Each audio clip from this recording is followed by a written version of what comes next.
View story recap. Yes, let's remember what happened. A mysterious celestial body entangled by 3 paths appears in the Memo Keeper's mirror. Amphoreus, the Eternal Land, the next stop for the Trailblazers. Why did I read this here? I can hear the little things jumping up and down. But the landing is not a smooth one. After surviving the crash, the Trailblaze squad meets the local Chrysos Air heroes. They learn from them that the titans supporting the world are rotting away and that the land of Amphoreus is covered in scars.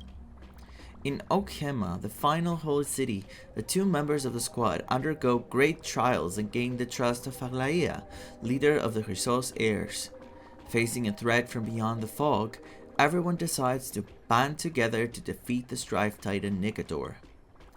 In order to destroy Nikador's true form, the group... Oh my god, I choked. I'm sorry. The group plans to infiltrate Castrum Kremnos of the past to discover the truth. At the end of the Abyss of Fate, the Trailblazer communes with the Time Titan Orynyx and somehow receives a gaze from Fully. With the help of their new friend Mem, everyone pieces together Nikador's divinity and obtains the Titan's core flame in the final battle. At last, the young hero Phainon faces his own trial in the holy vortex of Genesis. Yes, let's go. Let's go, 3.1. Should you have a moment, take some time for a bath. Wait, await Phainon at the vortex of Genesis. Phainon is coming back? Finally. I'll be Sunday for this. Hello, team.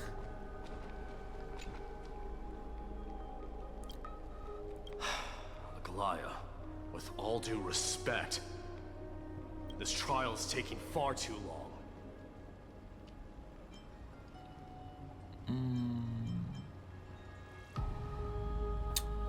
It's true, he's been gone for a while now. What do you think of this, Trinan? It's not possible to tell for sure what goes on within the vortex. All I can hear are fragments of speech and distant battle cries. Is it Phainon's voice? Is he still fighting? I'm not sure. It's difficult to make out clearly. It's not a good sign. I'm curious to see if they're going to take the Honkai Impact way, or he's just, this is all for fake drama, and he's just like fighting still, and so we focus on other characters' stories. Wait. Wait, no! What? Lady Trinan. Snowy's voice. I can't hear him anymore. Doesn't mean he's gone. There's a sun-like existence in the trial. It's burning him up. What? It has come to this, after all. What now? Do we have to go in and save him? Get ready, Mydeimos. Mydeimos. Mydeimos. What's going on? Plan B. We pull him out when something goes wrong. Okay. As I promised you, Aglaia, I will intervene in the trial this time to bring your deliverer out to safety. But that's as far as I will go. Of course. I know this is not the time to demand any more from you. Discerning. All right then. To be as prepared as I can, I hope that the 2 Outlander warriors can also join me. Are you kidding me? I would follow you anyways. I mean, not that sounds weird. That sounds awful, but I mean, like, I would say yes. You know. That might not be a good idea. The core flame trial is many times more complicated than a standard ritual. Even the slightest misjudgment, misstep, or hiccup could result in grave consequences. Our 2 distinguished guests are not obliged to risk their lives for the flame chase journey. Let me join you instead, Lord Mighty. Can't we all go together? No. Someone should stay outside in case we need help. Atalaya's gonna stay there. Things have taken a critical turn, especially so with Phainon's life on the line. Of course, we Nameless will do what is necessary. How should we help? Join me in the trial to look for Phainon. And when we do, Goliath's golden thread will guide us back out. Assuming we survive Nikador's wrath. If something bad were to happen, Casterus, your priority is to ensure the safety of these two. I can find a way out on my own. Yes, Lord Mighty. Thank you both for your valor. Time to get to work then. Let me have the honor of taking the lead in this battle.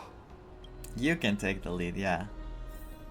I cannot say anything. Anything I say sounds awful. Let's talk to them. Please, stay safe. I'll try. Where's my pet going? Why is it struggling so much? Stay away from Phainon. I was gonna say Trippy.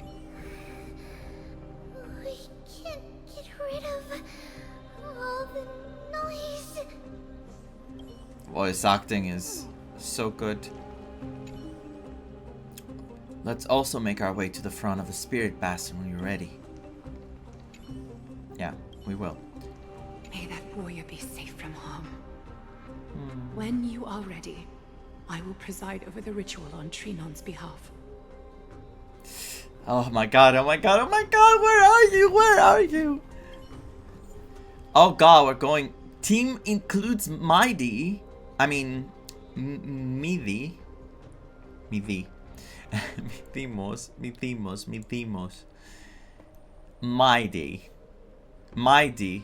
Oh my god, help! I'm stressing out and I can't talk. I'm stressing. Nikador the Giver, Master of Legions, Lance of Fury. We should let them fight for themselves. The Strife will grant glory to the rightful one.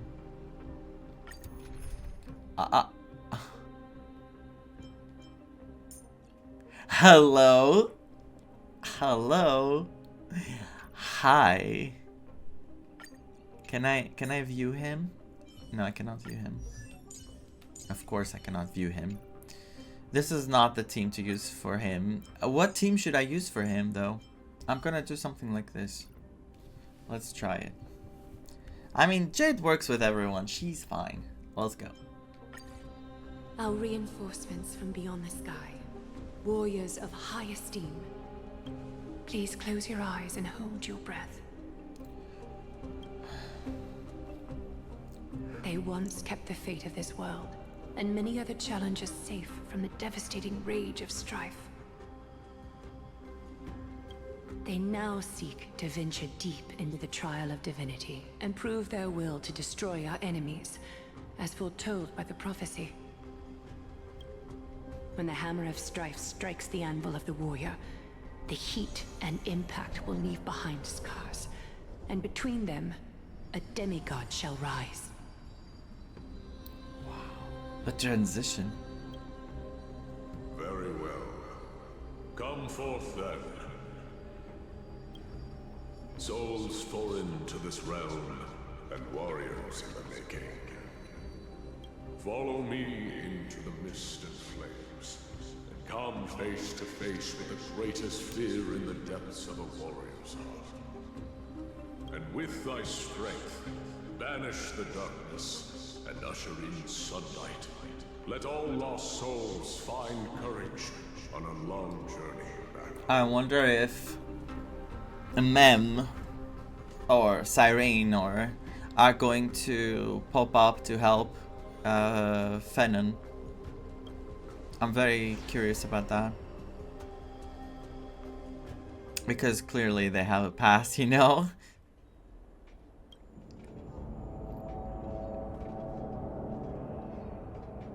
Oh my god, the face! Me. What's the matter?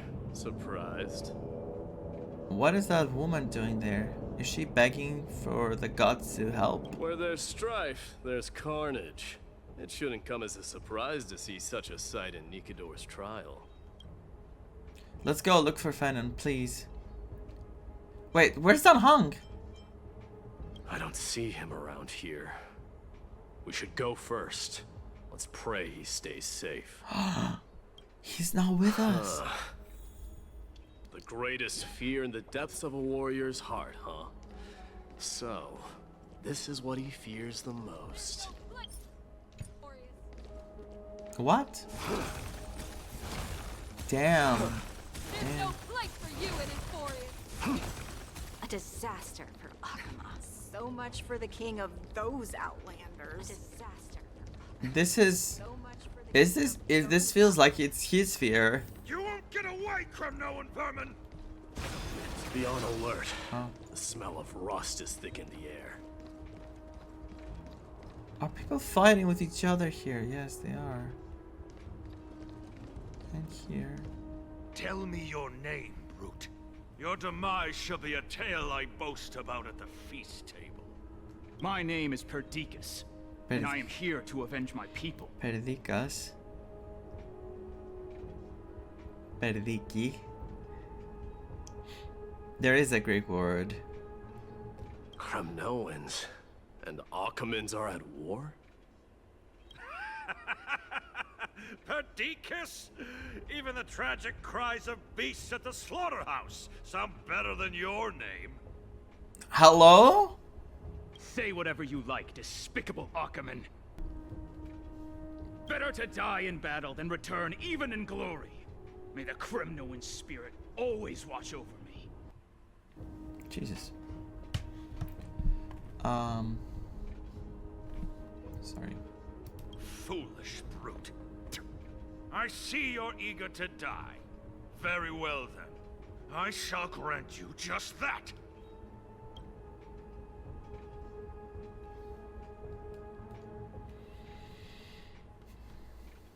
Doesn't matter if we intervene, but at the same time, watch on. I don't want to watch.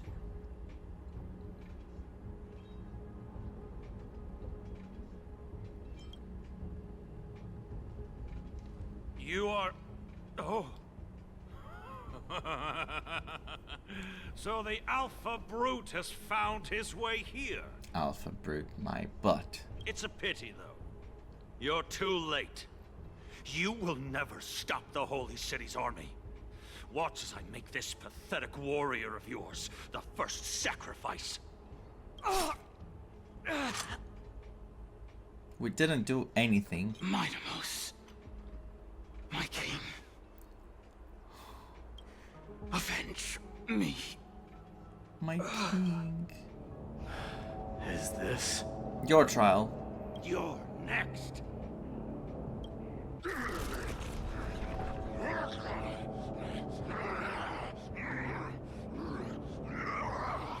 Face your death, cowardly king. Feels like a nightmare. Bloodlust. Be of your body and mind. Well, he's not going to have skill points because I didn't use. I need to use the link shot thing. Burn it up.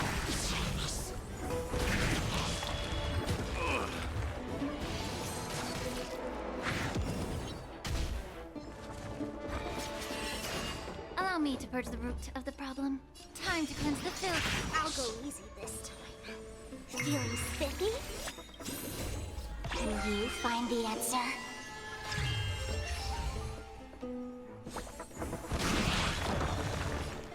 Mm-hmm.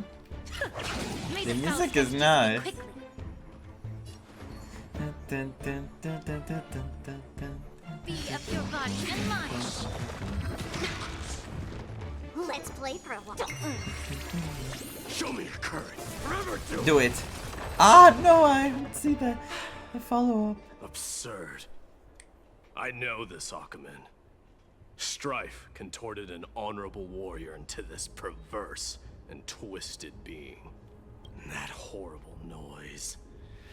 I can hardly suppress my bloodlust when it sounds. This battle cry must have gone to Phainon. That's why he lost himself. You don't know that. What a useless fool. Don't make assumptions. Maybe he's still fighting really hard.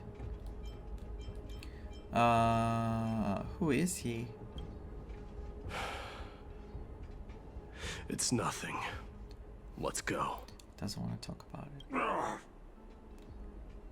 That voice is Cartonis.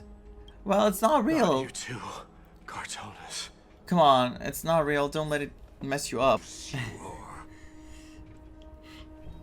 Ah, Cartonis. Destroyed all the wicked king. Here to take my life finally. Playing with your feelings. I won't ask how this happened, nor will I hurt you like you said. I just need you to tell me where Phainon is. All of this you know very well. Leave our city, cursed son of Gorgo. Gorgo. I have no intention of hurting you, Cartonis. Humiliate me you shall not. Leave. Get out of Okima. Get out! Symbol of your sovereignty, take it! Signet of Kremnos, bask in blood-soaked glory, your kind alone! Signet. Signet of Kremnos. This is... Mother Signet? Oh. It's here again. I knew it. What is that? Ha! Finally gone mad, despicable vermin have. With your mad king, perish together in that maelstrom of battle! Enough! Be quiet! You're not at all, Cartonis! It's not. Look out! A long narrow shadow pierces through the phantom of Cartonis. Oh, it's Danhang. Nice move. It's Danhang. Yeah, all good. You too. Are you the real Danhang? I could ask you the same. What was the last thing you said to me before I parted the waters at the Scale Gorge waterscape? Parted the waters? Yes, parted the waters. Forget it, just kill me, alright? What? What are these answers? I'm going to say, how would I even remember that? He knows it's me. Yes, that's why I said it, because it sounds like something the Trailblazer would say. It wasn't easy, but I finally found you too. So, you are Danhang. What did you go through before meeting us? Just some memories from my past. Nothing worth mentioning. You mean you saw your past too? Too? The trial of Strife is a vicious one, all right. Of course. What are you thinking? This might not be a single person's trial, but an arena for every challenger to engage their own delusions in a bloody battle. That means Phainon is in danger because he has a traumatic past, like a very bad one, right? We saw the, what was her name in the flashbacks, Irene, with a huge slash on her. I saw someone from my past a while ago. Someone Phainon has never met. Mm-hmm. That doesn't exactly sound like a bad thing. At least it means I will be able to find Phainon here. We can only hope this battlefield is nowhere as extensive as I imagined it to be. Let's first follow the sounds of battle to their source.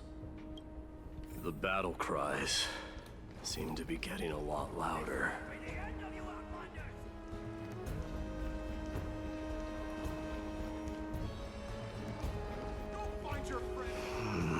I agree.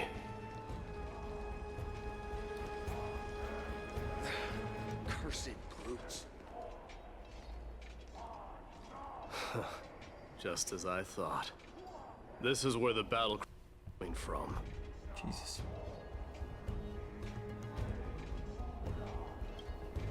The true entrance to Nikador's trial. Oh, is my controller getting disconnected? Just one sec.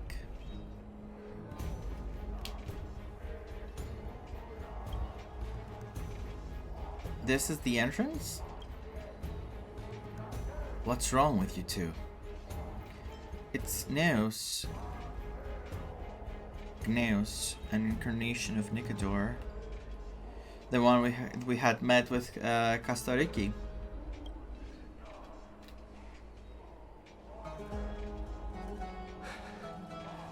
I've seen him for the first time, but there's no doubt about it.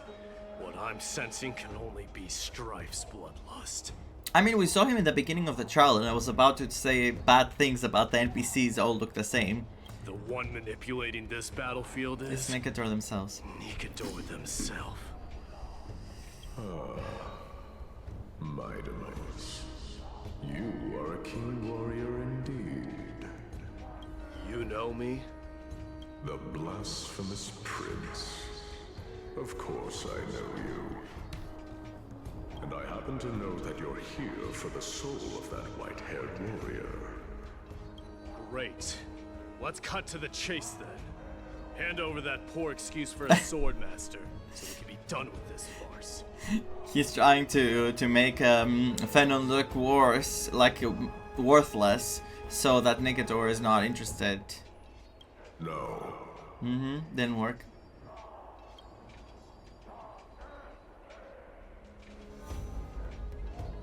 I applaud your courage and strength for coming this far, but you have chosen to besmirch the dignity of one who has fallen, and I cannot turn a blind eye to that. What do you mean? This is gonna be one fierce battle we won't be able to get out of.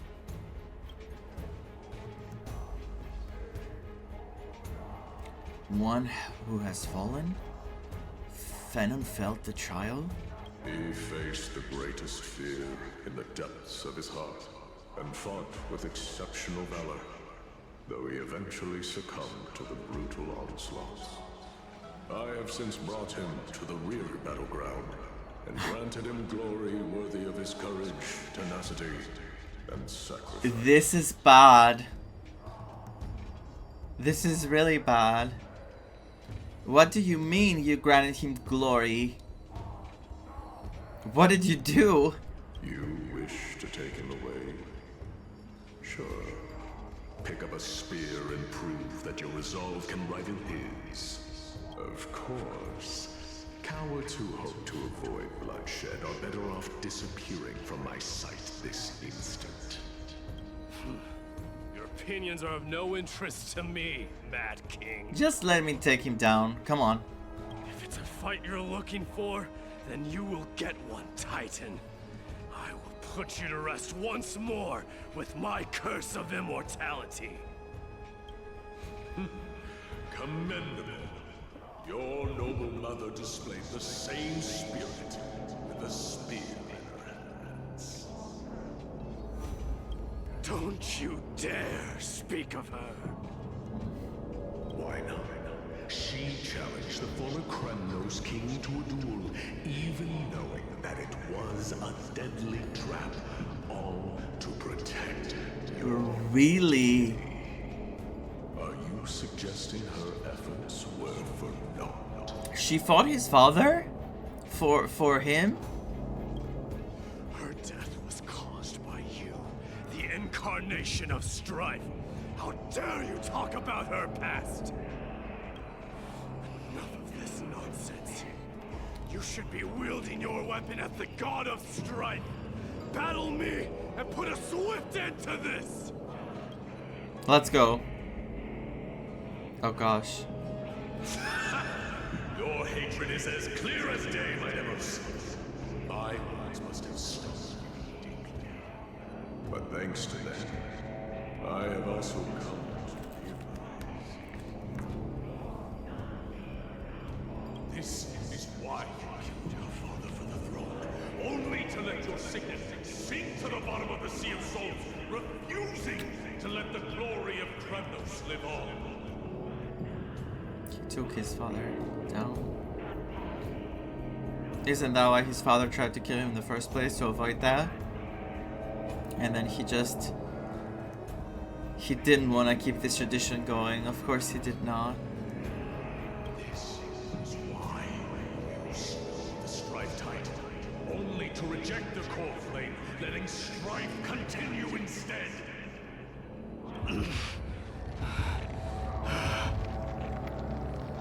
Oh child, abandoned by fate, show me what you are capable of. Show me if you have the power to put out the flames of your very own destiny.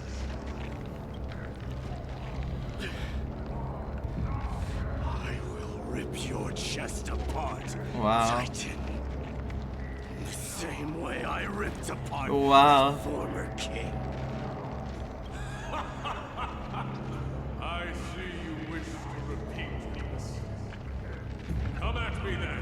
That sound is so... Flames of your fears and step Hearing every sound at the same time, the music in the back and the voice and the... of strife and consume me. Or lose yourself in the fight. Watch your defeated corpse. Consume me? To absorb the power? So he's to become now the next, the demigod. Because Phainon failed. Remember this. The son of Gorgo would be crowned in blood. Very great. Not just moment of ascension. You, the successor of Krateros. Give me a sec, because this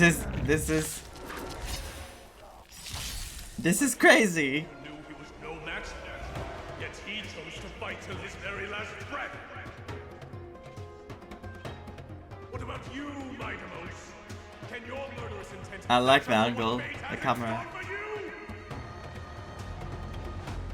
Prove to me that you are worthy of this power. Blood of Strife. I got chills! Ah! Let's go! In the name of fairness, I cleanse through the blood of Strife. Dying soul. Let's see Face it. me. Oh. Good here. This raging power. I can hardly contain it. Oh, this animation. And look at his picture having the lion behind. Leo, you can't see it on the bottom left, but you kinda can see it. So, who's the little backstabber here? Forever doomed. Damn. Conquer all lands. Wow, wow, wow. May the foul stench dissipate. He is strong. He's attacking often. Be of your body and mind. I wanna see what people will say about him when he's playable. Well, people probably already have talked about him, but you know. No leaks. Whoa, whoa.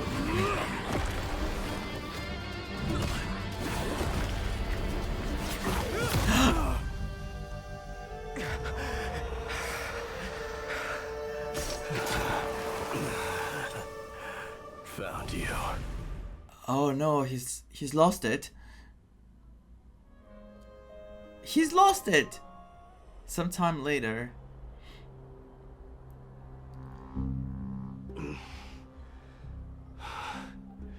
I did my best.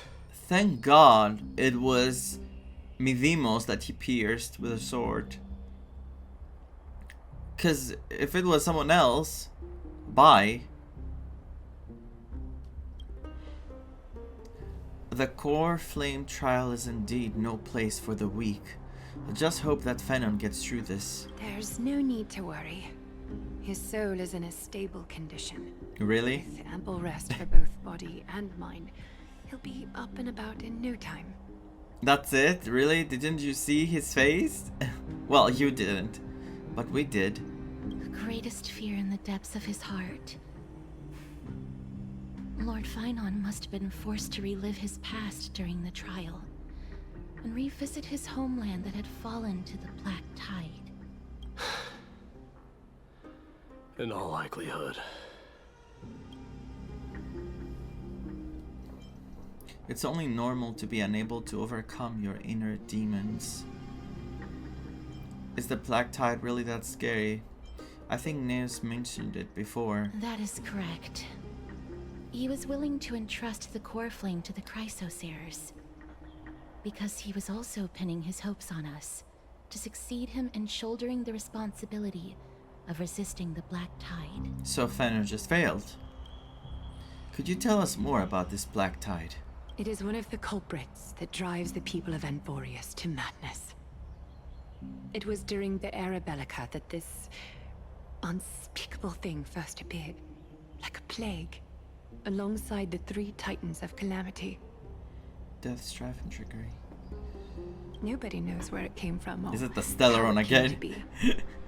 But What it's... we do know, however, is that it is steadily encroaching upon what little remains of this tranquil land, much like a rising sea closing in on an island from all sides.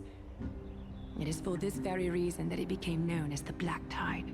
It's from an Eon, or like from the Stellaron. There's no other explanation. Unless it's something just very specific for Amphoreus, but it has to be something that will connect Amphoreus to other places outside, or to the story of the Trailblazers.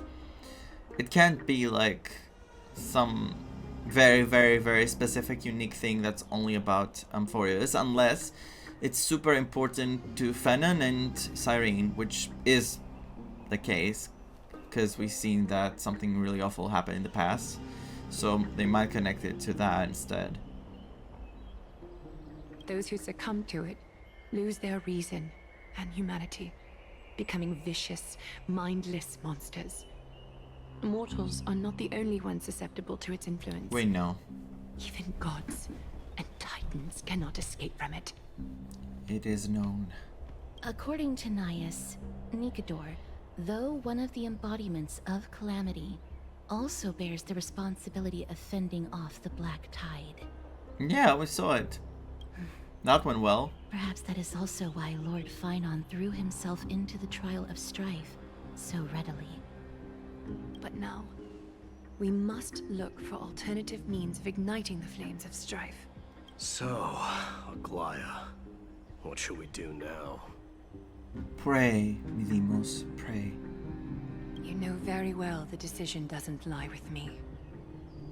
As the successor to Kremnos, Mighty, you know better than anyone that if it was simply about emerging triumphant on the battlefield of strife, you and your people could manage it with ease.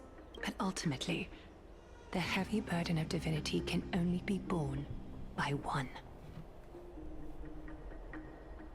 Feels like he has no choice.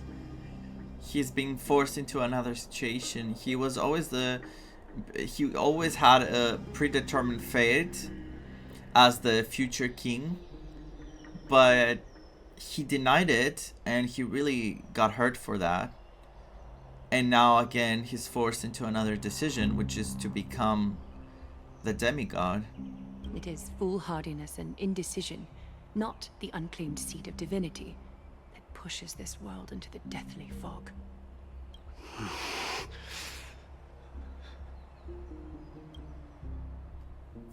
Responsibilities. An unspeakable thing of unknown origin. What comes to your mind when we put these keywords together? A leviathan, a cosmic mega-octopus. A Stellaron? That's right. If you think about the various characteristics of Amphoreus, an isolated world of eternal night being eroded by an unknown power, we cannot discount this possibility. Yeah, it's definitely not the first time this has happened. How come the POV? You can't see it there very well, but I have to show you the POV. Look at it, it's so cute. With this adorable little pink crap. I'm sorry. I don't know what to call it. This has been bothering me for a while now. Everything we have seen thus far suggests that Amphoreus wasn't always isolated from the rest of the universe. Be it the birth of the Titans or the encroaching black tide, none of this can be explained as a natural progression of a civilization. Exactly. There must be other reasons for its current state of isolation. It's just, if the cancer of all worlds is truly the culprit, then we should have observed certain phenomena, explicit or otherwise, by now. But that isn't the case. Mem, Cyrene, March 7th. There are your keys for the story. There is a big thing going on, and I'm curious if they're going to make March a part of Cyrene that survived, or March could be a sister of Cyrene. And what if March is the reason Amphoreus was hidden? They sent her away, or she sacrificed herself so that she keeps Amphoreus locked somewhere and safe. Not really safe, they were still struggling, but something is going on, something that I cannot place them together. I feel like I missed something, but obviously we don't know enough.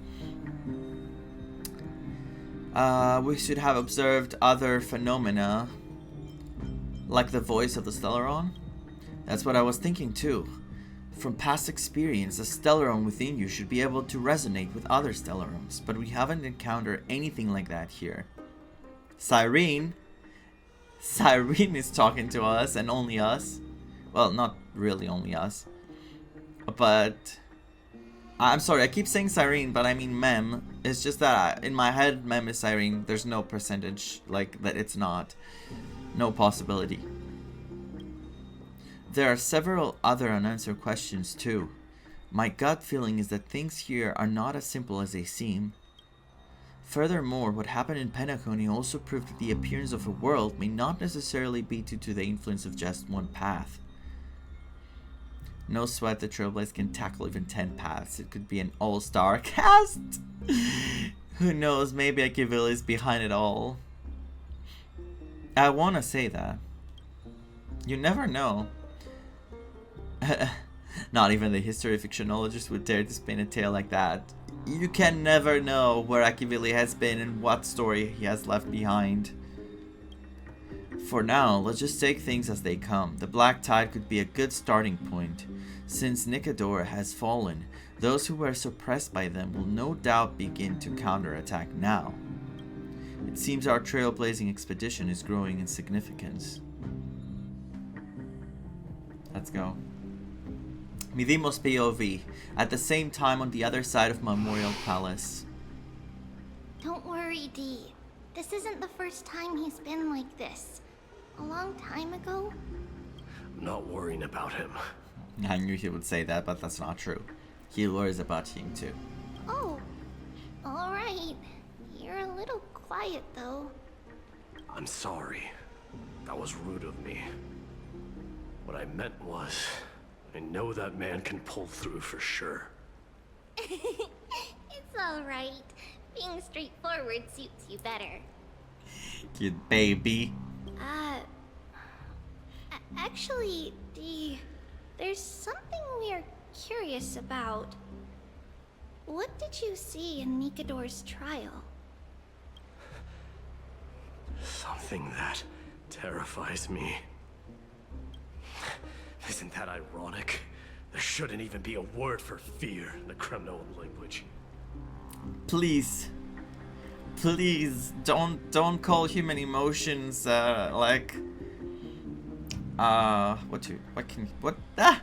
what is he saying? How can I describe it? That they shouldn't exist in the first place. Do you think you stand a chance against that thing that terrifies you? Is this also part of your grand scheme? What do you mean? Aglaia knew that Phainon might fall. And she expected me to take his place. That was the plan all along, wasn't it? That's really bad. If Aglaia really believed that, but I don't think so. She looked really stressed out. Yes. Looks like you know everything. Proven wrong in like 2 seconds after I said it. I have no intention of condemning you for it. The Flame Chase journey is not a game, and I have long understood this. So Phainon was used just like that? The downfall of Strife, and the ever-growing threat that the Black Tide poses. If Cersei's and Ornyx are also impacted, ramifications will be dire. They are the only two Titans who are still lucid and willing to coexist with humanity. Ornyx and Cersei, right? Ornyx and Cersei, yeah. Regrettably, I do not hold the key to completing the trial. If I wish to conquer that fear, I need the assistance of my fellow Kremnoans. And specifically? Give me some time to speak with my people. It won't take long, I promise. Ah, I see. There is strength in numbers, but you must know that the trial to become a demigod is ultimately meant for only one individual. Your people. They have been eagerly awaiting a new king all this time, haven't they? If you take on the divine role, they will have no reservations about following your lead. After all, you're the hero of Castrum Kremnos. Is it that simple? I once was. But Lady Trebios, therein lies my deepest fear. Wait, there's some juice here. We'll talk again later. I'll be back. Dee? Regardless of what happens, we will always be there for you. Thank you. The person I'm looking for is probably in the hot bath. I should go take a look. That's POV of... The billowing steam always brings back memories of the furnaces in our homeland. Children left unattended by their parents? That's not safe. Why is he following them? Speak to the playing children. Shouldn't run around in here, kids. To the what children? Hey, it's the Crown Prince! Are you also here for a bath? I want to hear stories. The princess arrived. I like it down. So cute. The Crown Prince. Are you Kremnoans? Yeah, we are! The grown-ups said we used to live next to the arena. Well, next to the parts next to it anyway. My dad is a centurion with the Hydra Lancers, and my mom is the bravest warrior in the God Shield Brigade. We used to get tons of silver coins from Mr. Krateros. Mr. Krateros, Mr. Kratos. Kratos, I'm sorry. My parents are serving in the Holy City garrison now. As warriors of Kremnos, they're braver than any Archiman. The pride. Why are you kids here alone? Where are the grown-ups? Don't say something sad. Please. You're having a good time there, so it doesn't, you know. Mom and Dad were asleep, so we snuck out to play hide and seek with Mr. Krateros. That old man can be such a child sometimes. Do you know where Krateros is? I happen to be looking for him. Sorry, I don't. Come to think of it, we haven't seen him in a while. Did he get lost while trying to find us? Hopefully not. Hopefully he's fine. No way! Mr. Krateros is a member of the Royal Wing Elites. He's the best at hunting down enemies. Okay, so he's probably fine. He was counting near Verax Leo when we went to hide. I thought about taking a peek, but who knows if it might be a trap he set. He might as well still be talking with Verax Leo. It was prudent of you to be cautious. So, which Verax Leo was he with? Oh, I thought Verax Leo was a specific one. I confused it. It's after you go out from here, it's close to the bats. Alright, I'll go look for it. You should consider the game over and head home for now. And don't play around the hot baths again. He's so protective. Wait, Your Highness! You know why he's so protective? Well, we need to see what his relationship with his mother was first. But I feel like he really identifies with that protection he wanted to feel as a kid. And thus it's coming out of him like he wants to protect others. Is there something else? I heard you retrieved Nikador's core flame. Does that mean we get to go back home soon? Have you ever been to Castrum Kremnos? You were all born in the Holy City, and are living lives no different from the Occamans. Everything you know about our people comes only from the tales of others. You have never even witnessed the blade in the sky with your own eyes. How, then, is a city you've never seen your home? Because this place is definitely not home. Mom and Dad told me that the children of Kremnos are born to wield swords and fight on the battlefield. Mydeimos, I feel, is gonna change that if he becomes king. They also said that the Kremnoan detachment led by the Crown Prince is the bravest army across all of Amphoreus. No one can defeat them. The kids in the Holy City don't play with us. The moment they find out that our parents are Kremnoans, they shun us. We don't care. We all know that the Crown Prince will take us home one day. This shouldn't be the case, though. You shouldn't feel home only there. You should be able to be fun wherever, really, right?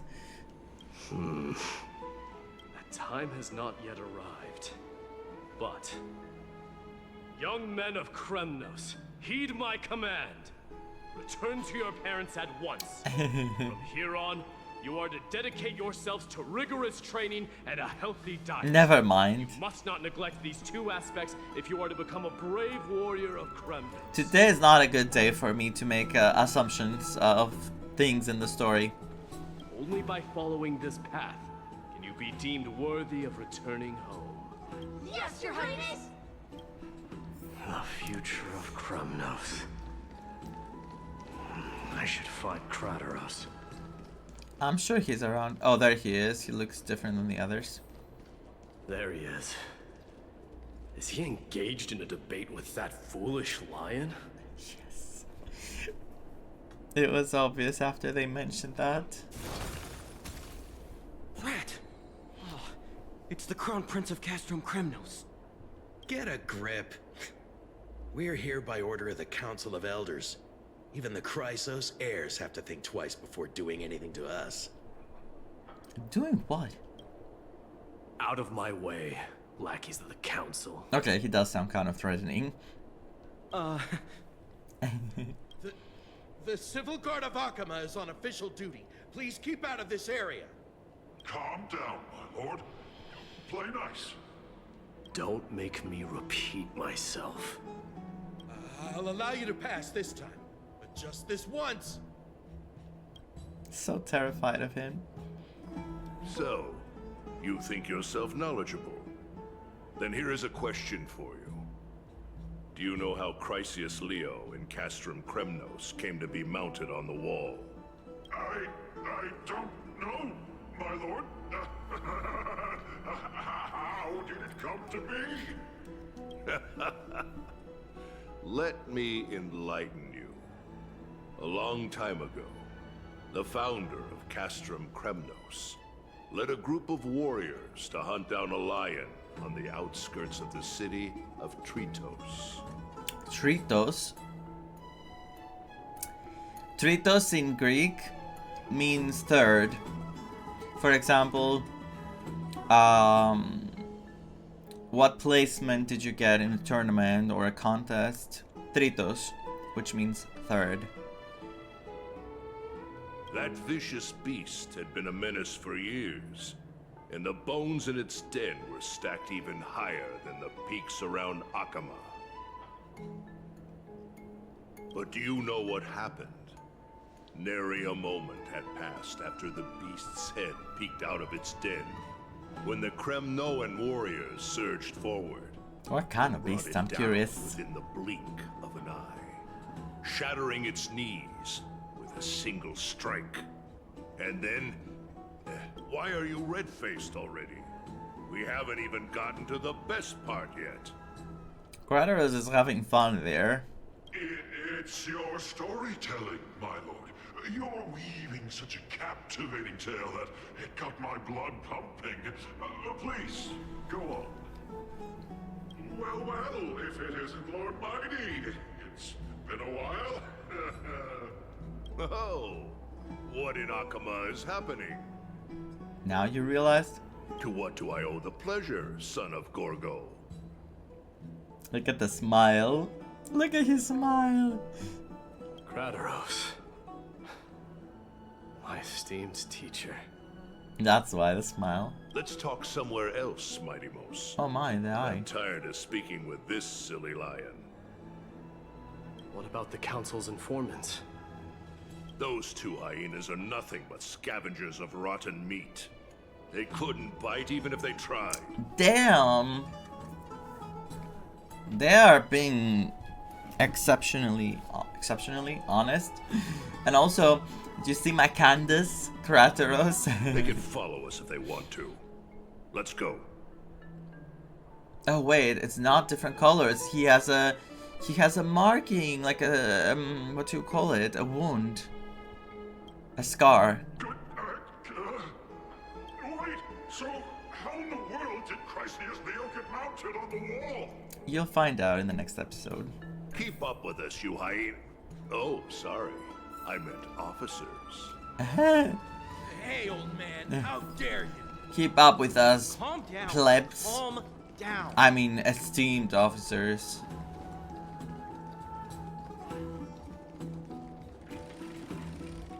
Oh my god, they're so close. Don't fall behind now. Unless you want to upset our friends here. Are you kidding me?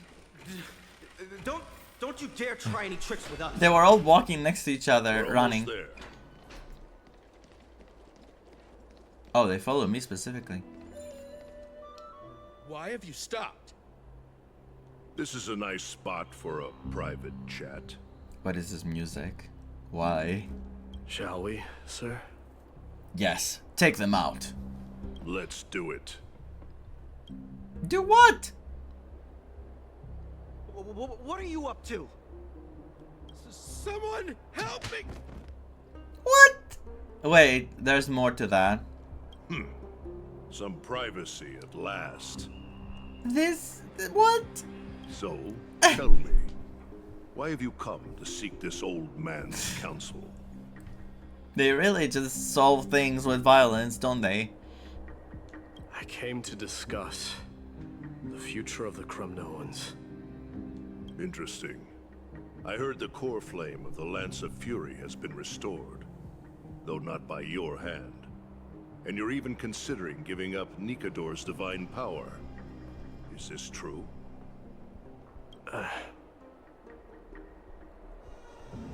He's lost. Those rumors are not entirely groundless. In other words, you did entertain the thought of giving up the throne of Kremnos and forsaking your people. The divine power is not equivalent to the throne. The path of strife is also not our people's only way. He won't agree with you. Enough with the word games. You, of all people, should understand the plight of the Kremnoans. Think about all the warriors of the Kremnoan detachment who left their homeland with you. Think about their children. Only the yearning for our former glory days has kept us going all this time. Or only that yearning of the former glory days was the reason that kept you from moving past that. If they ever learn that the crown prince they look up to so much is actually toying with the notion of stepping down, think of the disgrace it would bring upon your departed mother, Mydeimos. I really hate when people do that, when they try to make you like guilty for things that they shouldn't be. You shouldn't be feeling that way in the first place. Like, is it called guilt trip? Like,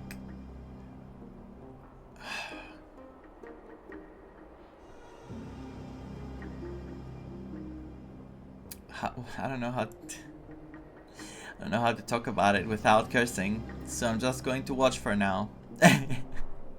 You best remember that she died for you because of Europon's schemes to restore the glory of Kremnos. Yeah, say more. Say more, sure.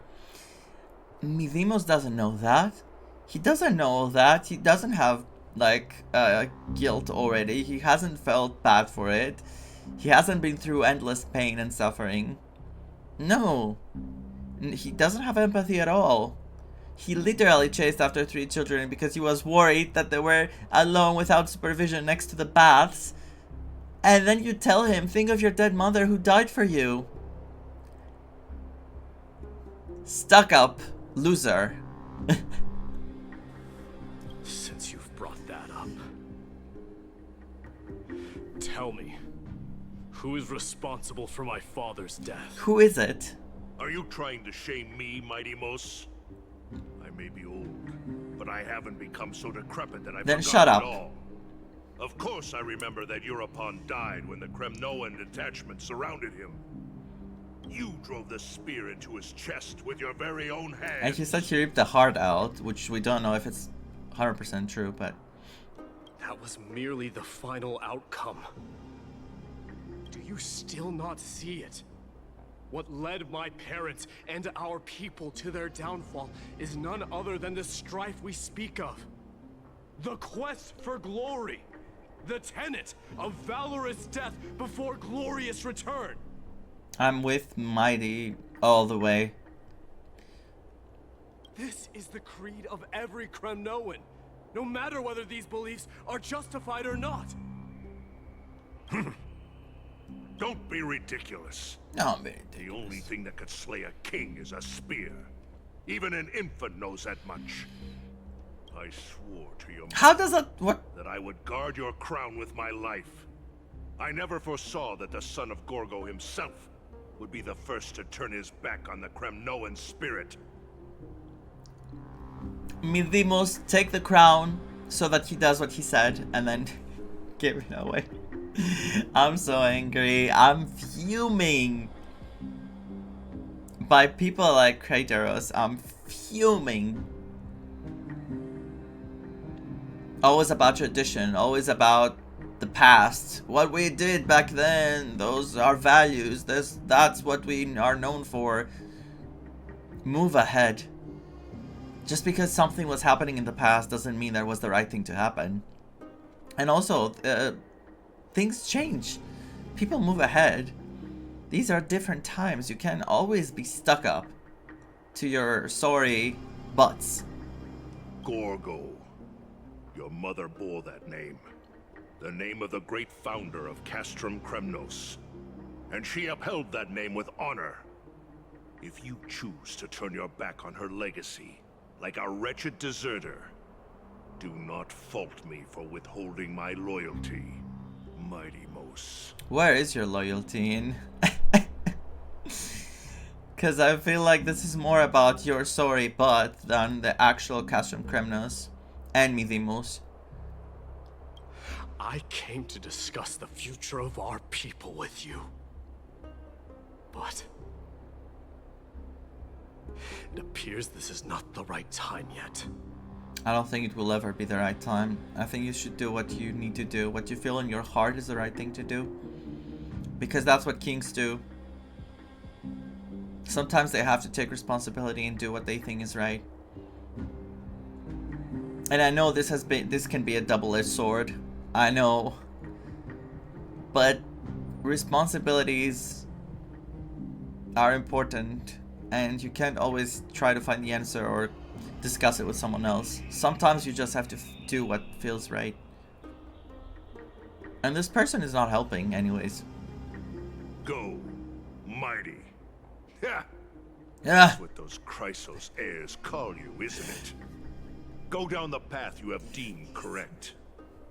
Deep down, You have always been one to do as you please.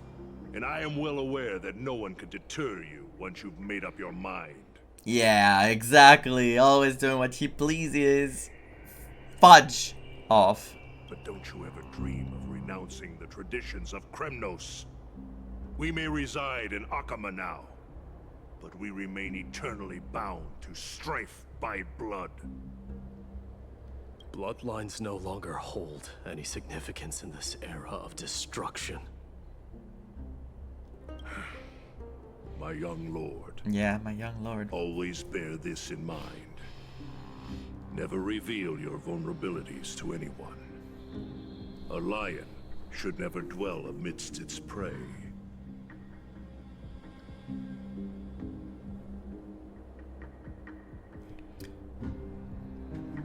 Don't be vulnerable.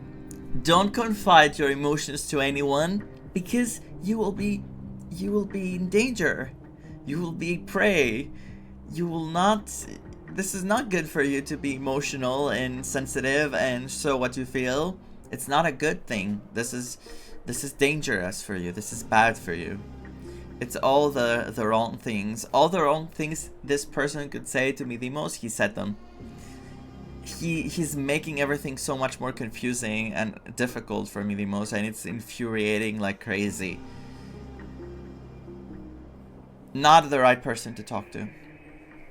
Especially when it wields power enough to dominate the entire hunting ground. Yeah, I don't want to hear you anymore. Europawn, the boy did nothing wrong. Wow. I love the art. Oh, this is Mydeimos as a baby. And she's crying. Europawn is the father, Gorgo is the mother. This is murder. Do not sully the noble name of Kremnos with the blood of an innocent child. You mustn't reveal your weaknesses to the enemy. There it is again, the weakness. Yeah, but it's not a weakness like Mydeimos' supposed weakness. It's more of like saving his own sorry ass. I couldn't say butt anymore. I was really keeping it in. Enough! My decision is final. We must use this child's life to preserve the soul of the great Nikador. We must save Castrum Kremnos. Don't be absurd! Those tiny hands lack the strength to even lift a spear. Do you truly believe him a threat to Castrum Kremnos? You'll be ending the bloodline of Kremnos if you do this. Our millennia-old glory will become nothing more than a joke. To me, it's already a joke. Have you forgotten that we Kremnoans place no value in bloodlines? It is through pure bloodshed and slaughter that the kings of Kremnos have ascended to the throne. As for our millennia-old glory, it has always been a joke in my eyes. Wait! Glorify it all you want, but it will not alter the nature of slaughter. Those who revel in it are but murderers. They are no more noble than the most monstrous beasts in Amphoreus. I actually agree. Wait a sec, this is very interesting. He might be very selfish and a terrible person for wanting to murder the baby, but... Enough with your words! Among all the kings of Kremnos, which one did not inherit the crown only after plucking it from the lifeless body of his father? Don't misunderstand. Wait, we'll see. But listen to yourself now. Do you truly believe you can cleanse the blood from your hands through mere words alone? Nay, quite the contrary. I will end this cycle of bloodshed. This is so interesting. Starting with this child. With these blood-stained hands, I will end it all. Your failure is inevitable, Europawn. You are just a coward. who can only raise his blade against his own child! A beast that murders his own kin. Yeah, but the tradition says that the child kills the king, right? The father, to become king. Wasn't always like that, so... What? Royal wing elites and efforts of Kremnos! You cannot sit idly by and watch this atrocity unfold. If you consider yourselves the honorable sons and daughters of Gorgo, then take up your spears and join me in putting an end to this bloody charade. I love the voice. Oh, I love it so much. Reminds me a bit of specific actress. Does anyone else have any objections? If so, come forward with your spear and prove your mettle. Understood. Magistrate. 5, 4, 3. No one dare stand by my side. Cowards! Has that crown stripped you of your courage? 2.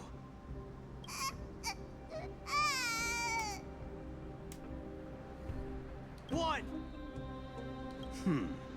It appears there are no objections. Then, in accordance with the Kremnoan Council's principle of tacit consent, the decision is final. With all present as witnesses, this child shall descend into the Sea of Souls, where he will nourish the Lance of Fury and join the fallen heroes. May fate and the gods await your arrival. My son, Mydeimos. Stop! If you have more to say, then speak. On account of the life we have shared together, I grant you this one final chance. Let's see what she says. This is gonna be important. With the blade of fury above us and the council bearing witness, I, Gorgo, hereby move to challenge the Of course, they said it. in accordance with the laws of Kremnos. They said it, that she fought him and died.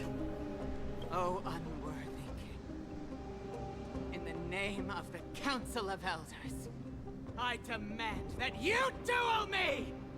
Damn. Very well. We shall see who the Kremnoan blade strikes down. Mydeimos, my son.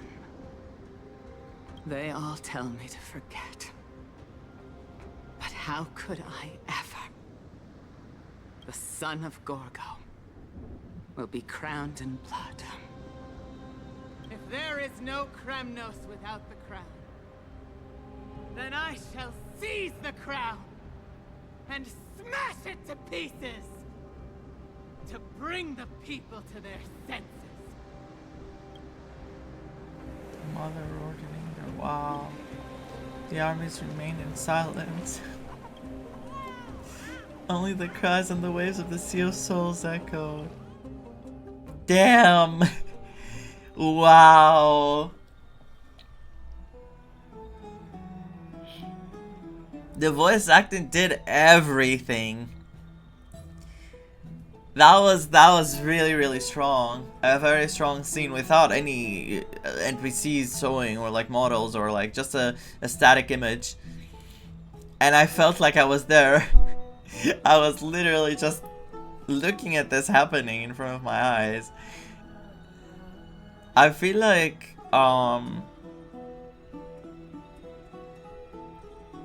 there were some moments I was siding with both the king and the mother, and the opposite, and not siding, like disagreeing. The reason for that is she wanted to protect Mydeimos because it's her son, and she was calling the king a coward because he wanted to take the life of a child before it actually grew.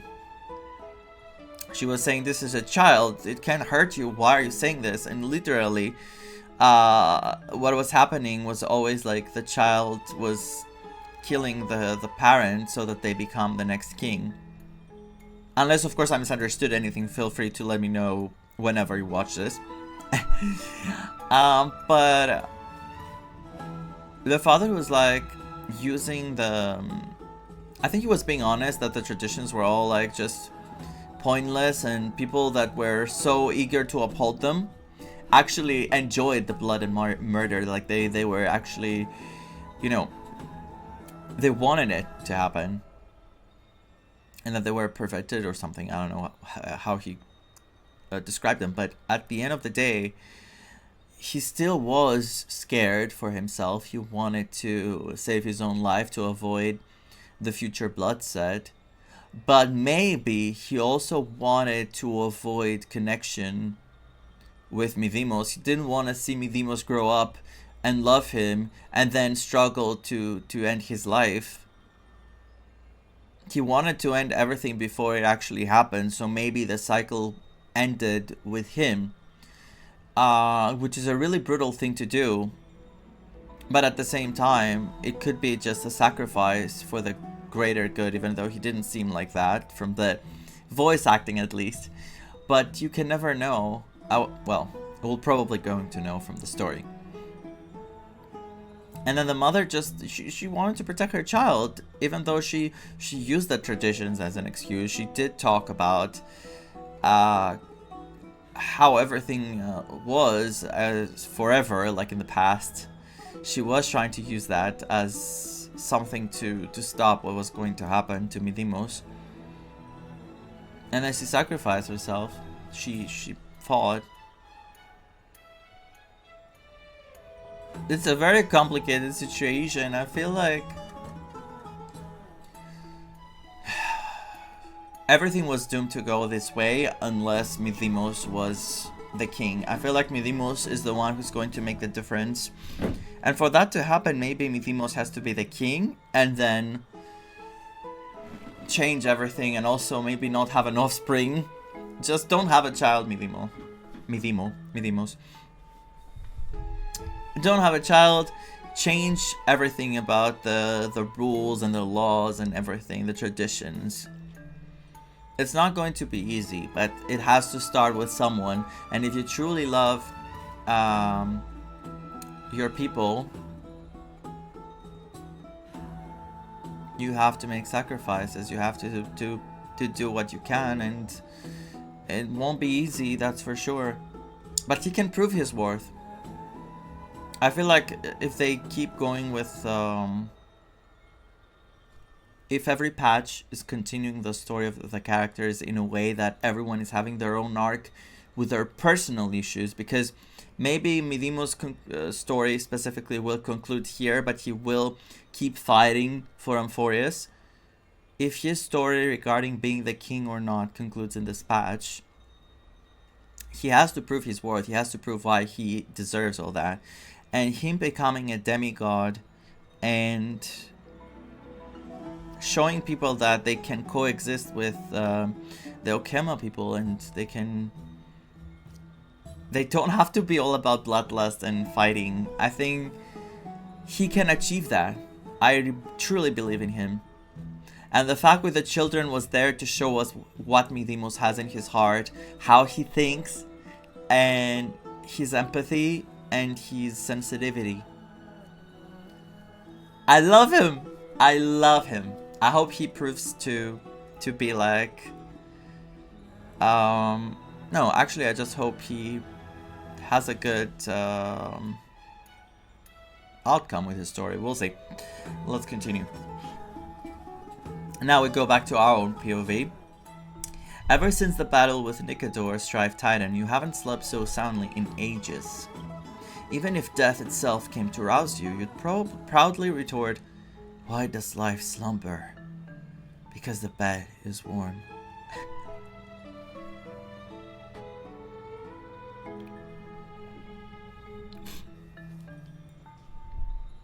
And from that scene we go to this.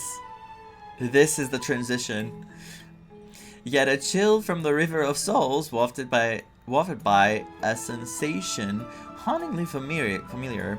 Could death truly be at your door? Hello, it's me, Castoris. Can I come in? Best to open your eyes just in...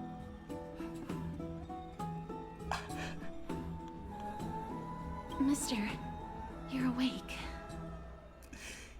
Didn't she say she cannot... we be away from her, far away, like not touch her or anything like that?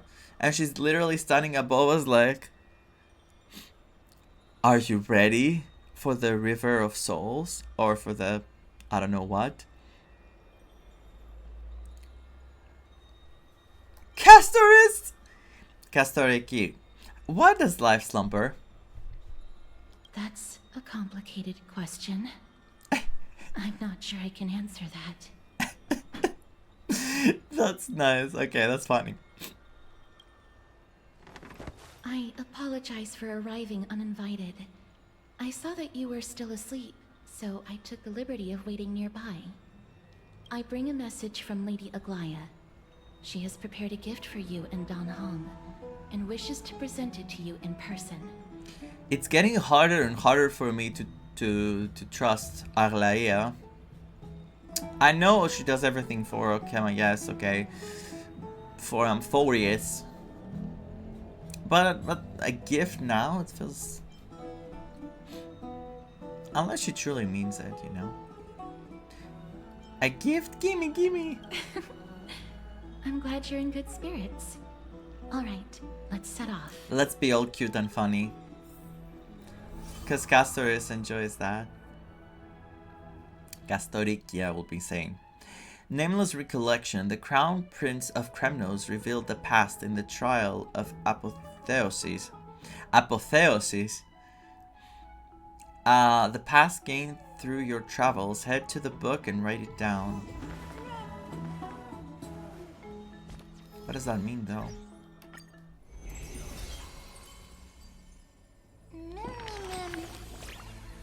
Oh, new stories. Vaan, why are you off reading them by yourself? I want in too.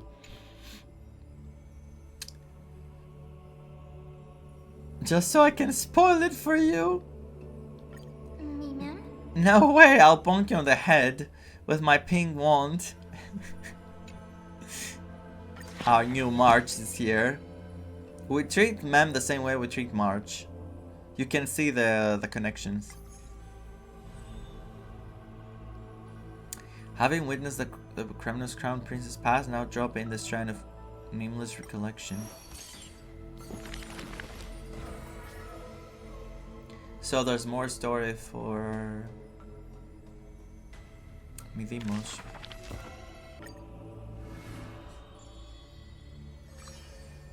Nations, why the aversion? Since which day did he become known as Midi? What? How should I say it in Greek? Kronaras. Midi.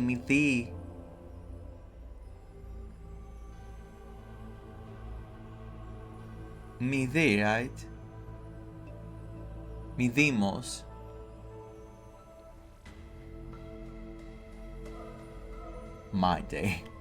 Mydi. I want to say it the Greek way, you know.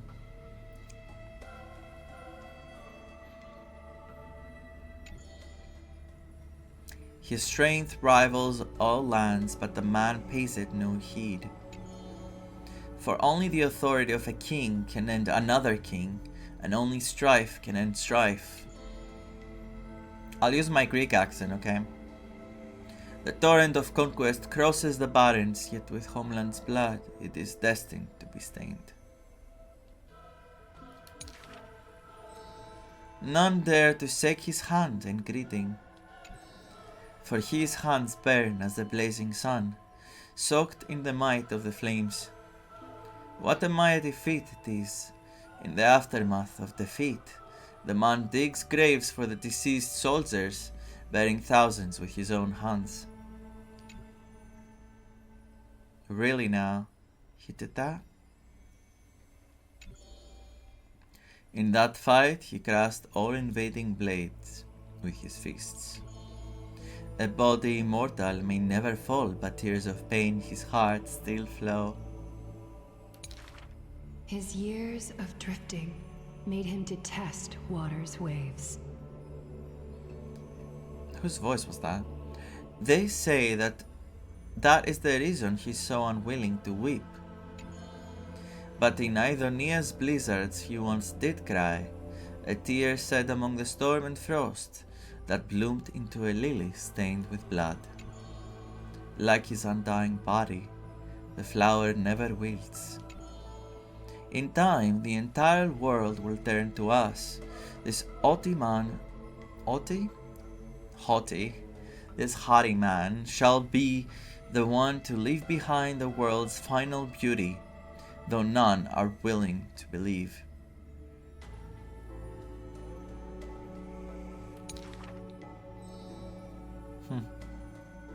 Unlike his king, those patterns are carved with his blood, a matter so suspicious it steers the ambitions of the mundane. A blade that can cut through the mighty must be enough to slay gods. The people to this day still seek it, yet it is simply a tradition he follows closely. Do not let your enemy notice that you're bleeding, and thus convince them that you are someone unsurpassed, a warrior supreme. Apart from Kremnos' traditions, what do you have left? The stories of the past forge his body. The white-haired friend once asked what he said. Apart from Kremnos' traditions, what do you have left? So important. The man goes silent and still, his gaze burning into the horizon, looking for a distant past. In his days of wandering, this same question was asked by thousands upon thousands, and he never denied. That is why I walk on this path. Act concluded.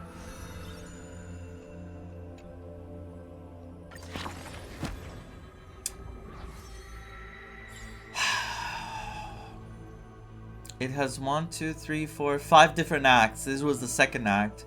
We have 2 for Aglaia, 1 for Phainon, 2 for Tribi, and then there's more characters we don't have for, and we haven't unlocked.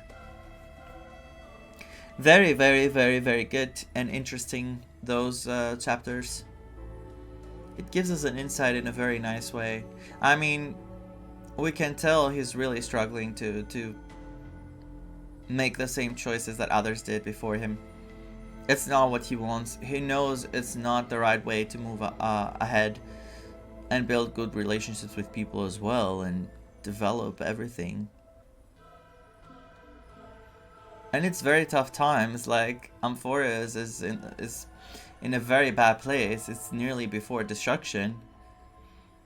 So this is a very tough spot for Mydeimos, because he has to take a huge responsibility in a scenario where he doesn't even know how things will go, because the end might be close, and what can he do with the time he has?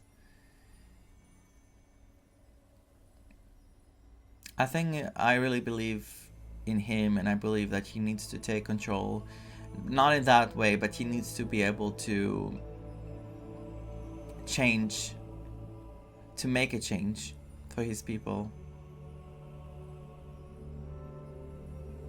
We'll see. Anyway.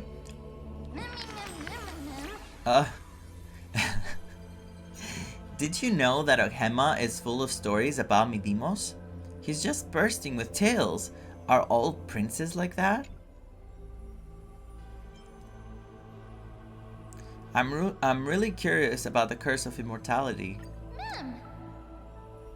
Me too. It's really hard to imagine what an undying body is like. If his arm accidentally fell off, would it become an immortal arm? Are you okay? That sounds terrifying. Mem is not okay. I heard someone say that his ability isn't immortality, but defying death. even if he suffers a fatal wound, he can resist the call of Thanatos and force his way out of the realm of the dead. Now that's an unbelievable kind of power. So he can die, technically, but then he returns because he doesn't allow Thanatos to take him. Or he doesn't stay in the realm of the dead. Still, there really are way too many rumors about Mydeimos flying around. If they were all true, he wouldn't even have time to eat, would he? I wonder who's spreading all the stories. Sure is mysterious, don't you think? I wonder if it's you. With that big pen you're holding, writing down everything. Is that Lady Treby and Lady Trianne? Oh. Ah, you must have forgotten. This is a precious relic from our hometown. We definitely all saw it back then. What's happening here? Do we have to help them get something back? Trianne, this is a counterfeit. We both know it's impossible for something this fragile to have survived all those years in one piece. Oh, the parallel to themselves. Nothing is impossible. We are fragile too, but we still got through those sad times. Ugh, look at that color and how it glitters in the light. It's exactly as we remember it. Why won't you buy it? If someone else gets to it before us, we'll miss our chance forever. Calm down, Trianne.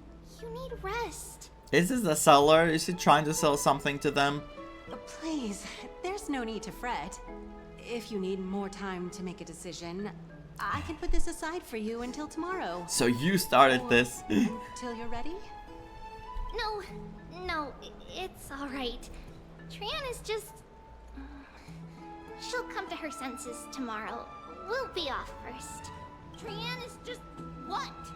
Trianne is super mad, that's what! You've forgotten all about Mama! Mama gave us something just like this before! Oh my god, they call her Mama? Trianne... Are they talking about Tribios? See you tomorrow? I hope you two patch things up soon. See you tomorrow. May the winds of fortune bless you. The way you say it, I don't think they will.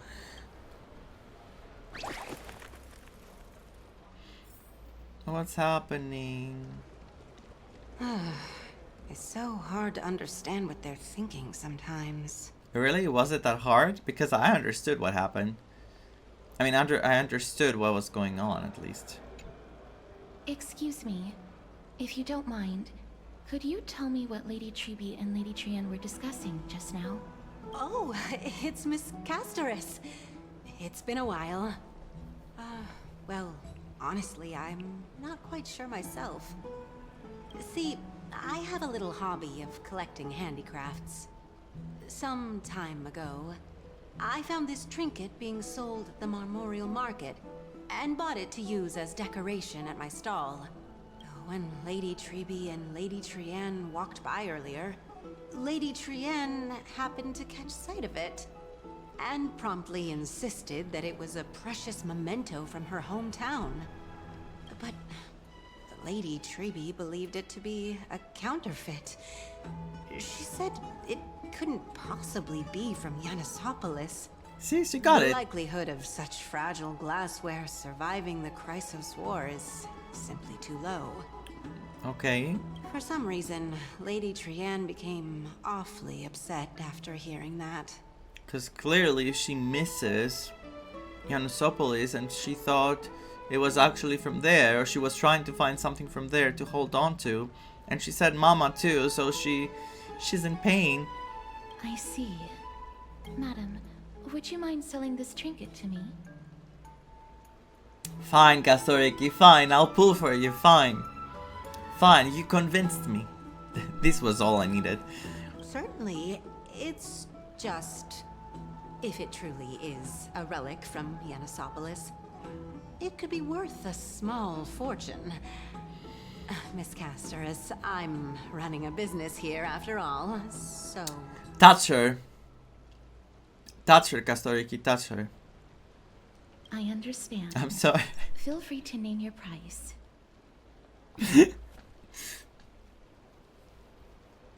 Not so fast. I object to this. And what might your concerns be, my friend? I don't know, I just wanted to...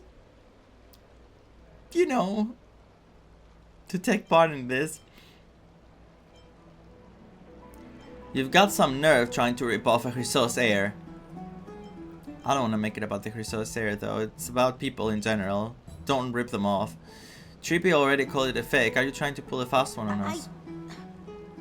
Fine. I'll sell it to you at cost, as a sign of goodwill, Miss Casterus. Just promise to support my business in the future. Much appreciated. Is it much appreciated? For me, it's not.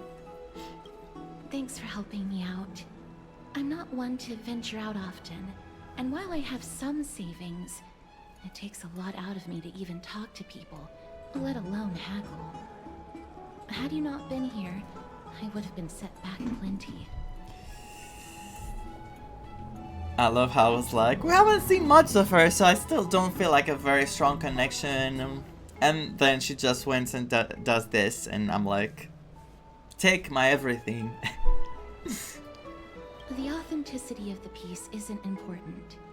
What matters is that it holds special meaning for Lady Trian and reminds her of her hometown. Exactly.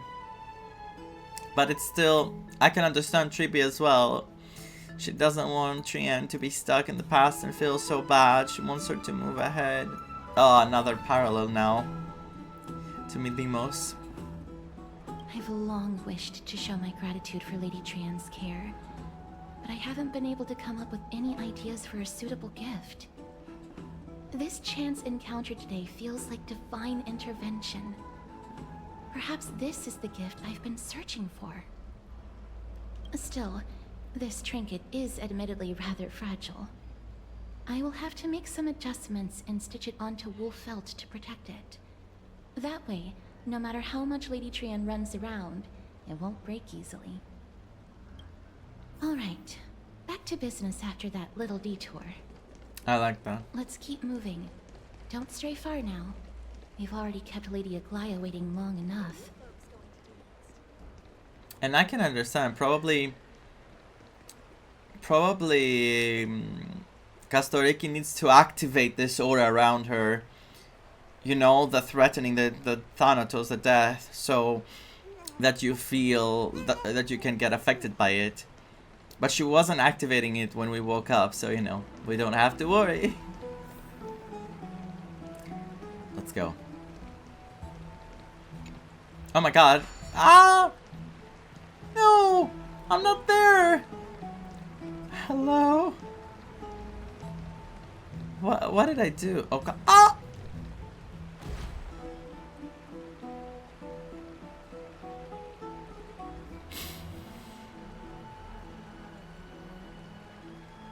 So I just murdered Kastoriki.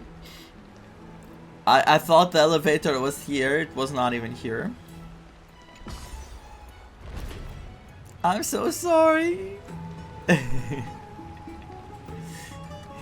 So beautiful. Look at her.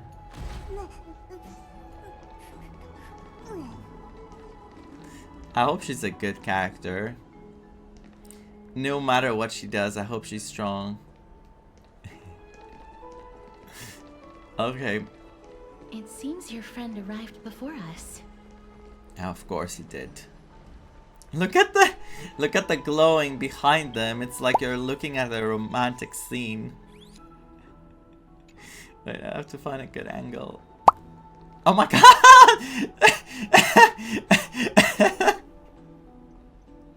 The jump scare! She's like, I'm here too. Remember me?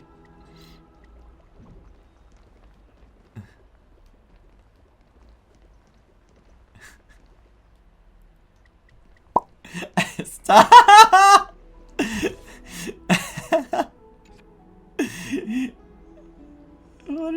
doing? What the hell are you doing? Why are you there? Get out of the way.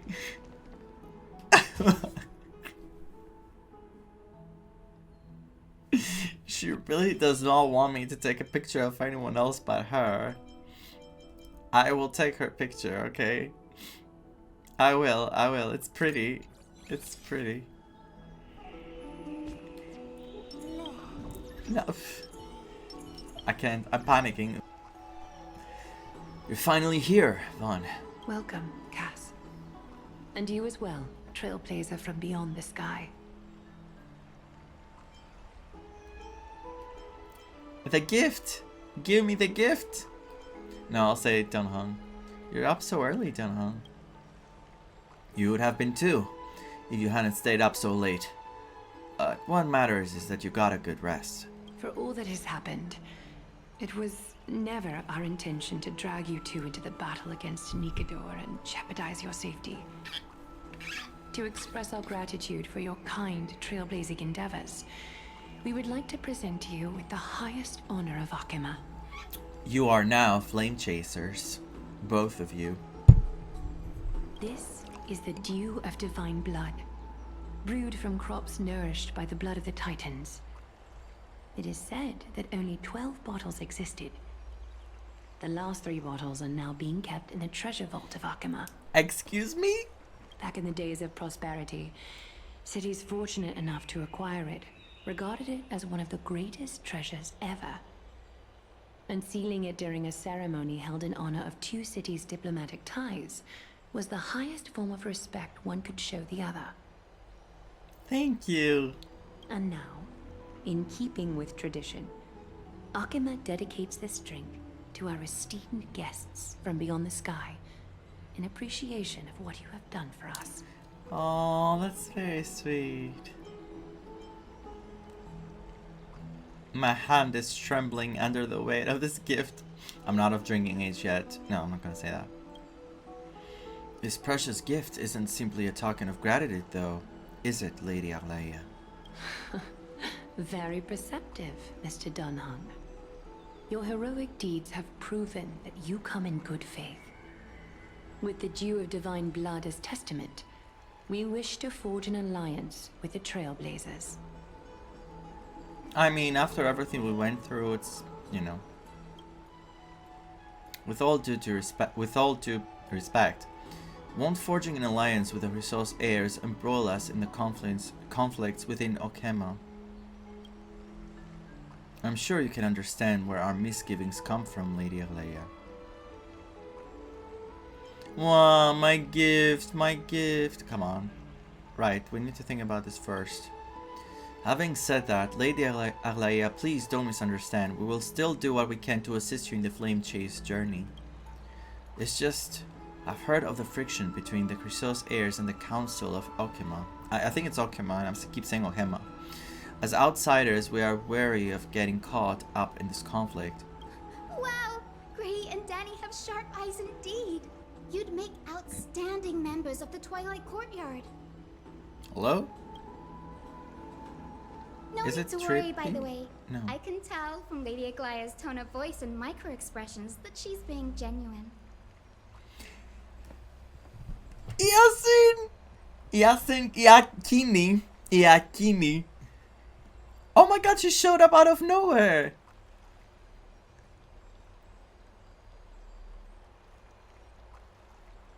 Barbara. You're still not as tall as Jean. Let me see. I want to hear the voice again, but she's gonna talk more. They're like, who the F is that? From beyond the sky, but you've also done so much for Akima. You're practically heroes to us all. Lady Aglaia would never subject you to Aquila's judgment. I love her voice. I love her voice too! Oh my god, oh my god. Okay. I have to cool. I have to calm down. We just said I can't have everyone, but she was one of the characters I said from the start I will get, and I mean it. I mean it. She's a guarantee. Her, Cypher, Phainon, and Cyrene, and March, and Kastoriki. Is there anyone I didn't pull? Wait, he said Aquila's judgment. Wait. Lady Alea will never subject you to Aquila's judgment. Okay.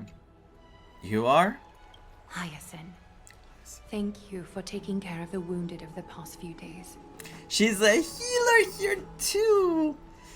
Of course she is. It's Barbara all over again. Oh, it's no trouble at all. The patients are very cooperative when we attend to them. I'm just thrilled to see them all going home healthy again. Who is we?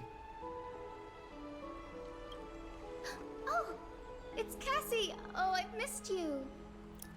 Cassie? Is Arlea's nickname ugly? I want to hear who's Gray and Danny. Aren't they just the cutest nicknames? It's us!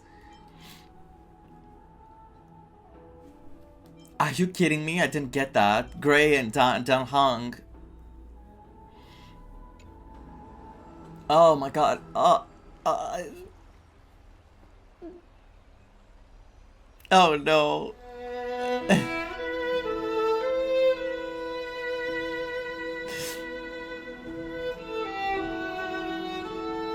It's not a good day for my brain.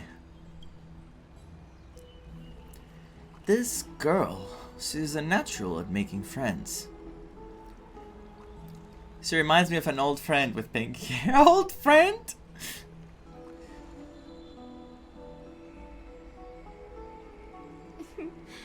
As an acolyte of Aquila, I'm here to bring healing light to the world. Plus, I've heard you're also children of the distant skies. Fate must have brought us together. If I spend a top up, I'm joking. Relax, it's a joke. But, you know, she's coming home no matter what. That's what I'm saying. I cannot say no. I'm sorry.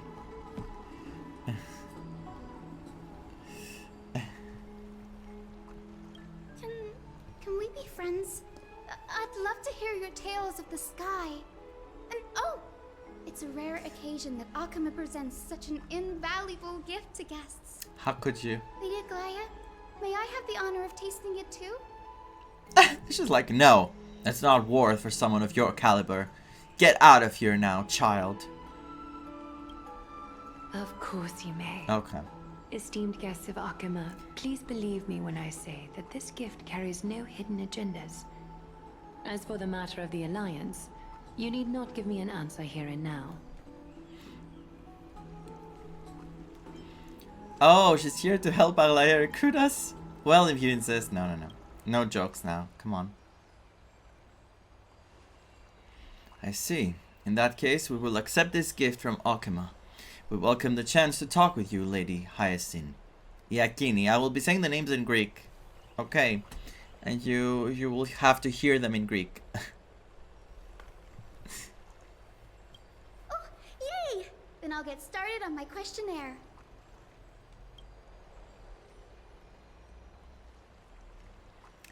Pardon the question, but I've been meaning to ask this for a while. Micro expressions, tone of voice, questionnaires, are these all part of the usual skill set for Aquila's priests? And she's a priest. They don't even try to hide. A priest, healer, Barbara. Is she also an idol? Like, is she, you know, singing? Allow me to do the honors. This young lady is Hyacinth, assistant lecturer of the new sporists at the Grove of Epiphany, and head nurse at the medical institution known as the Twilight Court. No, that's out. I dropped my controller. The Twilight Courtyard. The new sporists of the group of Anexa. Anaxaurus. Many of the Krateros heirs suffered injuries during Nikador's attack on Akama, so the Grove sent Lady Hyacinth to treat the wounded in Akama.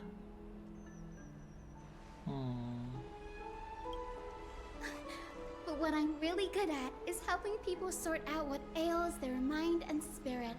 If you're ever feeling troubled, come find me. A little sunbathing in the courtyard will chase all your worries away. Ah, so you're a therapist.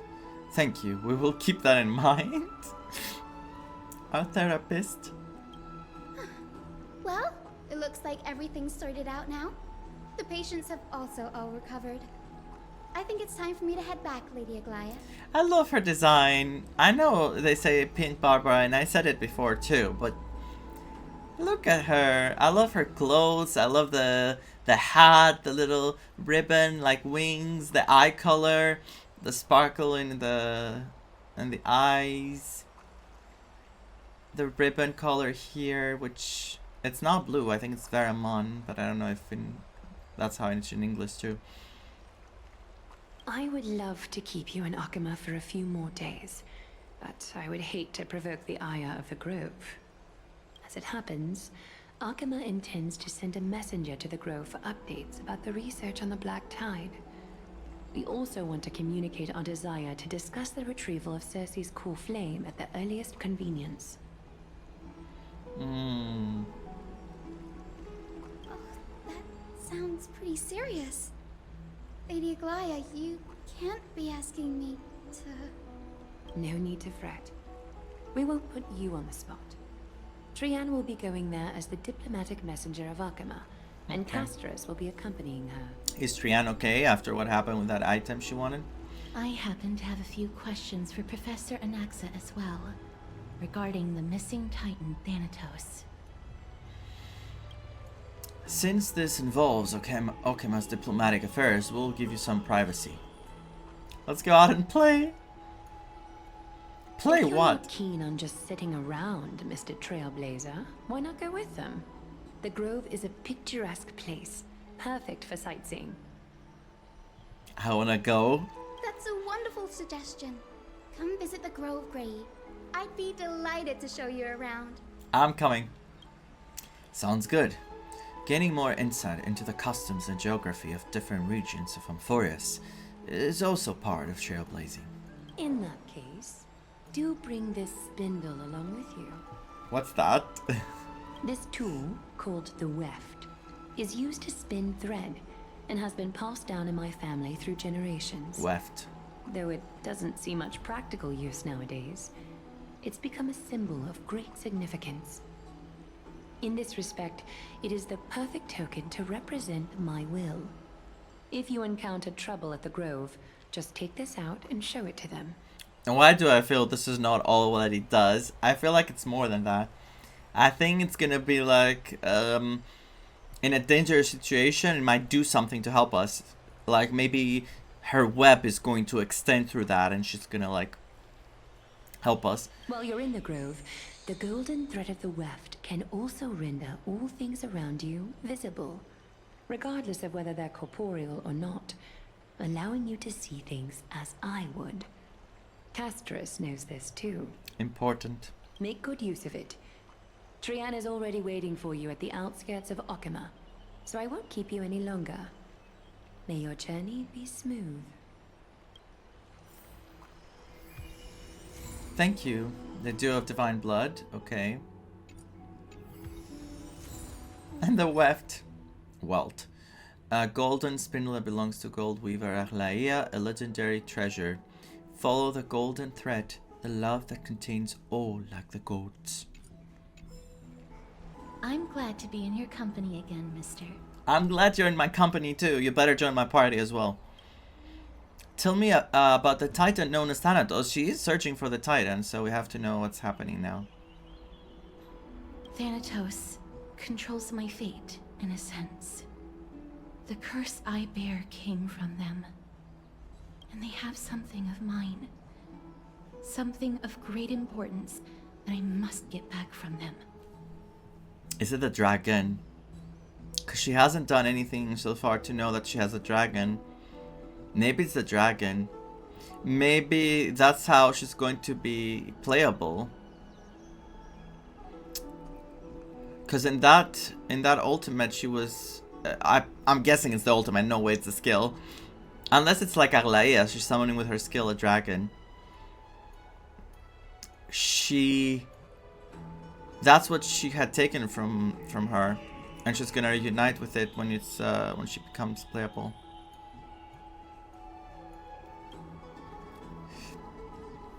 What is the Grove of Epiphany? The Grove of Epiphany is Akama's partner academy.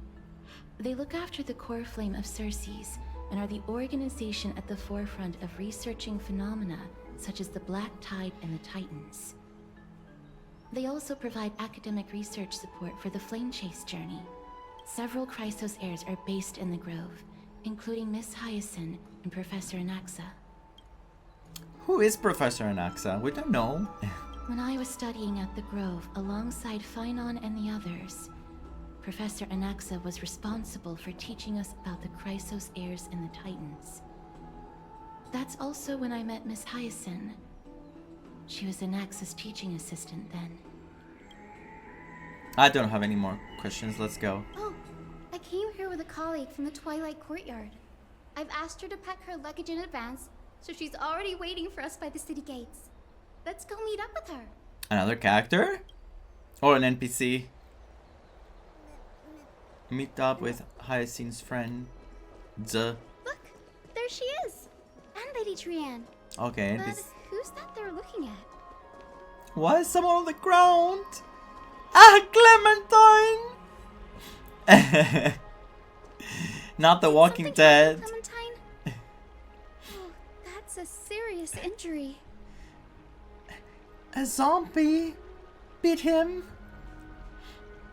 I'm sorry, when I say the name Clementine, it's always our baby Clementine from the Telltale Walking Dead. Always. Miss Hyacinth, this man was discovered by Trianne. Trianne was in a bad mood this morning, so we went to the outskirts of Akama for some fresh air. But then we found him collapsed on the roadside. Trianne knows the city has good doctors, so Trianne brought our new friend into the city to look for a doctor. Okay. I was waiting here for Miss Hyacinth when I bumped into Lady Trianne. But by then, this man was already in critical condition, so... Critical? So I had to perform some emergency treatment first. What the hell happened to him? These wounds, they're caused by the Black Tide. Oh. This is bad. Clementine, prepare a ward for this man at once. I'll treat him myself. It's a miracle he's still alive, considering how badly the Black Tide injured him. Grey, Cassie, and Trianne, would you mind making your way to the Grove first? Once this man is out of danger, Clementine and I will join you. Trianne doesn't have a cute name. I mean, she hasn't made a cute name for her like she did for us and Cassie. As a healer, I cannot ignore those in need of medical attention. I know I got Lingsha. I really wanted Lingsha and I got her. Of course, I love her. And also I have Avengerine, I have Locha. These are my sustains. And Fushuan, who I haven't used for 20 billion years. But, obviously, she's going to be a healer. And, you know, who cares? Who cares? I feel like... I feel like that sounded wrong again. I'm not talking. I understand. May fate have mercy on this poor man. Who cares? 2 words. Trianne believes he'll get better.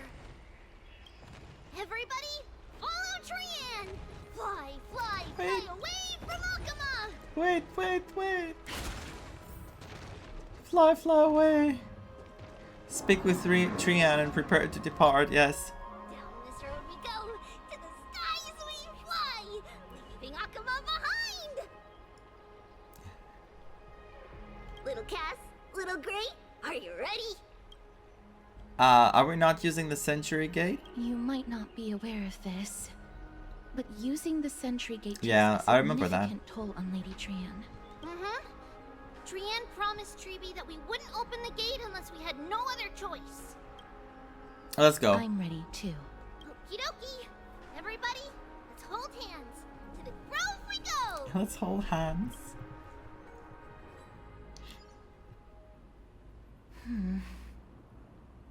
It's harder than I thought to sew gemstones onto Wolfeld. Mem, look at Mem. Cass, memmy, mem. Memmy, mem. Cass, mem, Cass. Mem, Trailblazer, galactic baseballer, mem.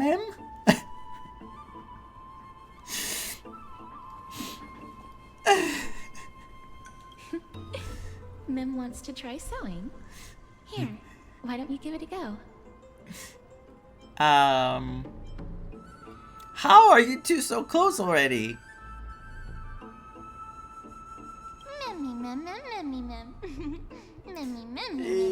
Cass and I are now good friends after traveling together for so many days.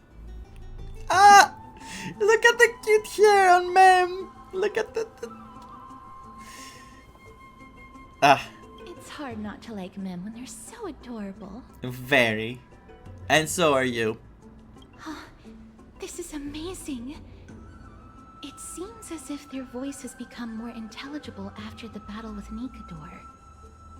After spending the last few days together, I feel like I'm gradually gaining the ability to understand what they're saying. Even if it's just a little.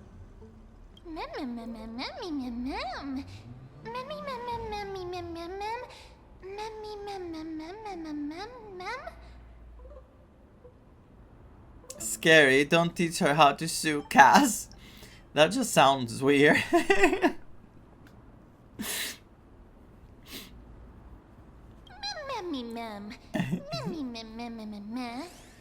Ah, March, it's like you never left. She like what I say.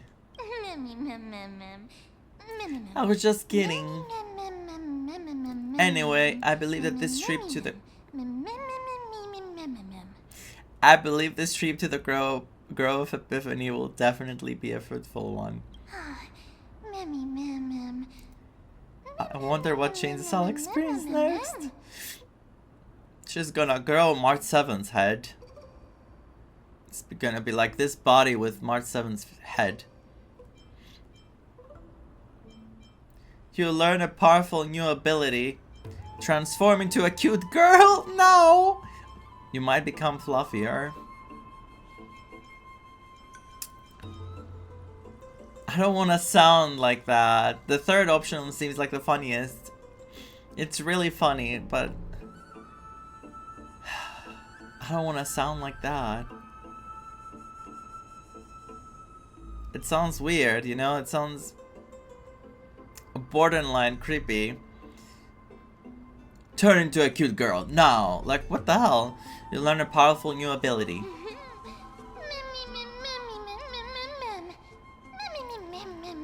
Being adorable isn't enough. I need to be strong too. Of course. Is everybody awake? Little Gray, little Cass, and a little pink puppy? What's up, Trian? You don't sound well. Puppy? Puppy?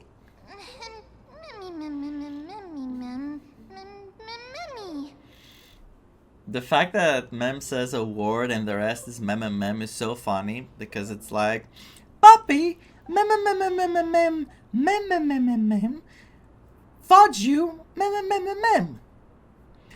I've become a different species altogether, and here I thought you would just give me a nickname like Little Mammy. It's already action hour.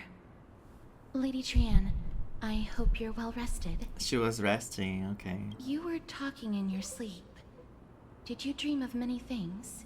Sleep talking? What did Trian say? Something like, Mommy, all with sword. Let's fight together. We'll be brave. Ugh, it's so embarrassing. Please don't make fun of Trian.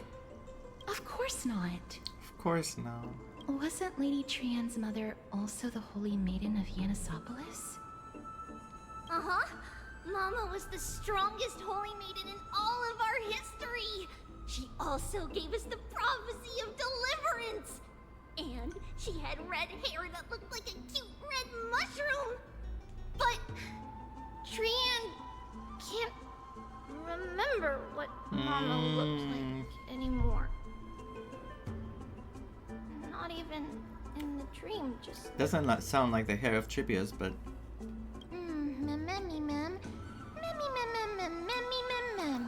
Vaan and I will lend Trian a hand.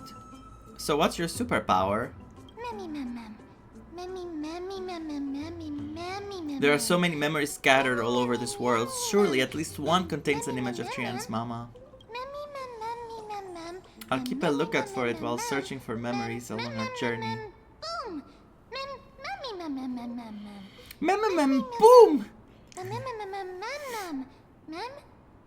And only will Trian be able to remember what her mama looks like. She'll even be able to talk with her, right? Trian thinks that's a great idea. Can the pink puppy help Trian out? Can it?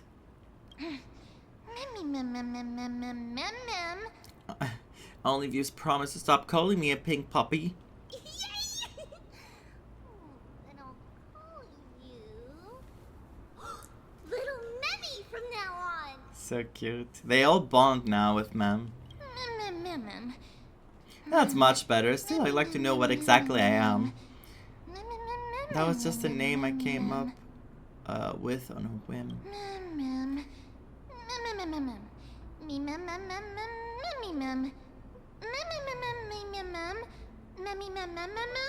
I love how I just let her do the whole dialogue, and then I'm like, okay, now I'll click. Okie dokie. Trian remembers that we need to help Aggie ask the big tree whether Cersei's would be willing to visit Akama. If we follow this woven trail and keep going upward, we'll reach the grove in no time. Let's do it.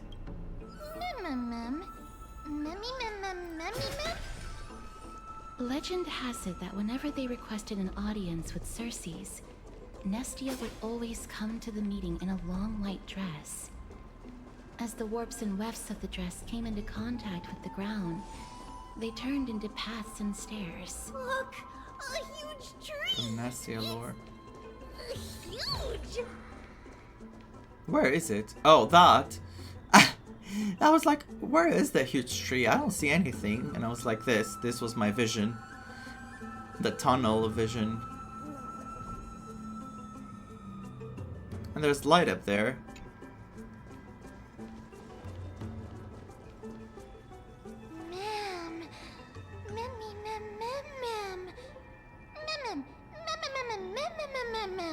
Now you're telling me to take pictures?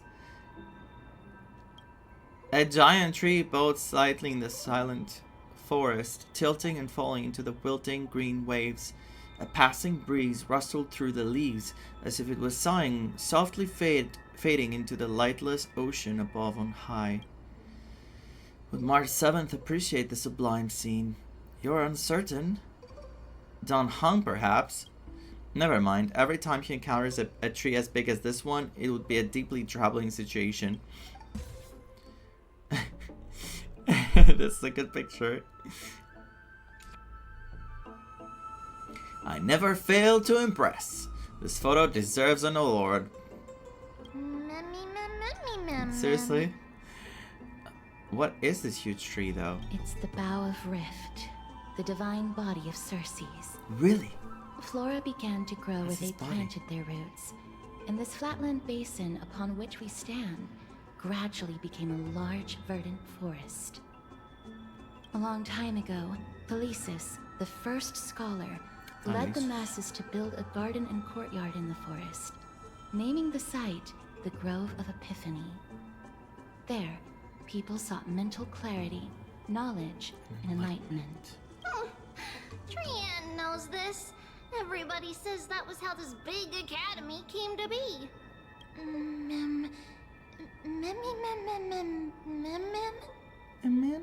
Something feels off. Something is not right. Where is everyone? The Grove has always welcomed scholars. So too would Cersei's give us her delicate leaves and extend her branches in greeting. Yet, it seems both the Grove's messengers and the Titan are indifferent to our arrival. Maybe they're focused to something else. Maybe something else is going on and... yeah. What an inconsiderate Titan. Is the Grove closed to visitors, so we have no way in? There should still be a way in. I'm just a little surprised. Maybe everybody's still asleep because classes haven't started yet. They don't want to be disturbed, so they shut the entrance. Let's look around and see if we can find out what's happened. Yeah. This place is too quiet. Trian found it! Everybody, fly across to the other side! The entrance on the other side. Where could it be? This is weird. Grace's eyes are so sharp! I knew you would find it. The courtyard of Storgi should be just ahead of us. This is the right way, correct? What is that in the middle? As I expected, something's not right here. Not a single person around. Even though we're not scholars, someone should have come forward to receive us by now. Not to mention that this whole place is also eerily quiet. Maybe Leia didn't give them a heads up. There's no way. Maybe something happened. Maybe they really are asleep. Maybe something happened. That's possible. Hello? The camera.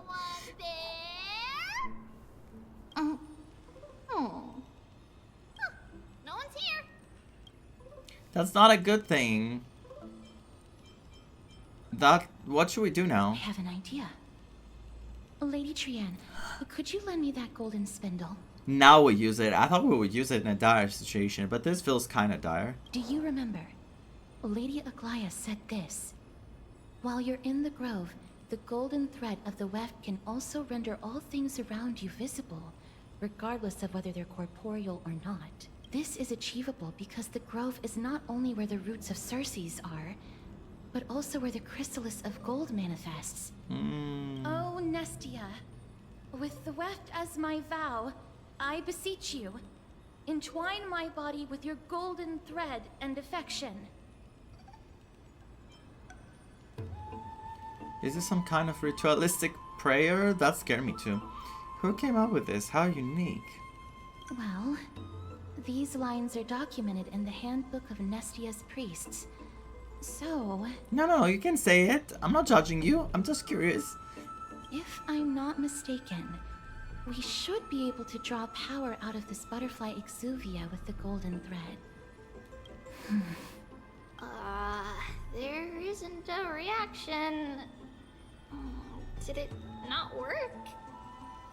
But that shouldn't be. Maybe I should use it.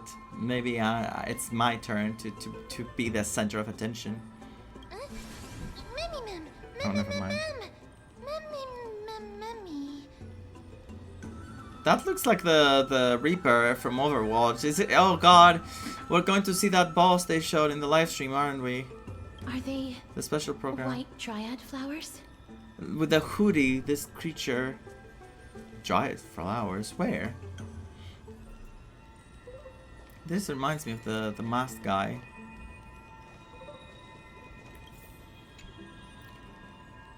Okay, wait.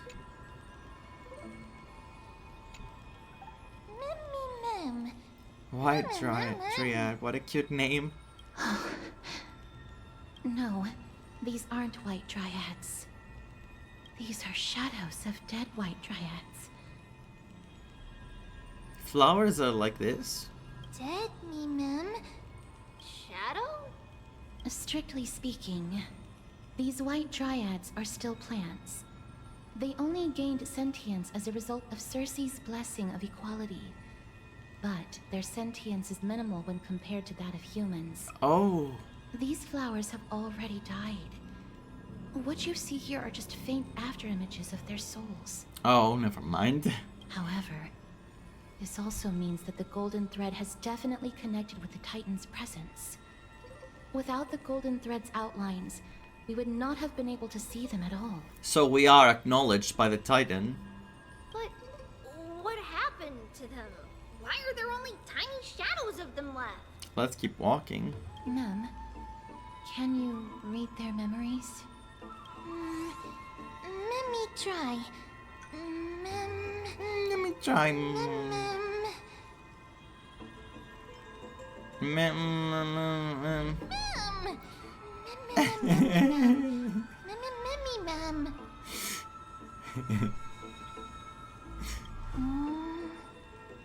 Black cloak. It's that creature. Sword. That person. Towards the great tree.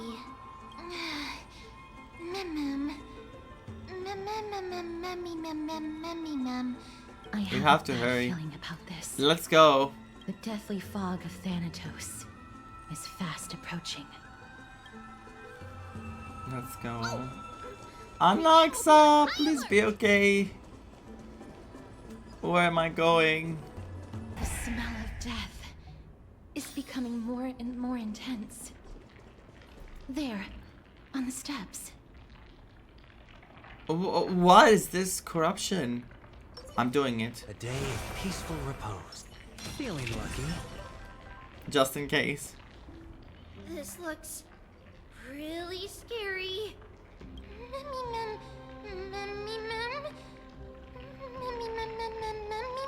That's true. What the hell are those? Are these... Can't be flowers corrupted or something, turn into these monsters. No, it's neither of those. This is a creation of the Black Tide. Such creatures are formed when living beings are corrupted and turned into deformed hollow husks Don't of tell their me. former selves. Don't tell me it's the White Dryads, but we saw their souls. Everybody, stay alert. Regardless of what has happened to the Grove, the fact that we're seeing the remains of a Black Tide creation here... It could be actual people. I didn't think of that. It could be actual scholars and people. Should we inform Aggie about this? We should.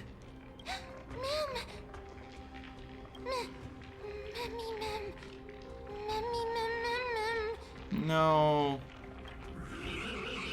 My god, it reminds me of the monsters in Shienzo, the ones that are corrupted. Isn't it similar? Well, not just because it has the two blades. The monster is alive! Trienne will protect everybody! No, together. Trienne, please hide behind us. Mister, let's do this. Mister. I'm the mister. You defeated it! Little Gray, little Kaz, you're so strong! Of course I am.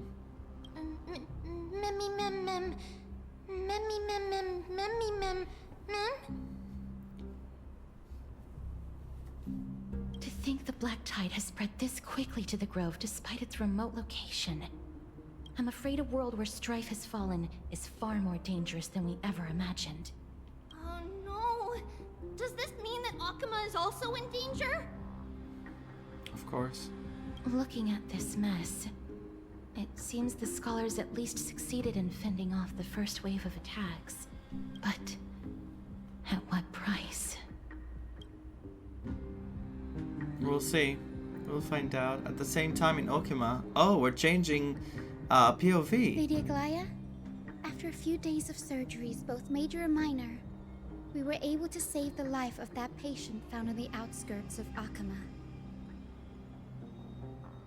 After a few days. This is... Wait, what? It said at the same time in Okima. So, what do they mean after a few days of surgeries? I'm confused. How does that work? Thank you again, Hyacinth, for your hard work. The scarring of his organs was especially severe. a result of the Black Tide's corruption. It's a miracle he's even survived. I can't say for sure when he'll regain consciousness. Don't stress yourself out over this. You've already done everything in your power to save him. There's no need to hurry to the Grove either. You deserve a good rest now.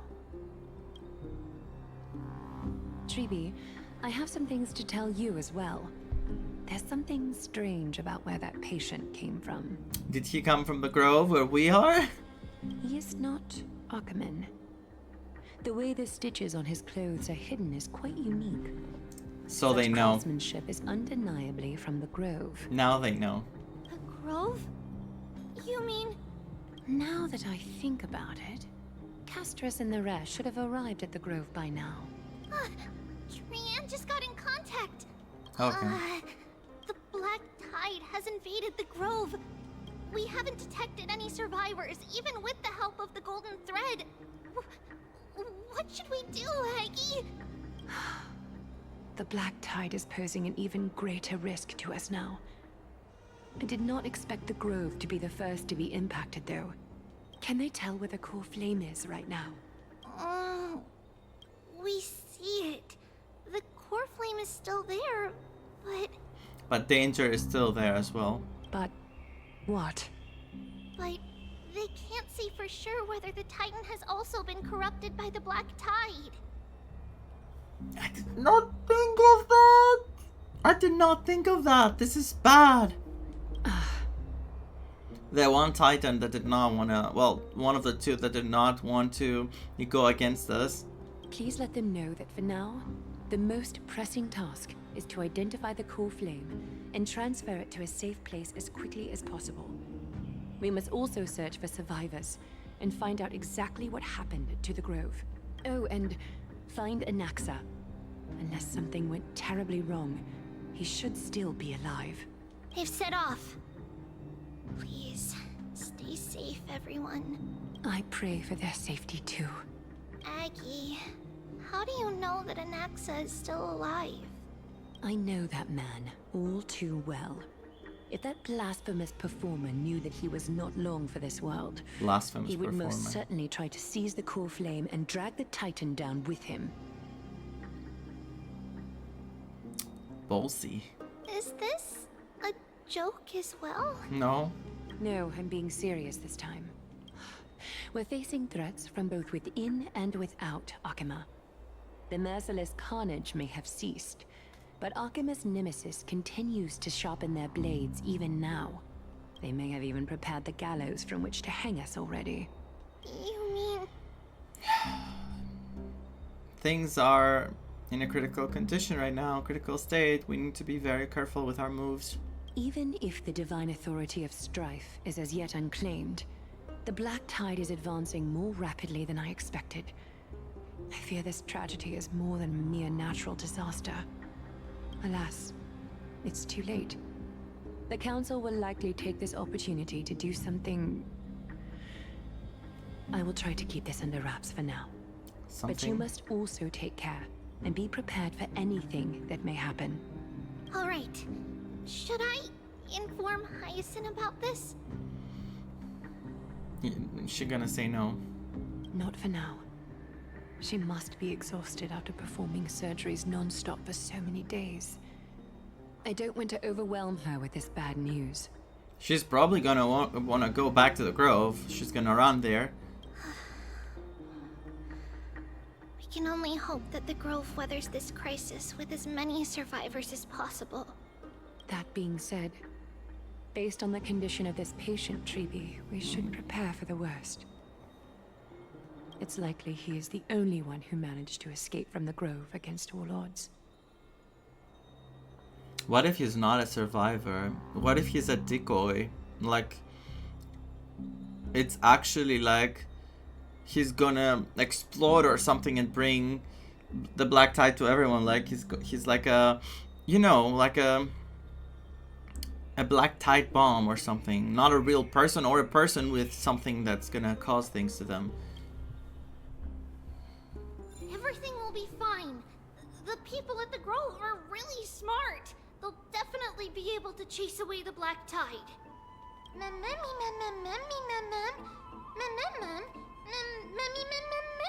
Yeah.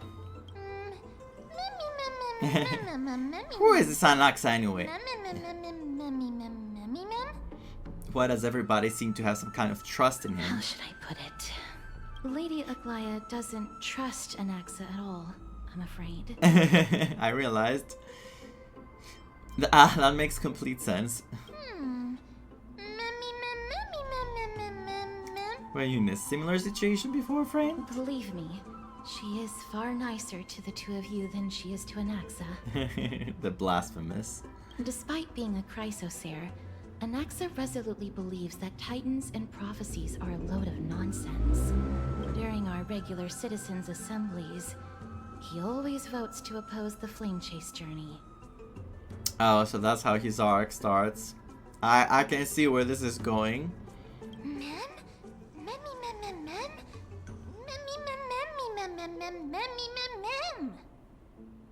Trian knows the answer to that.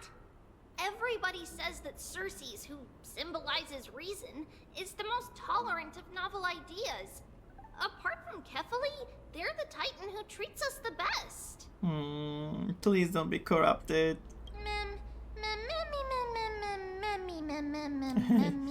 Cersei must be really open-minded if they're accepting or even this kind of novel idea. That is how we formed an agreement with these Titans who bear no harm toward humanity. If they agree to support us on our flame chase journey, we will wait till the final moments of the journey to restore their core flames. So they're giving them time. With the exception of Orynyx, that is, they didn't lend us their power willingly. I don't think Orynyx was as reluctant to help us as you put it, or they wouldn't have deemed Vaan worthy and allow me to journey alongside all of you. That is true. It's also fortunate that these gods weren't corrupted by the Black Tide and did not descend into madness. Trian believes Cersei's will be alright. After all, everybody says that the people of the Grove are really smart. Depends on the situation now, though. So, Little Gray and Little Cass, just leave the task of finding Anexa and everyone else to Trian. It's easy for Trian to look for people because we can fly. Yeah, but please be careful. Good idea. In that case, please bring the weft along with you, Lady Trian. The golden thread will be much more effective from up above. Please promise us that you'll take care of yourself. This is going bad. I don't trust this. They said like she can't open the portal too often now, like limited times, only when necessary. Okie doke. If Trian gets in trouble, we'll look for all of you. In return, if you get in trouble, remember to call for Trian, okay? We'll come right over and open the gate for you. There you go. That's the other thing I wish to mention. Do not open the gate unless you have no other choice, Lady Trian. Your body is not in good shape at the moment. Okay. We will keep that in mind. Trian was just trying to help. Of course, we know that. After all, Lady Trian is a demigod, the most powerful among all of us here. Remember all those brave heroes and the tales you've heard. They would always save their strength until the very last moment. That way, they could ensure that nothing went wrong with their plans. Isn't that right? Why do I get the feeling they're setting it up that Triby will be left alone? At the end, it's gonna be just Triby, the last one. In that case, brave Trian shall clear the way for all of you.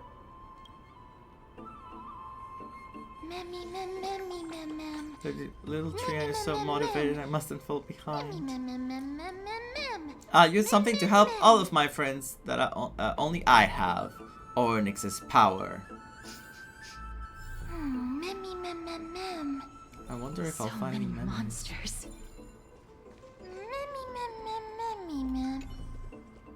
The monster's body is twisted like brambles, not allowing any living being to approach.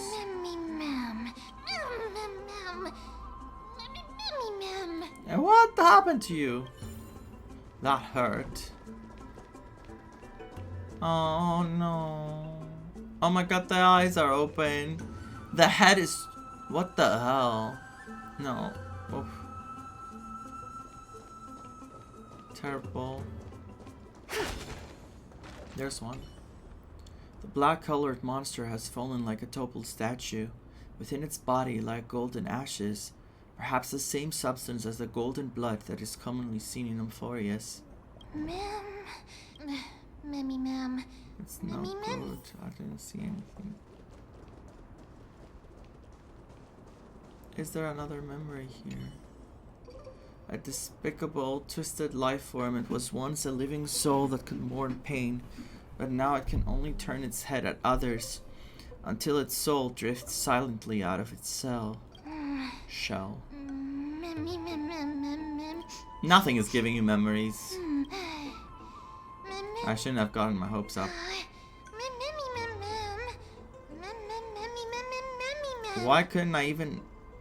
a sliver of a memory where I couldn't see even a sliver of memory? It could be because when a life is devoured by the black tide, it loses its soul.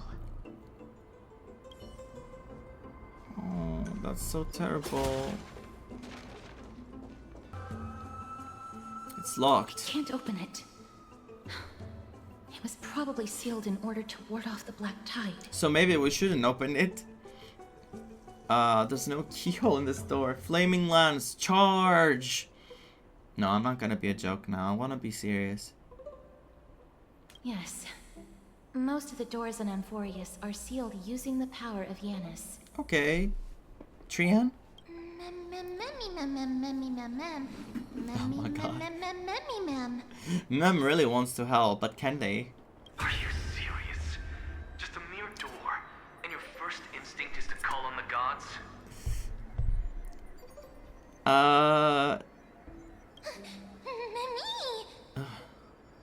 Before you try unlocking the door, perhaps you should first find a way to clear the fog that clouds your vision.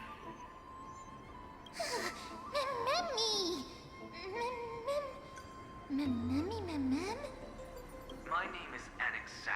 Oh my god, it's him. The 7 sages of the Grove of Epiphany and the founder of the New Spores. Anaxagoras. Before we go any further, rule number 1. Do not call me Anexa. Fine. Anaxagora would call you anyway. Anaxago. I'll just stick to Anexa. Now, can you tell me? Rule number 2. Never interrupt me.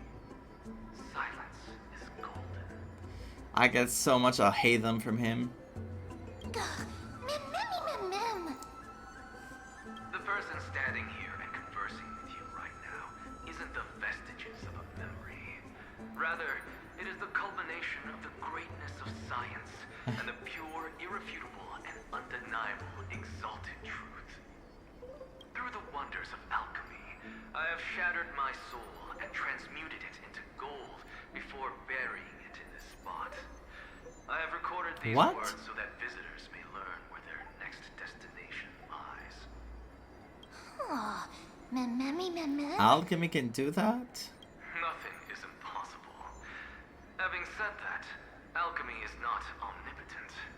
Each time you hear from me, an equivalent part of my soul is being consumed as the price. In other words, this voice isn't created out of thin air. I want to see his discussions with Ron May. I'm intrigued.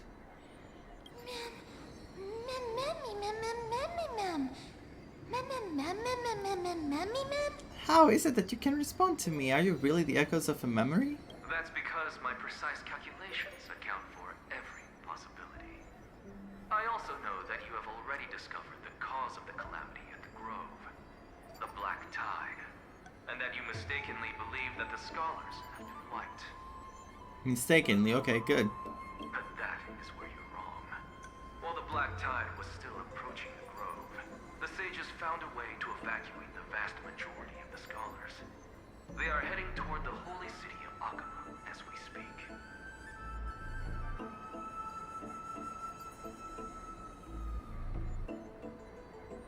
Huh? Only a small fraction of the scholars stayed behind with me to defend the grove. If all goes well, Cersei's core flame will reach Akamon before long. And the person we found? Who was that? And why was he so wounded? But since you have accessed this message, something unforeseen must have occurred. For now, you should continue onward to the Luminary Throne, where you may retrieve the core flame. And our mortal remains. Jesus Christ. Don't say that. And now, the objective is complete. That is all. He disappeared again. Did you finish what you wanted to say? Yes. Mister, judging from your reaction, you must have found a useful memory. Recount what you saw in the memory. Professor Anexa? That's a lot to digest at She once. couldn't see it. I'm sorry. Please give me some time. Okay, I could see it. I'm blessed by the remembrance. You're not, sorry. At least for now. He said his name is Amphoreus. You don't have to take that too seriously. For some reason, he's especially particular about his full name. Neusporus and alchemy refer to... Professor Anexa theorizes that all beings originate from the same source and have a similar composition, which in this case refers to the soul. He calls this theory Neusporism. Neusporism. Nous. Mind. Nous means mind in Greek. It is an extremely complicated theory.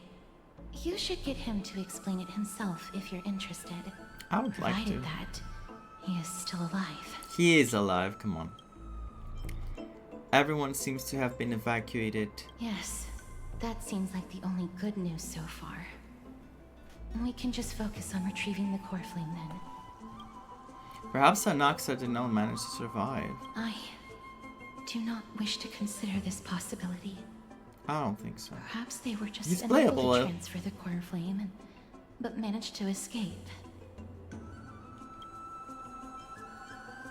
I mean, yeah, okay.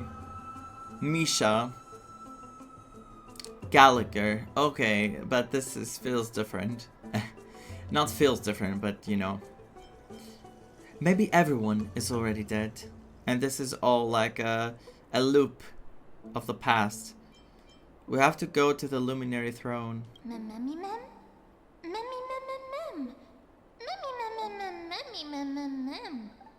Why would there be a throne in an academy? It is located at the top of the giant tree, and is where Cersei's core flame is kept. Probably it's where we saw the light According from to afar on the Anexa, tree. The core flame should still be there.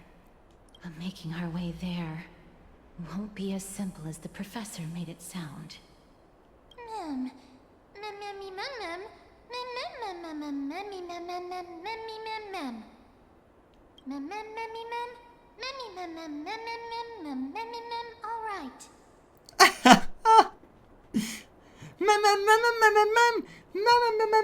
All right. Right. Let's see whether he left any similar directions for us along the way. Mem is a gem for this game. Like the whole character, like this is very, very like. It's going to stay in my brain and to many people's brains for quite a while.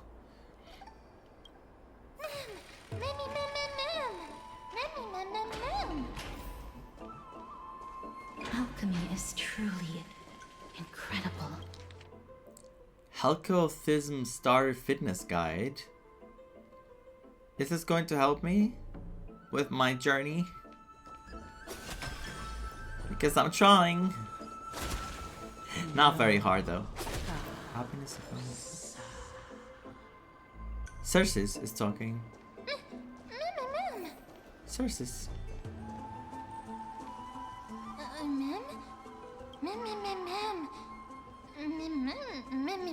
There's no one here. They're just imagining them singing. No, you didn't imagine it. Of course.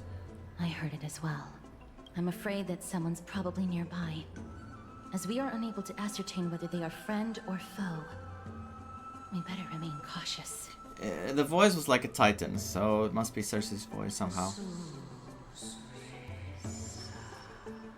Giants raise their glasses in a toast, beheld by the 12 constellations.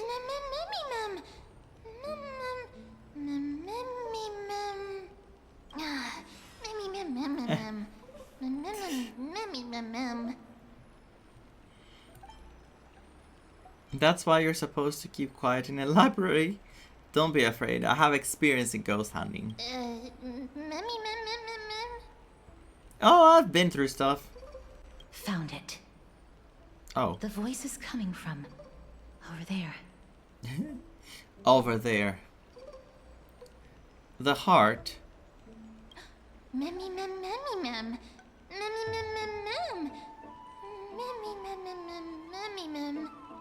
How can a heart possibly speak and it's not even lit up? I think that's something supernatural. You think? Isn't everything kind of supernatural? No. It seems to be coming from somewhere even further that way. Let's go check it out. We don't want to alert them. It's this one, right? Listen to the Titan's echoes. Chrysalis of gold Nestia, waving fates of hearts destined to meet. Purest beauty in your grace, deepest passion in your heart. That's it. Long journey into lovely night. A statue resembling an old man draped in robes. This is an old man? How can you tell? Seated in deep meditation. Look. Resembling an old man draped in robes, seated in deep meditation, and capable of singing. Stare at the statue, stroke the statue, knock on the statue. I'm gonna knock. Regardless of what you do, a stone won't be able to speak.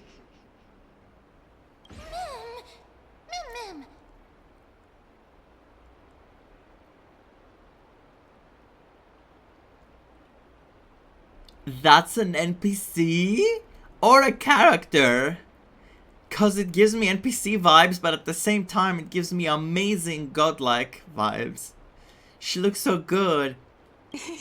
Such a lively little bunny. You even smell a little familiar. Familiar? And she's see-through, so she's not a character playable. Haha, demon, eat my bat. No. What a good-looking ghost. I don't want to say any of that stuff. I'll say the first one. What a smooth-talking child. I'll accept your praise. Is this possible, like, to be Cersei's? Who are you? Keep your distance and identify yourself. Otherwise, you'll face the consequences. The scent of Thanatos. I recognize you. Idonia's renowned goddess of death. Since you are aware, stop provoking the authority of death. Answer my question. Baring your fangs at me. How cute. Just call me Calypso. I greet you on behalf of the 7 sages and the litophagists. Calypso. Oh my god. Calypso, Calypso. I understand what you're saying, but are you a specter? Of course not. Just ask the fair lady beside you. She'll definitely know the reason why. Be careful. Even if the head of the Lotophagus has never shown their true identity before, we shouldn't trust this person so easily. I don't fully trust her. The Weft could not detect her presence just now. That would be out of the ordinary if she were truly a phantom body. But if she is someone who has passed on, I should be able to tell. Let me test her. Okay. Do you mind if I join your private conversation? That would be rather inappropriate for someone who isn't even willing to reveal their real self. Forget it. Kastoriki is now like a whole different vibe. I love how serious she gets when she needs to. Very wary and like careful. I said the same thing. However, I'm going to ask you some questions. Please answer them truthfully. If you can do so without hesitation, we won't treat you as an enemy for the time being. A pop quiz? You know that? Sparks my interest. No, the pop quiz? Go ahead. What was the topic for the grand finals of the 752nd Great Debate? Is a flying arrow in motion or at rest? Who was your representative? Medea. She went up against Phainon of the New Sporists. Okay. Who won? Phainon. Nobody won because the 752nd Great Debate never took place. What I just mentioned happened during the previous debate. Phainon emerged victorious and obtained his 10th consecutive debate wreath. A genius. To alleviate your worries, I shall provide you with a piece of information that's more valuable than the Great Debate. Anexa the New Sporist is still alive. I saved him, and he is now recuperating at the Luminary Throne. So, are you satisfied with my answers? Very. This dumbfounded expression of yours is much more adorable and likable than the previous one. As the saying goes, seeing is believing. Why don't you follow me to the throne and take a look for yourself? I'll keep my eyes on you at all times. Oh, that's truly an honor.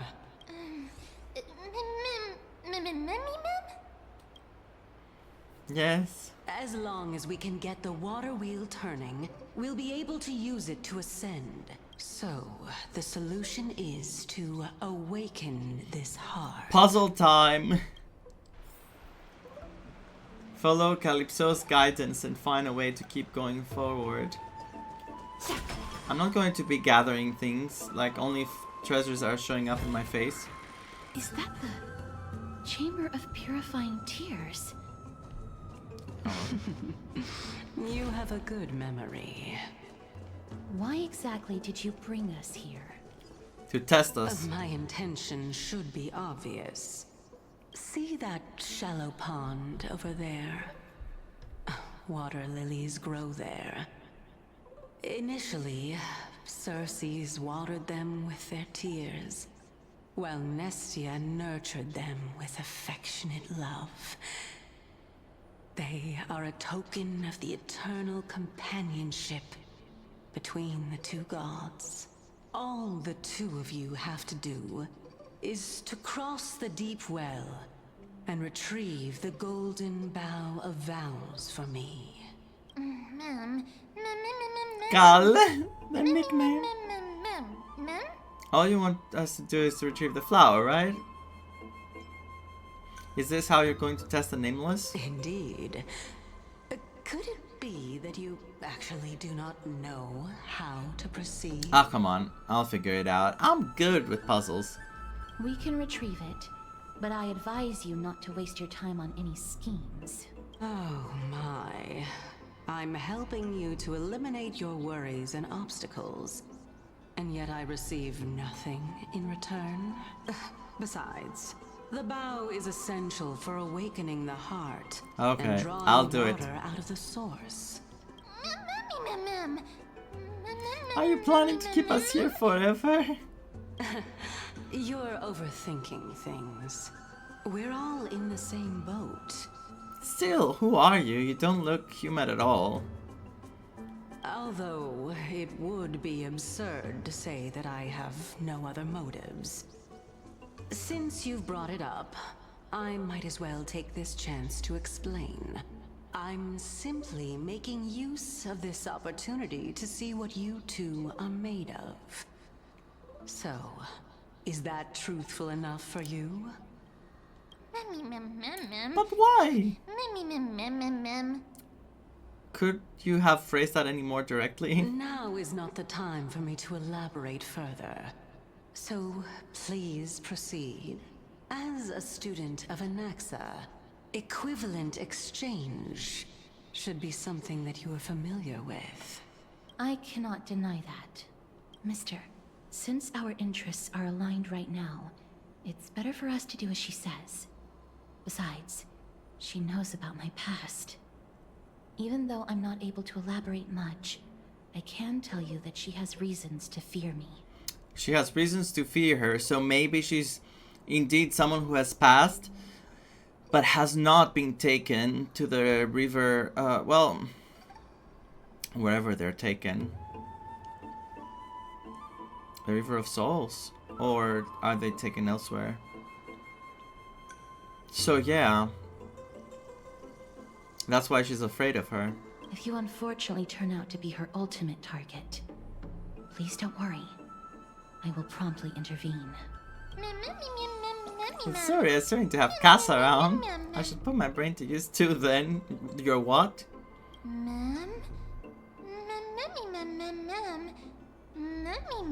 Water lilies. Okay, thanks for the help. That was very helpful, ma'am. So this is the Golden Bough of Vows. I hope that the Titan will not take their anger out on us. Unless Calypso is a Titan, as I said. Don't worry, there are several Eons that have my back.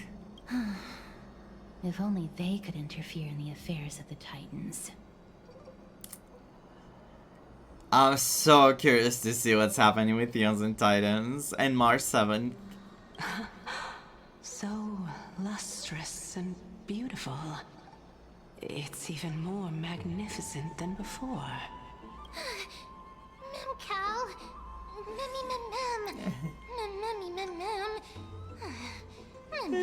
My tiny little heart cannot take it. Understood. My apologies, Pink Bunny. Bunny. Memmy bunny, mem? I'm truly an all-encompassing species. Is this the legendary Golden Bough of Vows? We'll know once we test it. I've been so mind-fudged by Mem that I was reading this line of Calypso right now, and my head was expecting the voice actor to be like, Mem. That damage it caused to me. There's a secret passageway behind the pond. It's faster if we take that path. Man, secret passageway, so man. Well, I'm one of the 7 sages after all. We're here. Could you kindly pluck a petal for me and place it into the pool? Remove a petal from the Golden Bough of Vows. Now, can our little goddess perform that again? Our little goddess. Huh? That being the oath of Nestia's priests. Right. Got it. She didn't say no to the goddess part. She's like, of course, it's me. Oh, Nestia, with the weft as my vow, I beseech you, entwine my body with your golden thread and affection. Ma'am. We did it! We did it!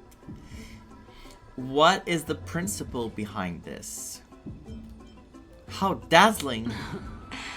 It's just an ancient promise between the Titan and humans. Why is the soul in the back red of the Dryad?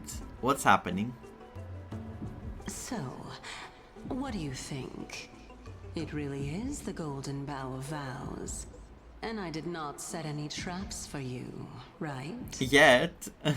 That is indeed true. Do you hear the heartbeat? Of the heart, okay. It's the heart's heartbeat, yeah, okay.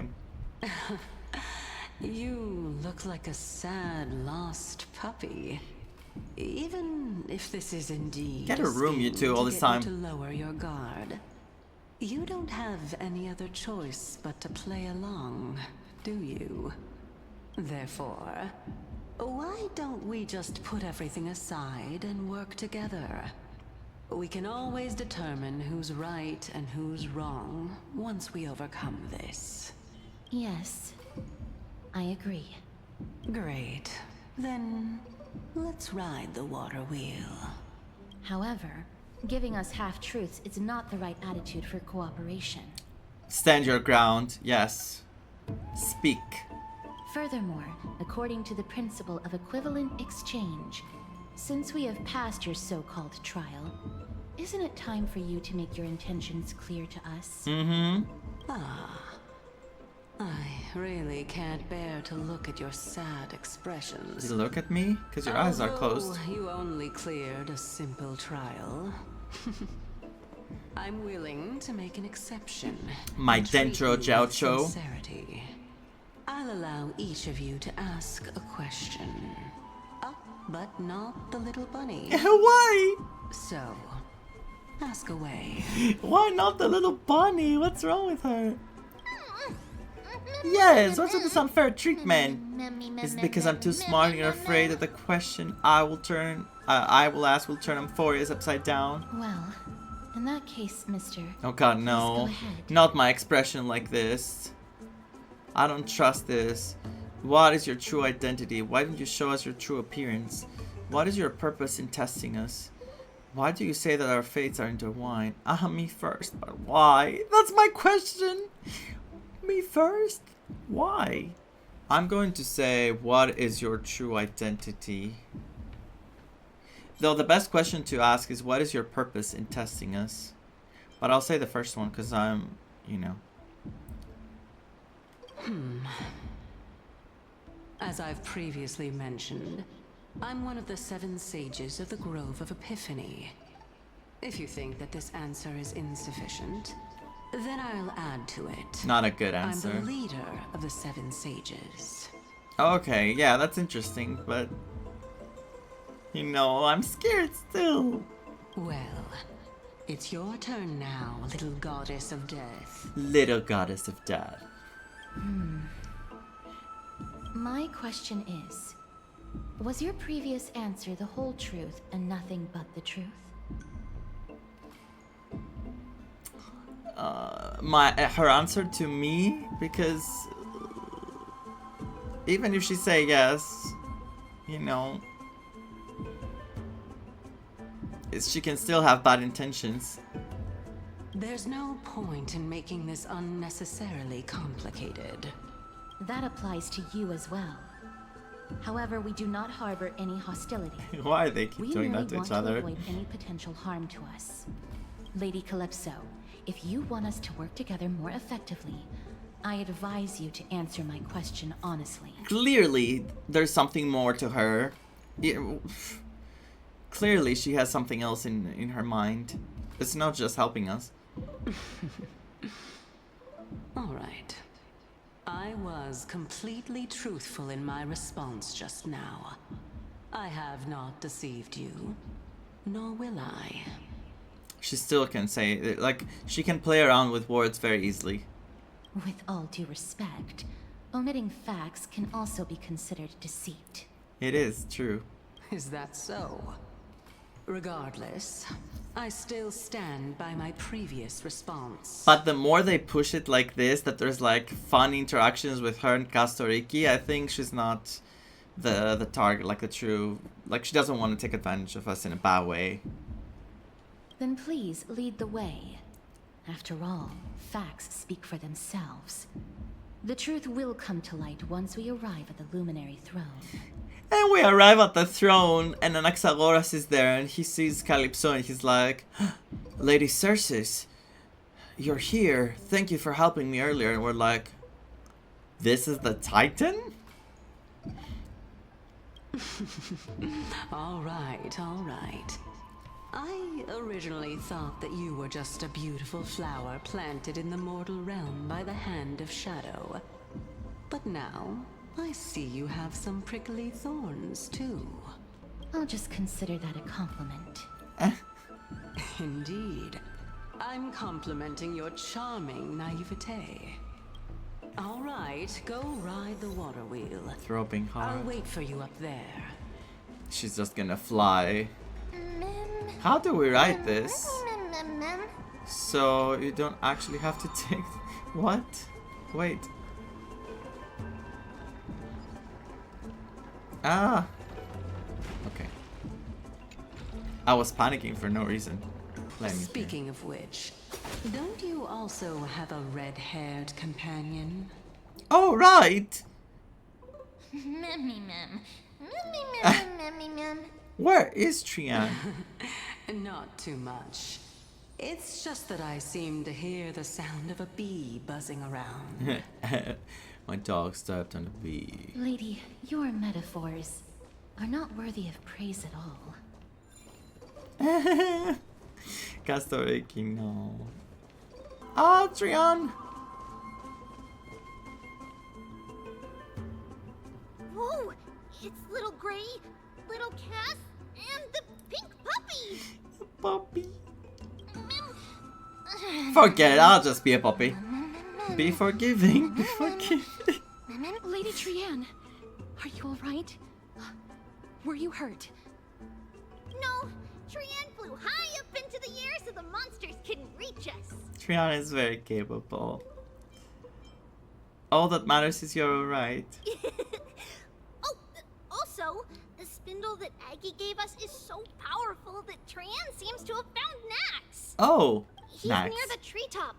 Even though our perception of him is very weak, it's not like the White Dryads from before.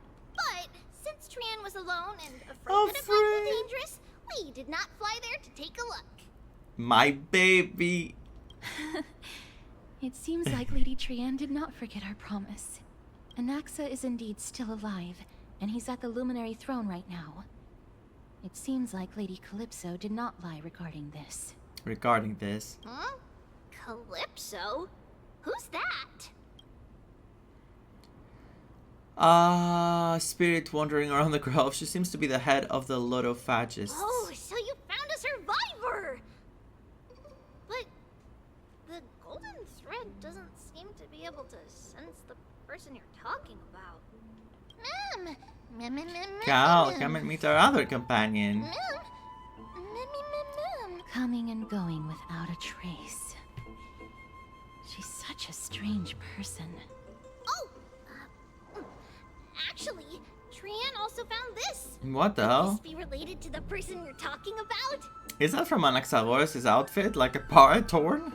This is a piece of burnt cloth. Yup. Trian found it on a branch not long ago. Trian even used the golden thread to search around and found that the entire grove is giving off a similar aura. Anaxa left it behind using alchemy. I don't think so. Trian doesn't think so. Because when Trian picked it up, we didn't see anything at all. And judging by the golden thread, the aura seems to be all around.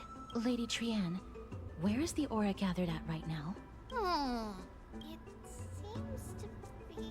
A little higher and a little ahead of us. The Dome of Devotion. Dome of Devotion?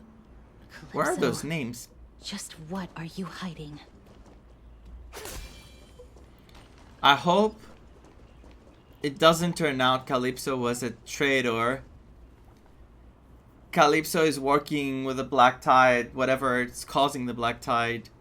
Like that person in the special program. And she's trying to for us to open up the path so they can reach Anaxagora and the...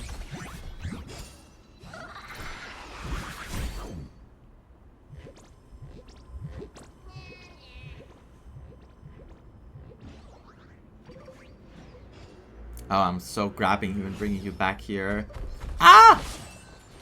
Don't look at me. I'm hiding. No! I'm hiding. I'm hiding. Yes, nice. Oh, only one, huh? That's easy.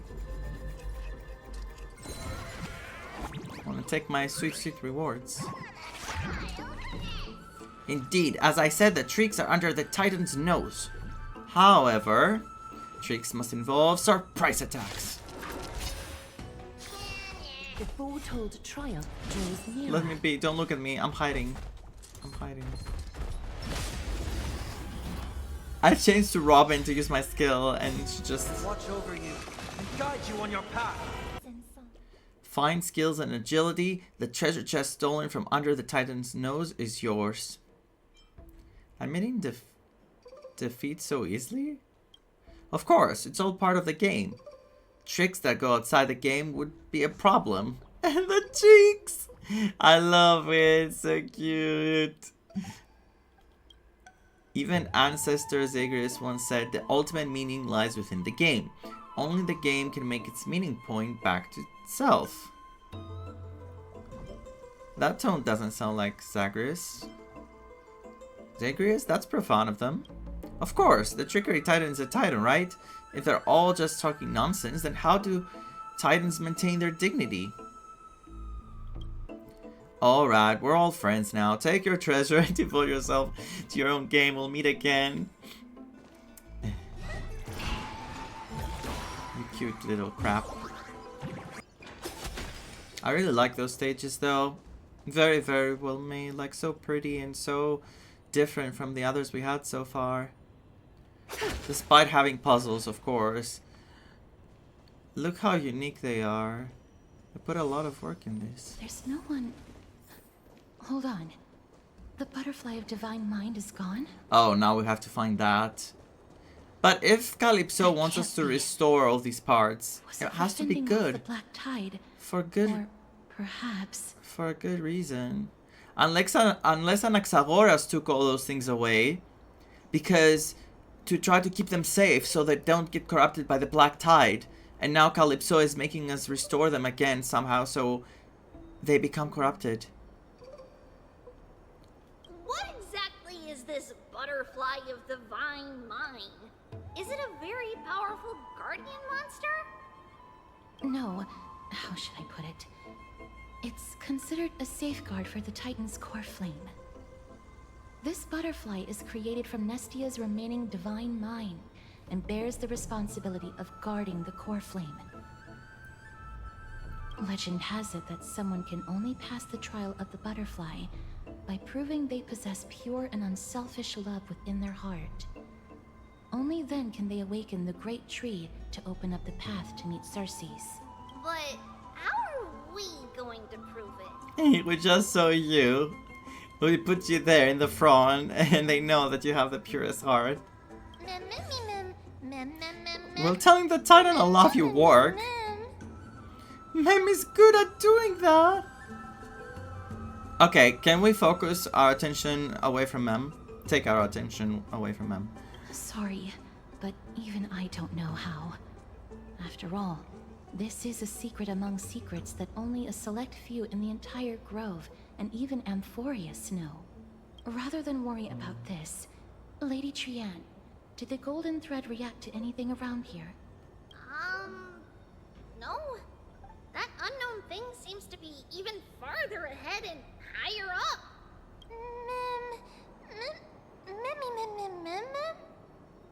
Perhaps we can try again. Let's see if the butterfly will still react to the golden bough of vows despite having dissipated. If it's indeed the token mentioned in the legends, there should be a reaction. Take the petal from the golden bough of vows. You take a single petal from the golden bough of vows and offer it with both hands.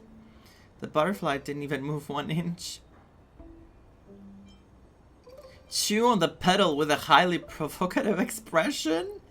What are these options? Just hang on a little longer, a sincere heart will prevail. Even in the native myths of Amphoreus, it all boils down to sincerity brings miracles, so genuine intent in the butterfly will surely respond. Yet, regrettably, it remains unmoved. I did what I could, but the butterfly didn't even move 1 inch. Let me give it a try. Oh, Nestia. With the weft as my vow, I beseech you, entwine my body with your golden thread and affection. The butterfly still didn't move 1 inch. Trian? Lady Trian, and even Mem? Where have they disappeared to? Did they fall backwards? They started falling like a rolling ball or something? Little Cass, look over here, quick! Where? Mummy, he's about to burst into flames! What? The voice seems to be coming from the Star Chase atrium. What? Open up!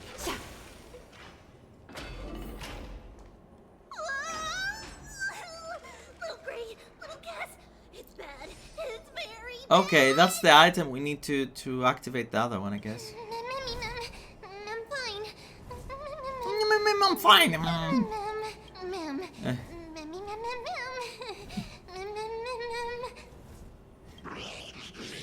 Starving magical beast. Little things. Calm down, we'll be right there. Lady Trian, what exactly happened just now? Trian and Memmy were looking around to see if there were any mechanisms nearby.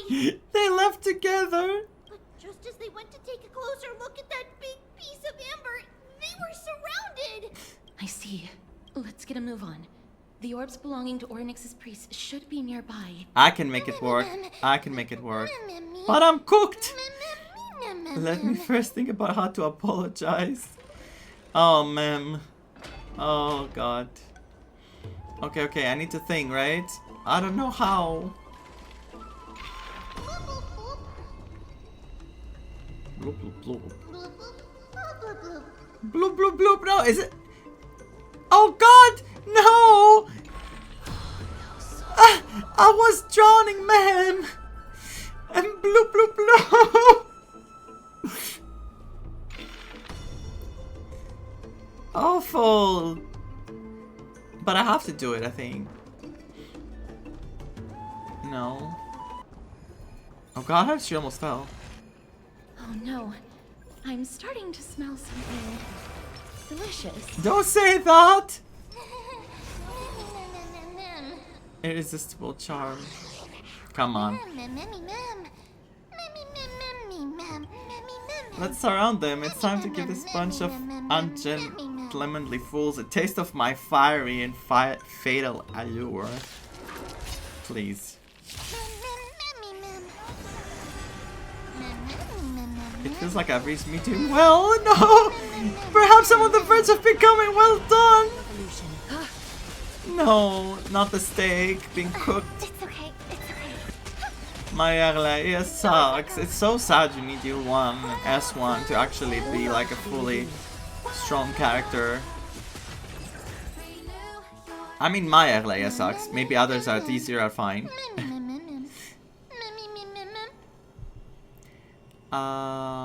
Precision and grace that did not take much effort. Was this supposed to be a challenge? No. Easy. Easy? Where is the easy? She didn't say it. I just wanted to marvel at how Vaan and Cass always managed to resolve crisis so effortlessly. Actually, there's 4 of us. Forgot about Trian. It's alright. Trian only just flew down. I'm glad that everyone is alright. Speaking of which, this piece of amber is... a remnant of Nestia's core flame. To get to the throne at the treetop, gather the embers before you with the golden bough of vows, and present it to the divine butterfly. Whoa, where did you come from? You finally appeared, Lady Calypso. Yes, it's been some time. The battle just now was a true delight, and I feel quite elated. It seems like I'll really be able to rely on all of you to reclaim my true form. Lady Trian, how does the golden thread react to her? There's no reaction at all. Obviously. After all, the fragment that you picked up just now is completely unrelated to me. All right. Just do as I say.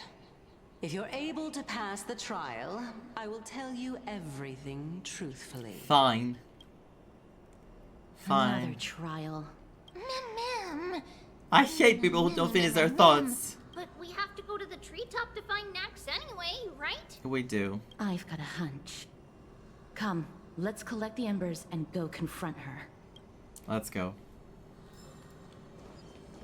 According to Calypso, we just have to gather the embers before us with the golden bough of vows. As the golden water lily touches the amber, flames spill from its petals. Curiously, the fire does not consume the entire flower, only faint sparks gather at the tip, subtly burning. How incredible. You got it. Burning golden bough vows. Yeah, we have to present it to the butterfly. Let's do it. It seems like you managed to gather the embers.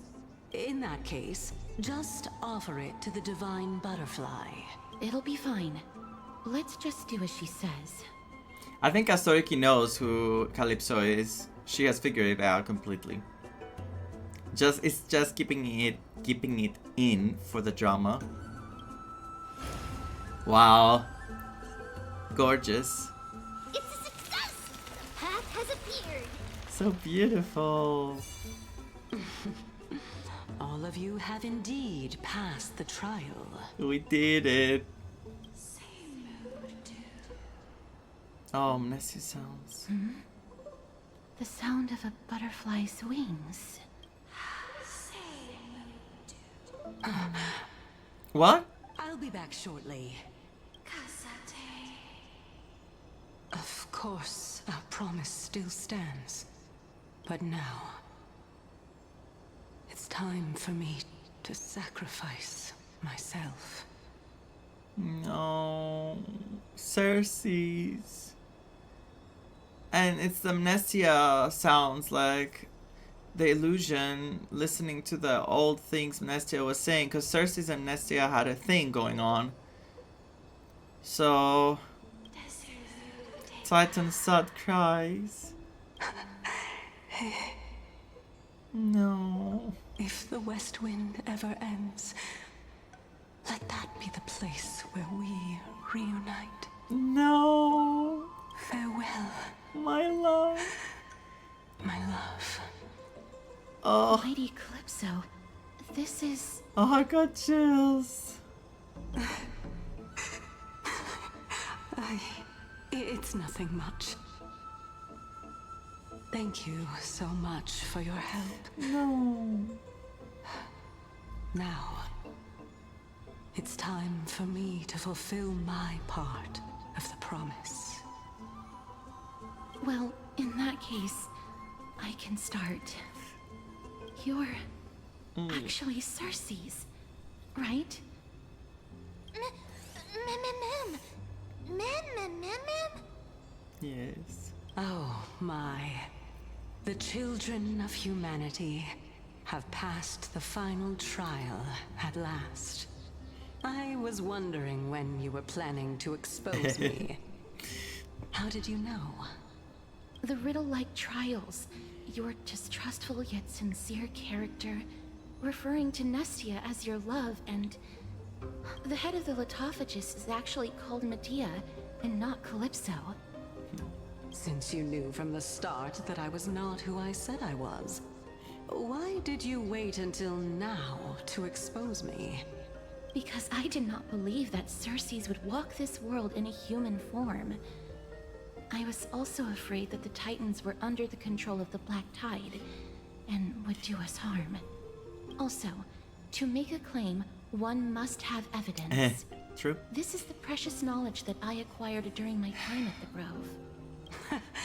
Excellent. To think we were able to gain a new chance at life in the midst of death. Fate truly is a mysterious thing. Well, shouldn't you also tell us why you went through all the trouble of setting up these riddles? Oh, the reason's quite simple.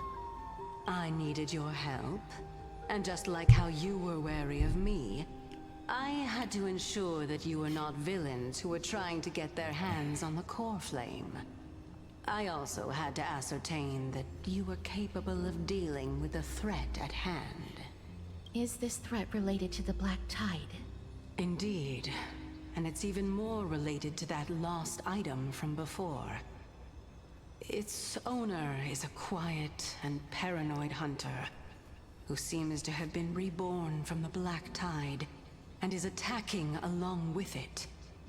Your lost item. As I could not do anything about him, I split my body up and escaped to avoid harm. I bided my time for a chance to seek assistance.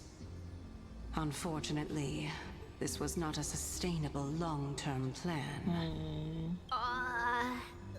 What you mean is that you hid your own core flame? Indeed. I split it into 3. I hid one within the golden bow. And we have one vows, more.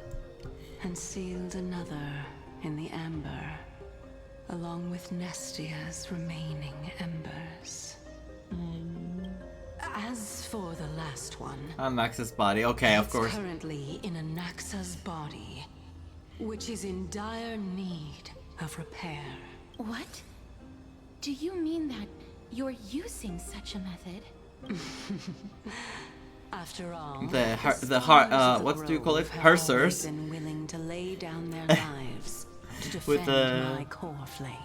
With the core flame inside. As a respected god, it would be too embarrassing if I were to do nothing and simply watch the children of humanity give up their lives for me. I love her. Especially that heretic named Anexa.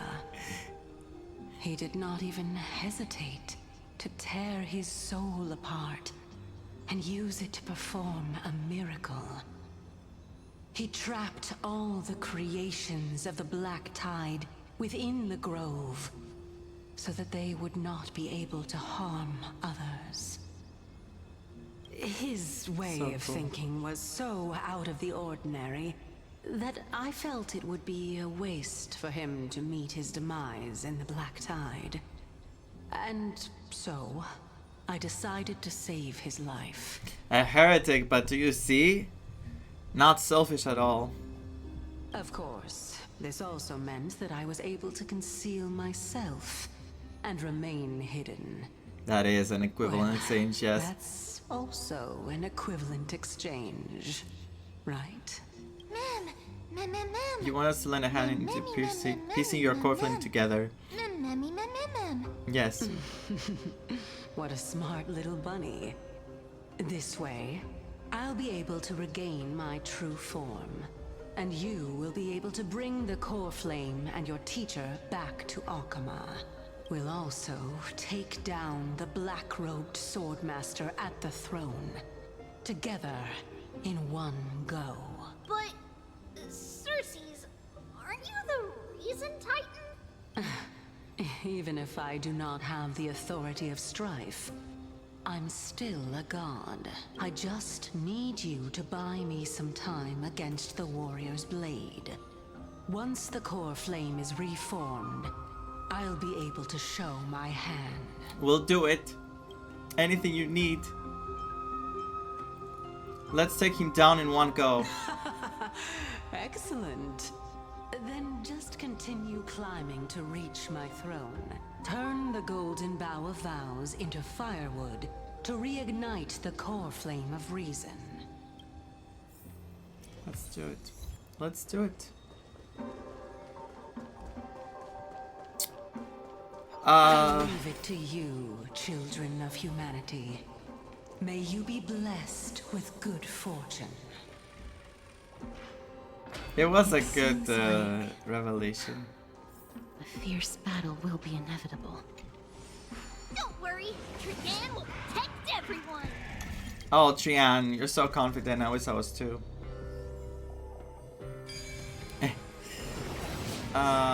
It was a nice Ahead reveal. lies the luminary throne.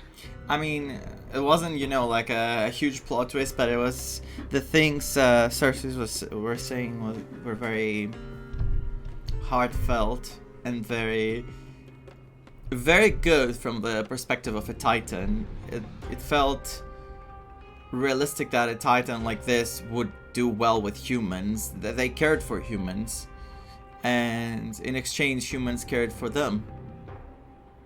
And also, the battlefield that we're about to step onto. Ma'am. It's happening. Ma'am. Can you feel it? Memmy, what's wrong? Ma'am. Very interesting smell. Ma'am. Sound of the blazing sun. Is this What? What are you talking about? Professor Anexa? We're seeing his memories. Oh, the music.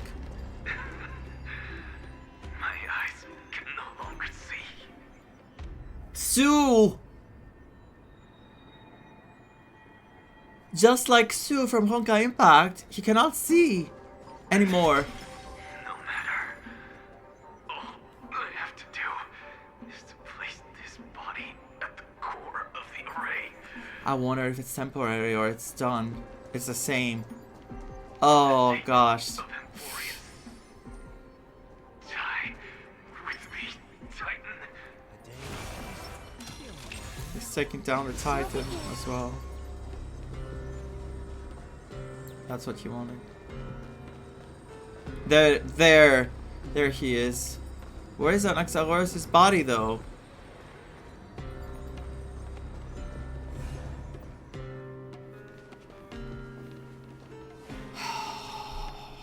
Ma'am. Cersei's was right. He's indeed here. Oh, he's here. Who is this black-robed guy?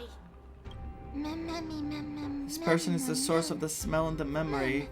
He's the memory itself.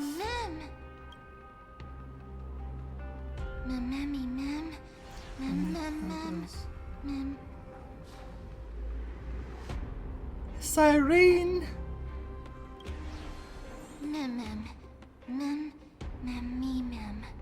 Is this possible that this person is Phainon?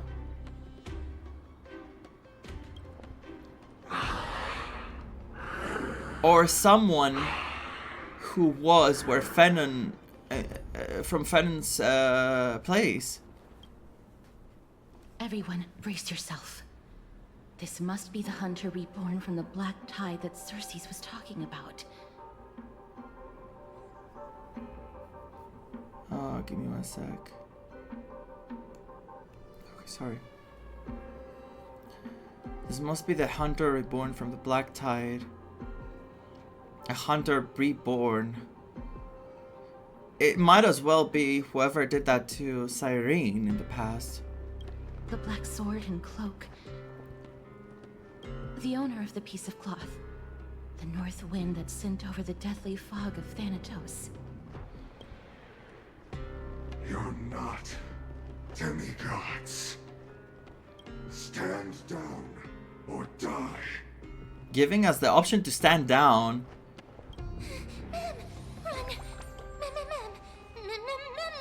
No, ma'am. We cannot do that.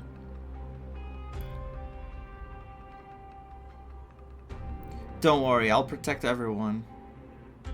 I don't want to sound not realistic, that I'm that confident I can do it, but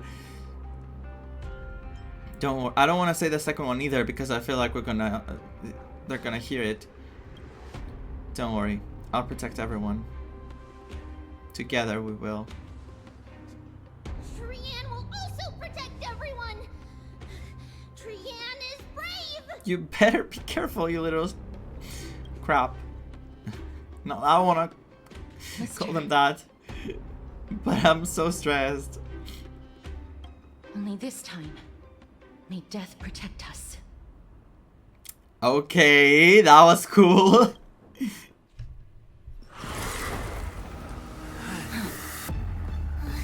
Be careful. What are you doing? Never mind, nothing.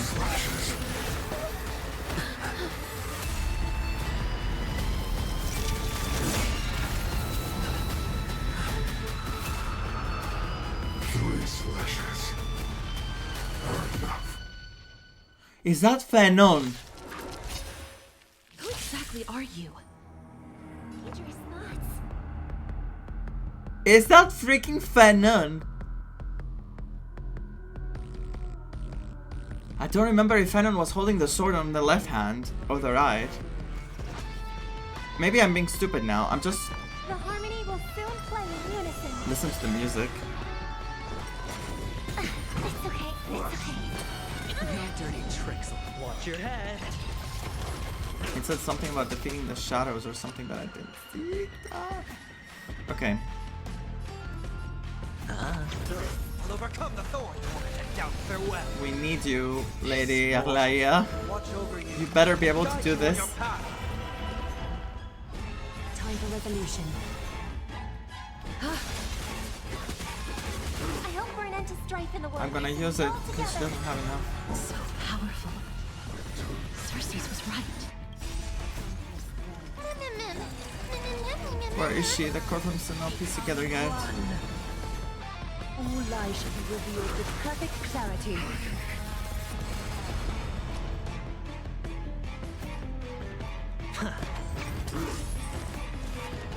What's over you? Serenity is before me. A little honesty would do us good. Life, so fragile like a wisp of silk.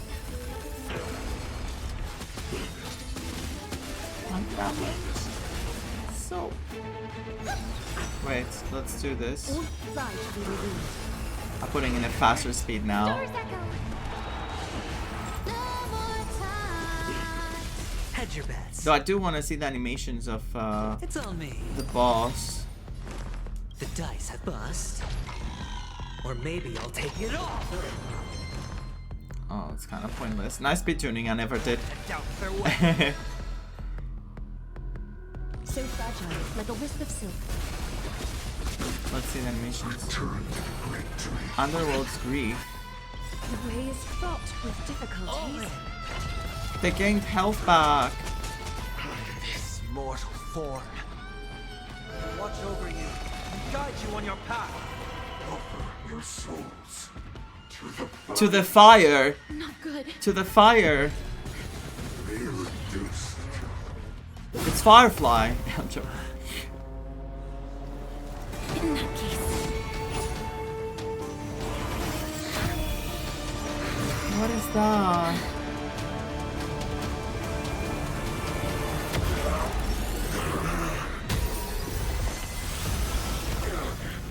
Anexa!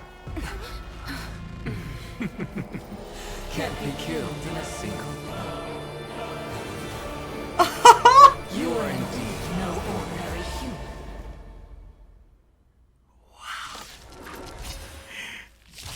It's not Anexa, it's Cersei's, but wow. Children, since the ambush failed, it'll be difficult to find another opportunity. Let's do it. Let's do it. No. It's Cersei's. Cersei's. Cersei's. Oh, that must have been an attack of Anexa. Did you see the animation? A bullet or something. Serenity is before me. Is that fear I sense? Time for resolution. Countless, thus our fates become one. All lies should be revealed. I hope for an end to strife in the All these enemies favored by AoE characters. Night. Stars echo. No more times. So fragile, like a wisp of silk. Hedge your bets. Okay, now I'm dealing some damage. The dice have bust. It's almost done Or too. maybe I'll take it off. Oh. Down farewell. This mortal. Watch over you and guide you on your path. Is that fear? All lies should be revealed.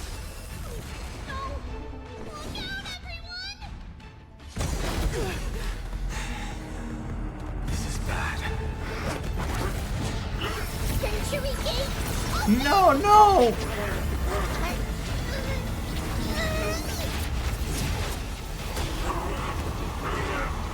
What is pulling him? What was that? Oh.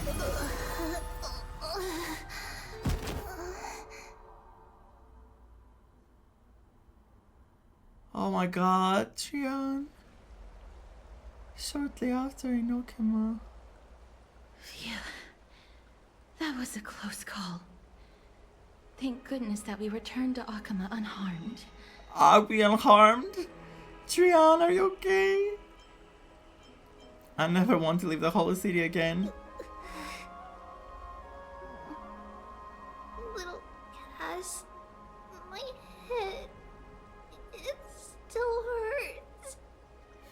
Sorry, I know you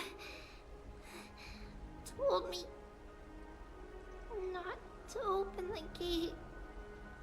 What happened with Cersei's though? Please don't blame yourself, Lady Trian. If That's it weren't true. For you, we would have already met our end at the Grove. I feel awful. I need to go back to get some rest. They better be Lady okay. Trian, you haven't been well since you woke up. Are you sure you can make it back on your own? All this noise and commotion. Akama hasn't changed a bit, has it? Oh, he can see. Right? Are you Professor Anexa? Unless he heard the commotion. There's no need for doubt. The Titan no longer speaks. It is I, Anaxagoras of the New Sporists. Very cool design and very cool outfit. He looks really, really good, doesn't he? Really, really good. Indeed. You are the only one who would refer to yourself like that. Professor, let me be frank. The mission Lady Aglaya entrusted us is to search for survivors, uncover the truth about the disaster at the Grove, and retrieve the core flame of Cersei's. That does not surprise me. And now, I'm a survivor who witnessed the entirety of the disaster, as well as the defenseless bearer of a core flame. Are you going to bring me to Aglaya to fulfill your duty? That is indeed my duty. But I prefer not to present you to her as a captive or spoil of battle. I mean, why would we? Fine. There's no need to make your life difficult. I'm not against meeting that woman. Good, come on. It's time to work together now.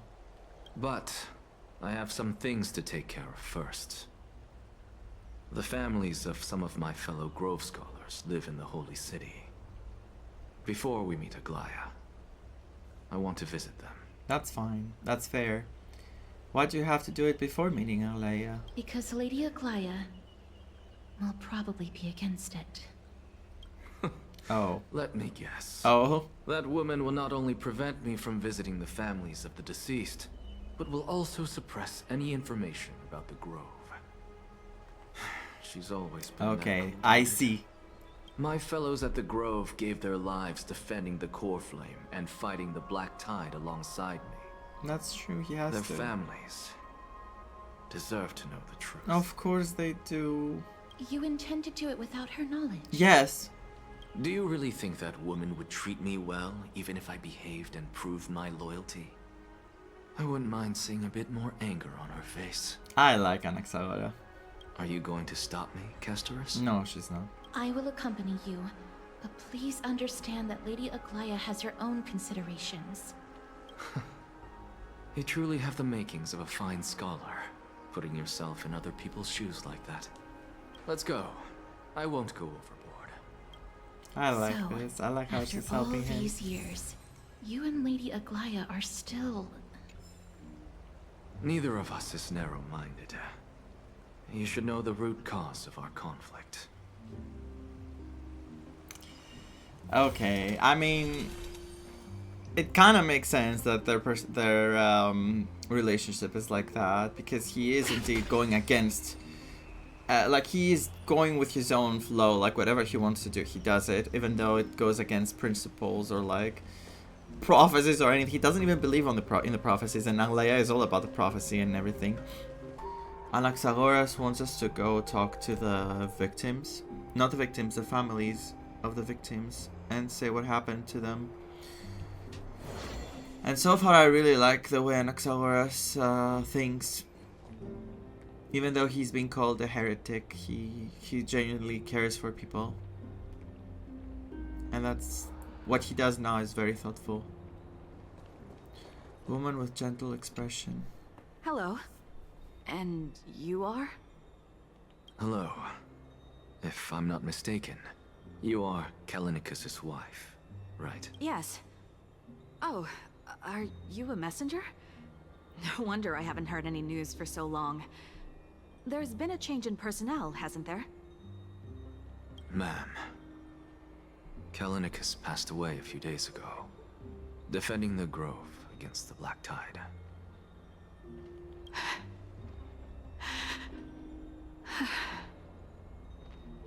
So, did he manage to defend the Grove? Huh? This is the first thing you ask after hearing of his passing? Of course. She has to find some purpose in this, some reasoning that makes sense, that she just lost her loved one. There has to be, like, success at least with what he tried to do. Yes.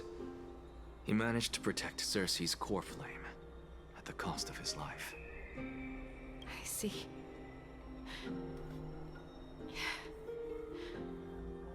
I'll select some of his possessions and pick a nice resting place for him. Please let us know if you need any help, ma'am. I come from Kremnos. Death and sacrifice are things I've learned to face with composure. She's from Kremnos. Okay. You know, Kallinicus, even though he was a scholar, he'd always ask me to teach him how to fight whenever he came back. Isn't it funny that a Krateros heir like him wants to learn from an ordinary person like me? He was a Krateros heir. I've been prepared for this for a long time. In times like these, any ordinary goodbye might just turn out to be a final farewell.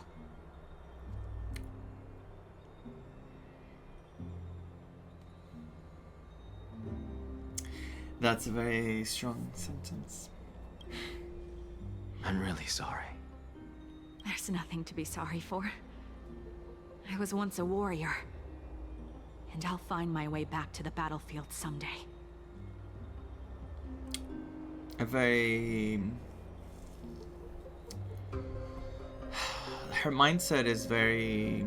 The Kremnos, people from Kremnos, they're so toughened up, but you can tell that they were forced into the situation. They were forced to be this way. With the coming coronation of the new king of Kremnos, I'll take up my lance against the creatures of the Black Tide and seek vengeance for my husband. Which might lead to her death eventually as well.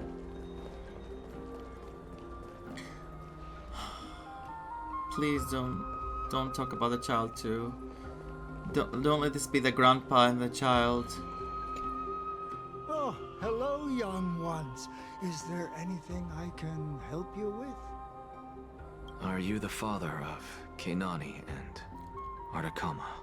Both? Ah, yes. Did my daughters cause trouble at school again? Oh no.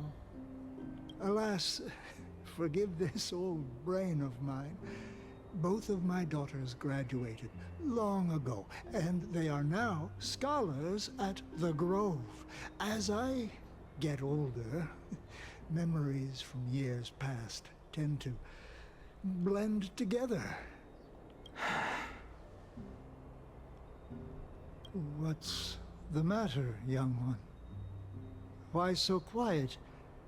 Did my daughters really get into some trouble? If they refuse to apologize, just let me know. Their old dad can still talk some sense into them. What should we do? I really can't tell him. Oh, don't ask me. I'm getting all teary-eyed as well. Mr. Fabio, the Black Tide took Kenani and Artakama. What? They fought until their last breath against the Black Tide to defend the Grove. As the Krateros heir stationed at the Grove, I failed to protect them. Mr. Fabio, if you're upset... Don't put it that way. Even if my Artakama wasn't one of the Krateros heirs mentioned in the prophecy, she was still a heroine, wasn't she?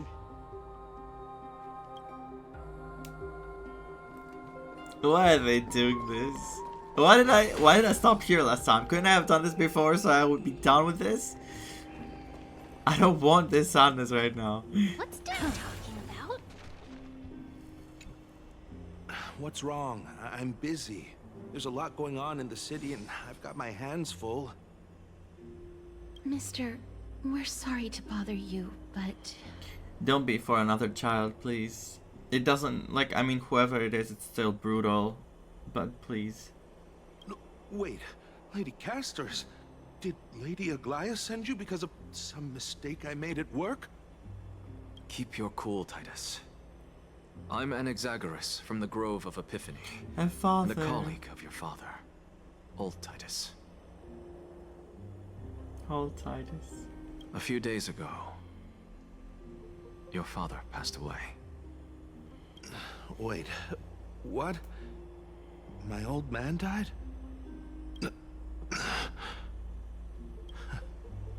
That's no shocker. At his age, he was due for the River of Souls any time. Just stop it. How can you say that? He's your... I didn't mean to say that. I don't know if I had an option. I just clicked. And left me behind. You can't say that to a person. How can you say that he's your... You have no business to say that to someone who just heard their loved one pass. You don't know how they think. You don't know... People react differently to grief. You have zero right to say that line. I would never say that if I could. Old man. I've been telling him for ages to stay in the Holy City and enjoy his retirement. But no, he just had to go off to that grove and mess around with those scholars. Still wouldn't budge after all those arguments. That stubborn old thing. I already got him a retirement home and was waiting for him to come around. All my effort is wasted now, and he didn't even give me a chance to say goodbye. That bull-headed old man, stubborn as a mule. Let's be done. That is it. That's all the colleagues' families that I remember. Thank God. Those who sacrifice their lives and their families are truly admirable. Good work, Mister. And Professor Anexa. Let's go. Take me to see Aglaia. All right. I'll lead the way. Whew. We started strong, didn't we? Careful, not the spirit thief. Let me in. Or let me out of here. Is it close? Should I teleport? I'll teleport. Why do I even walk? Guard. Miss Castoris, my lord, you're back. Yes. Hello. We have an important matter to discuss with Lady Aglaia. May we trouble you to inform her of our presence? Lady Aglaia is not currently present here. My apologies, Miss Castoris. Lady Aglaia has just informed me that she has no time to receive anyone at the moment. Why? And we're not anyone. That's just great. She refuses to even see me. I don't think it's about you. Is it about Trian? Answer me this, friend. Did Aglaya order you to take me directly to prison? No. Who are you? Please don't jest. It's possible that she really is busy. Let's wait here a moment, and I'll try to contact her using the slate. Something is going on. To Vaan and company of the Grove's circumstances... What?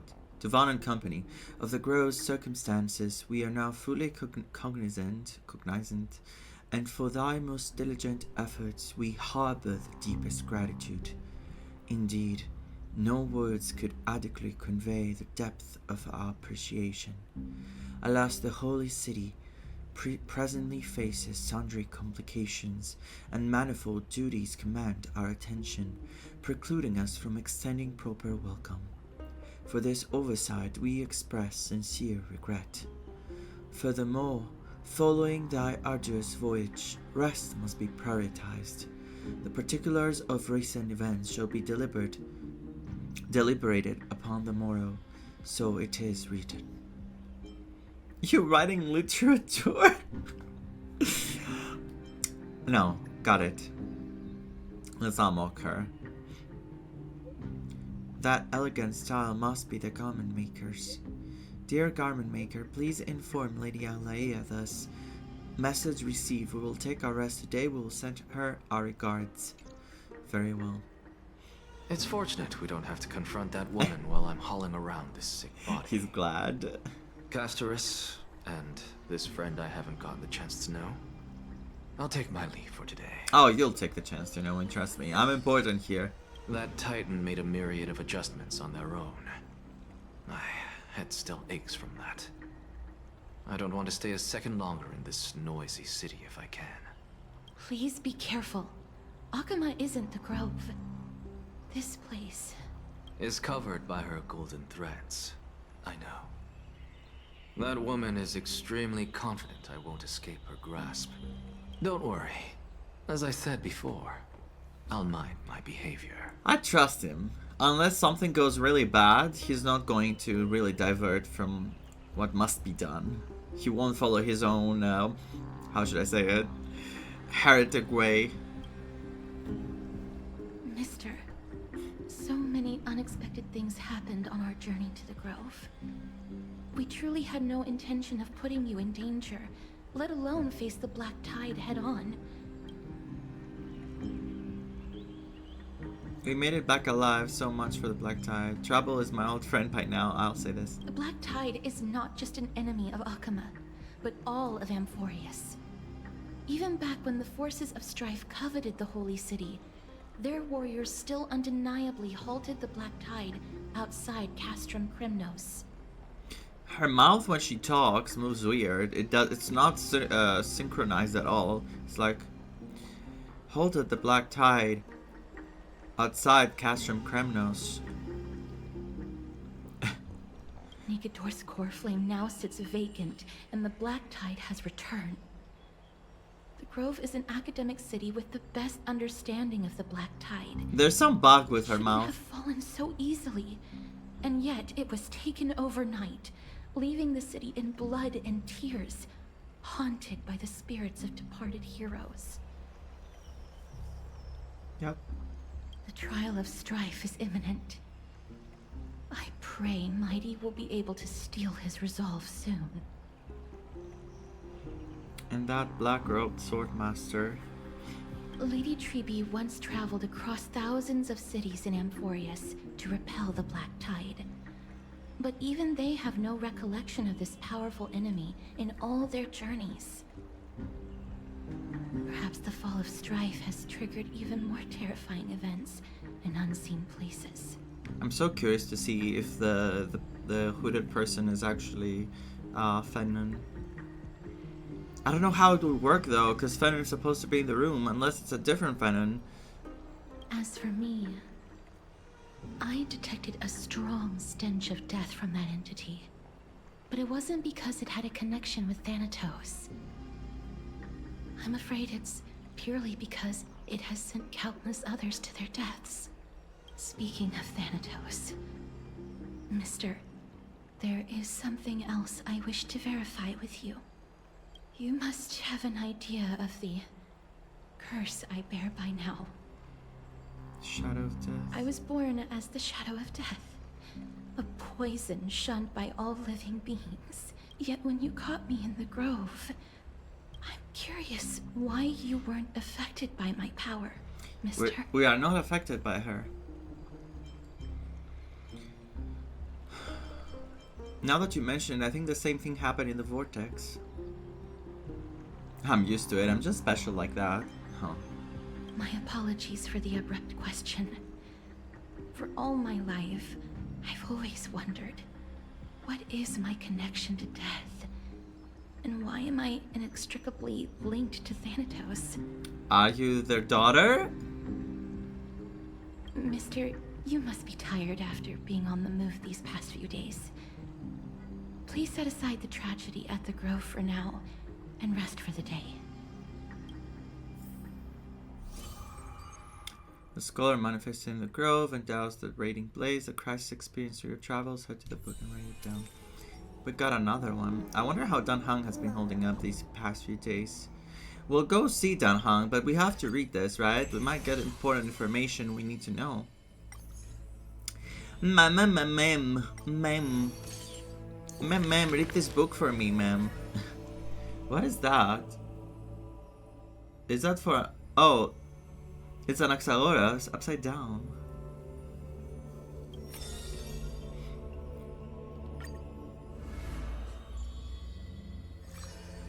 Demise scholar and Amphoreus. Let that divine name in. Before meeting death, the scholar already composed his own epitaph. This person's name was seldom mentioned by others. Incomplete, just like his fate. He would sweep his own grave at the beginning of every month of reaping, staring long and hard at his stained hands. Hands that never seek the benediction of gods, accepting only the tricks and plots his brain presents. Keep your distance from that blasphemous one. Wow. Lest misfortune follows you like a shadow. So that's how they treat him. Silly, welcome. I'm doing great. How are you doing? I'm so excited for the story. I'm so invested into it. Is it invested? What's the word? I think it is invested. In those rumors, the scholar's hubris looms foul and vile. He dares to proclaim ascendancy over gods and defy the Titan's will. But the one shouldering such slander pays little heed. His lonesome figure stands aloof, for he always believed that gods are no greater than mortal beings such as he. That's what he believed, huh? I mean, yeah, he believes that. We can tell. Now I'm reading the part of Amphoreus' story. Grove of Epiphany, the paradise of the wise. It harbors one shouldering the name of a fool. He calls himself a clear-headed teacher, leading lost students, yet he rarely guides or teaches apart from gifting a single saying. Yet for the rest of the student's life, that saying often proves to be more valuable than gold. Pupils often praise his words as divine utterances, to which the teacher replies with sharp retort. Apart from destiny, he seems to be able to decipher all laws, and now even destiny may also be within his grasp. It was not so in the beginning, as he silently recalls the past under leafy shade. Faced with the god's edict, even I cannot resist. With no guidance given, he reaches enlightenment for Yet, the first time. I sincerely believe this is not to be my destiny. That became the cause of the blasphemy. Miracles are the most conceited actions of gods. They are God's denial of humanity via might. That's what you believe? Wow. Magic tricks are the most articulate rebuttal. They are humanity's imitation of godhood via intellect. He habitually describes the feats of mankind as magic tricks, proving that the enlightened can step beyond the boundaries of reason. But magic tricks cannot afford to fail, even after 1,000,000 times, and for that the blasphemous co-conspires with a god. Using the final trick, they wish to create a miracle to end all miracles. With Cersei, right? Interesting. That was very interesting. Though we do know that Anexa really doesn't like the prophecies or believes in the divine that way, but he still wanted to work with a god. I just noticed that you got a beer. Yes, I did. I did get one. It's pretty new. Wow, is this the story of the new companion? The one who looks like a scholar of some kind? Magical boy. I'm gonna say that. I have no idea what that means, but you're trying to make me laugh, right? It's magical boy. I'll just play along. Alright, I just remembered that one is a magician. On the topic of the Flame Chase journey, he always seemed opposed, perhaps because he didn't believe in the prophecy. Everything in this world is false except me. Time for a quiz, Vaan. What do you think is the relationship between Anexa and us? Kindred spirits, teacher and students, arch enemies, meal buddies. Kindred spirits. Well, I suppose you could say that. Though the ideologies are completely different, when it comes to stubbornness, he's strikingly similar to the other heroes. Arlaia even permits the Chrysos heirs to study under Anexa. A good rival is a good friend. Everyone probably can agree on that, at least. But we're different, Vaan. We're the best partners when we work together. Okay, Paimon. Let's continue the story. Looks like he's been well. Long time no see. I've heard about what happened from Phainon. You've been through a lot. I miss you so much, my dearest friend. It seems you took things pretty hard. What were you doing while I was gone? I was organizing logs. I also asked Hyacinth Yakini for some research material from the grove. I discovered something interesting. Do you remember that Amphoreus' sky was sealed away by a titan? Aquila's presence keeps this world isolated from the rest of the world beyond the sky.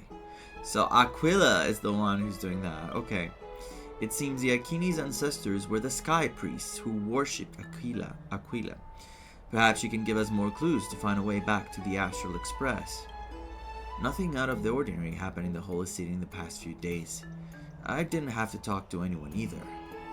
It was kind of nice spending time alone. Ah! How dare you! Awful, I should have stayed and organized documents with you. Just you wait, your good times are coming to an end. After what happened at the Grove, there's sure to be unrest in the coming days. We should rest for now. You look tired. You should get some sleep before we set off tomorrow. Oh, by the way, I heard some rumors. If you're going to wander around, I suggest avoiding the hot bath. What do you mean by that? What rumors? Sometime before in the Marmorial Palace. Trian? What's wrong? Is there trouble at the Grove? Yes, I sensed something. It was fleeting, but very strong. It feels like they're in some big trouble. Trian used the Century Gate again. Can you see what's actually happening? No, it's fuzzy like always. But the enemy's aura has disappeared. Maybe they've moved to a safe place? Where the hell did the enemy go? Like, where did they teleport him? Let's hope that it's just a false alarm. We should place our trust in him and Casterus, teacher. That's what you did, and it worked out, but I don't know how Trian is doing right now. Things didn't look good after. They will keep Trian safe. Aggie, you're talking like we are little kids. One day, Trian will reach her limit, and Trebi will take on the role of gatekeeper from her. We are all aware of that. I am just a little concerned about her state of mind. Trian was already unable to speak, even in short sentences when they left. We want to say a proper goodbye at the very least. Don't say that. I will pray with you. Thanks. And Aggie, it looks like we will need you to come with us to the baths this time to unwind. It feels like neither of us have laughed for a long while. It's time to head out with the west wind. Let's go. All right. And we have Trebi on the team now, right? Let's put her in. What's going on this Is thing? someone injured over there? What the hell? Light-headed bath customer. What happened here? Is it too hot in here? From the heat she fell? She fainted? Watch out! Watch out! For the Kremnoan! Kremnoan? This is their doing? Aggie, now's not the time to dwell on What's that. happening? Let's help the injured people first. Excuse me, coming through. There she is. I missed her. Oh, you two are here as well. That's a relief. Even the Twilight Courtyard is involved? What in the world happened here? I actually just came to relax. But as soon as I got here, I saw all these people lying on the ground. Why are they all suffering? I've examined them, and they don't seem to be seriously ill. It feels like they've just spent too much time in the hot water. Multiple individuals fainting simultaneously from the hot pool steam? Where is the manager of the baths? He disappeared, and no one knows where he's gone to. Some people have Don't been tell saying me. the Kremnoans are behind this. Don't tell me the Kremnoans are like doing something bad now. Why would they do that though? It doesn't make sense. Let these people rest. The two of you, please come with me. Have you thought of something, Aggie? Yes. While their intentions elude me, it's time to bring this farce to a close. She always knows. She's always ready. This is really bad. Her web connects them all. Oh god. Of course. Phainon! Snowy! Even Snowy! So Phainon is here. Okay, so if the hooded man could not be Phainon unless it's like another Phainon. The culprit is Mydeimos. Oh. The finger! Look at his finger! He's pointing at him! Dee, what did you do to everybody? It's just another duel where I claimed victory. Duel? Duel? As I expected. On the surface, these two are the mightiest warriors in the Holy City, but they're still impulsive youths at heart. The culprit is Mydeimos. Speak up, Mighty.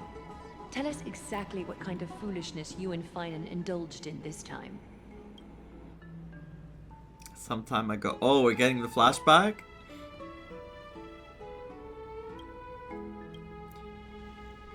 How's your recovery coming along, my friend? Winning and losing are all part of a warrior's life. Don't let it get to you. Why don't you take a bath to recharge, buddy? Let's try to make this a bit, you know. Let's write the fan fiction ourselves. Why don't you take a bath to recharge, buddy? No, none of those sound right.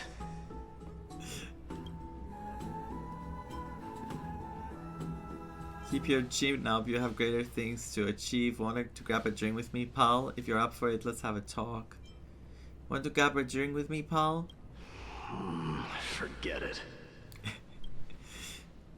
I see you still alive and kicking, Deliverer. I'm glad we're getting this perspective of Mydeimos, which is like, basically, he can talk normally. He has all the thoughts in his head. He has like, should I say, hello there, friend?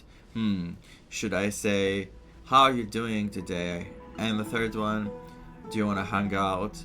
And the option is, what he says is like, deliver. So, you're still like alive for some reason. I cannot. Let me be. Am I seeing things? Is the magnificent Deliverer finally deigning to step outside? The definition of overthinking.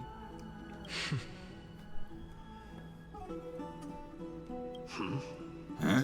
What kind of response is that? Nothing. I was just imitating your usual response. I don't feel anything special from you. Have you passed the demigod trial?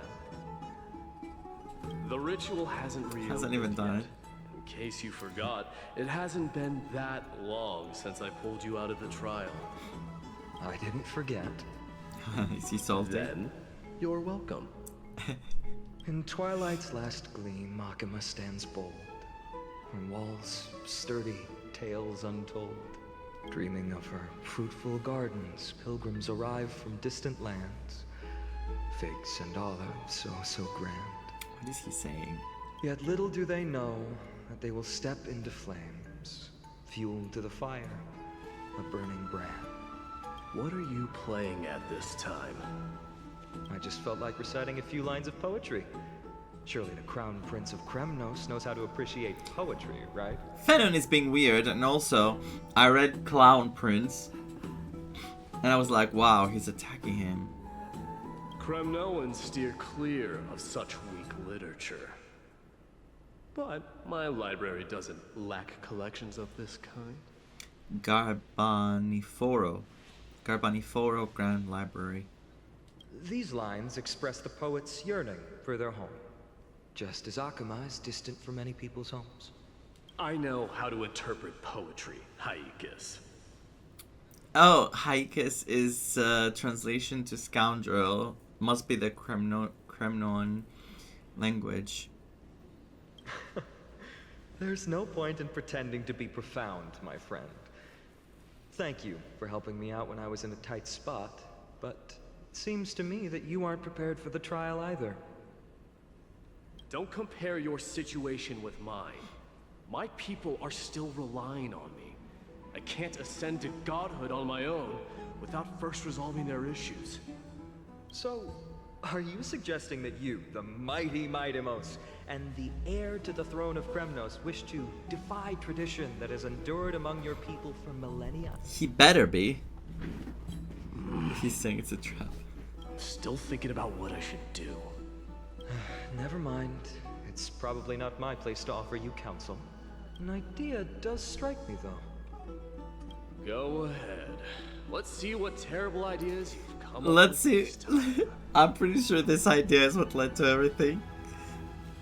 Maybe we both need to relieve some stress. Come, Mydeimos, let's recommence our previous competition. Here? This time, we'll see who can stay in the super hot bath for longer. Oh, okay. Phainon deserve what you got. What? Are you chickening out? The phrase chickening out does not exist in the Kremnoan language. It doesn't mean it doesn't exist in general. Absurd. That's all. all-knowing historian, are you not aware that we Kremnoans use boiling water from sword forging for our baths? Jesus Christ, what have they been doing to those babies? Growing up, like, with all these should-haves. Awful. Looks like I'll have to teach you some royal etiquette today. Can you show me? Thus, an unprecedented sauna battle commences! Are they gonna show anything, or is this again, like, and after the battle, this is what happened? With unparalleled resolve, the two warriors' determination They're not showing even nothing. alters the very hue of the steam. Flames intertwine with scalding vapor, reaching toward the heavens, shrouding the sky in the sun. The spectacle is so magnificent that none dare gaze upon it directly. Since we can't see what's happening in the competition, why don't I regale you with a tale of kings to pass the time? This is unfair. Why can't we see what's happening with the competition? You didn't want to make separate models with bath outfits? Do you recall the legend of the Gorgo lion mentioned by a certain veteran? The central figure, the main character? Oh gosh. Not the sole sovereign of that land. An oryx stood as its formidable rival. Long before the dawn of Era Chrysia, the two beasts started their timeless battle on the plains of Krateros. Oh, Tritos, yes. The lion regarded the oryx as its food, while the oryx perceived the lion as a scornful, oppressive, and challenging barrier that it swore to topple with its antlers. Might as well add here, I said it to the previous part of the story. Tritos means third. Like, someone got the first place. I was Tritos. For tens of thousands of years, without respite, the two creatures thus continued their relentless pursuit and rivalry. Tens of thousands of years.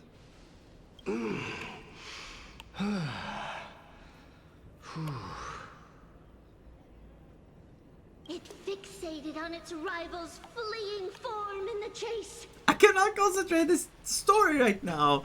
What are you talking about? Okay, it's a parallel.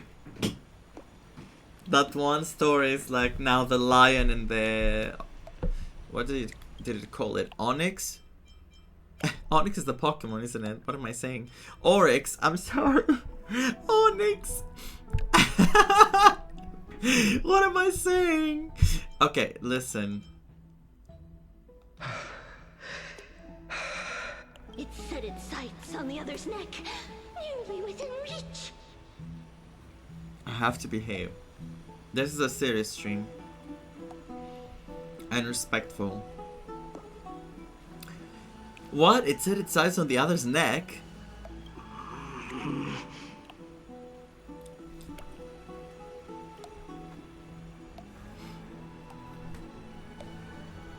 It was stuck in a corner.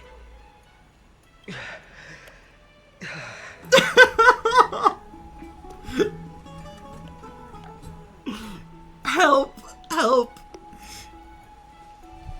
What are they doing? They know what they're doing. They know very well what they're doing with this text. It was stuck in a corner.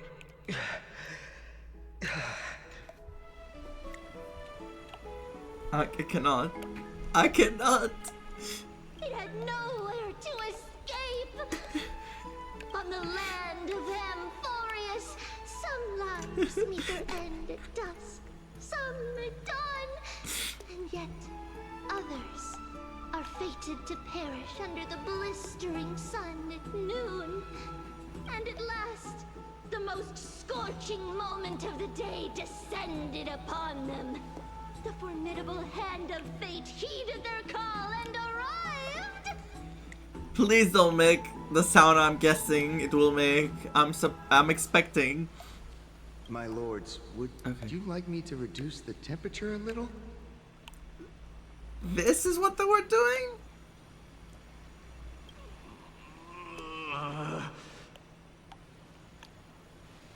What? You're chickening out already? Get lost. Are you asking me to get lost, or...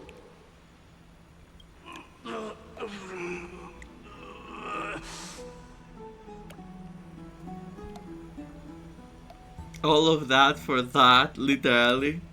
Do whatever you want. Why? Oh, please forgive my presumptuousness, my lords. Face.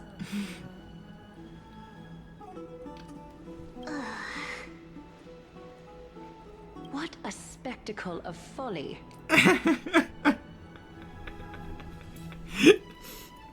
This is what you get for daring to challenge a Kremnoan without understanding your own place. What I'm saying is, your little game dragged down quite a few innocent souls alongside you. You personally escort back home the customers left awestruck by our formidable presence. Our formidable presence. I don't know what to say anymore. I'm just... That was a lot to take in. From every aspect. This isn't fair. You're wearing way less than I am. You could have removed clothes.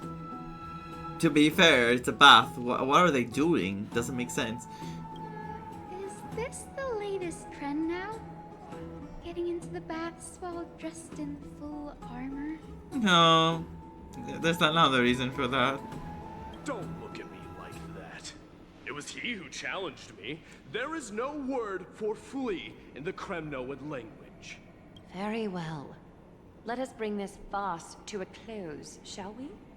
Warriors, it is time to get moving. After recovery, Phainon and Mydeimos escorted the fainted bathers away from the scene.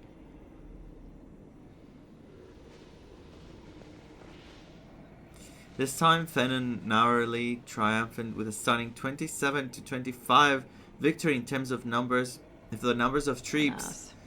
The flame chase journey is destined to be a lengthy one, replete with obstacles. When you put those obstacles there's yourself, like they're yourselves, Arlai, it's kind of like you are hindering your own progress. But thanks to those two, all the gloom has vanished into thin air. True, I laughed quite a bit. Oh, we just had quite the commotion. It's not every day we find the Marmorial Palace this serene. Shall we continue with our previous plans? Hyacinth, would you care to join us? Please? Such an empty bath is indeed a rare sight. I was looking forward to unwinding after work. I'd be delighted to accept your invitation, Lady Treevee.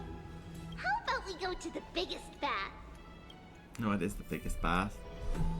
Oh, okay, of course. Take a bath. Let me check. The water temperature feels just perfect. Is there going to be an artwork with them wearing something different? So, how is the feeling of having the entire bath to yourselves? If they do this for the women and they didn't do it for the two guys, oh my god. It's so good. Are you kidding me?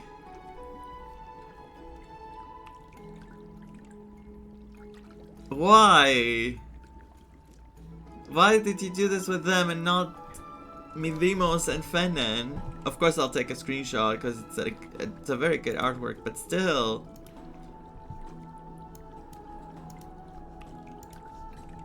It's not fair. The baby with the little towel on her head. Akini with a different outfit. And the fruit, the grapes. Aglaia. Gorgeous. But, Lady Treby, aren't you going to soak in the bath with us? We will have to pass. After all, we've become children. Please understand that she can no longer endure the heat of this pool due to the blessings of Yanis. Oh, really? Oh. Are you curious about us, Hyacinth? I am, but something tells me that it might be better to change the topic.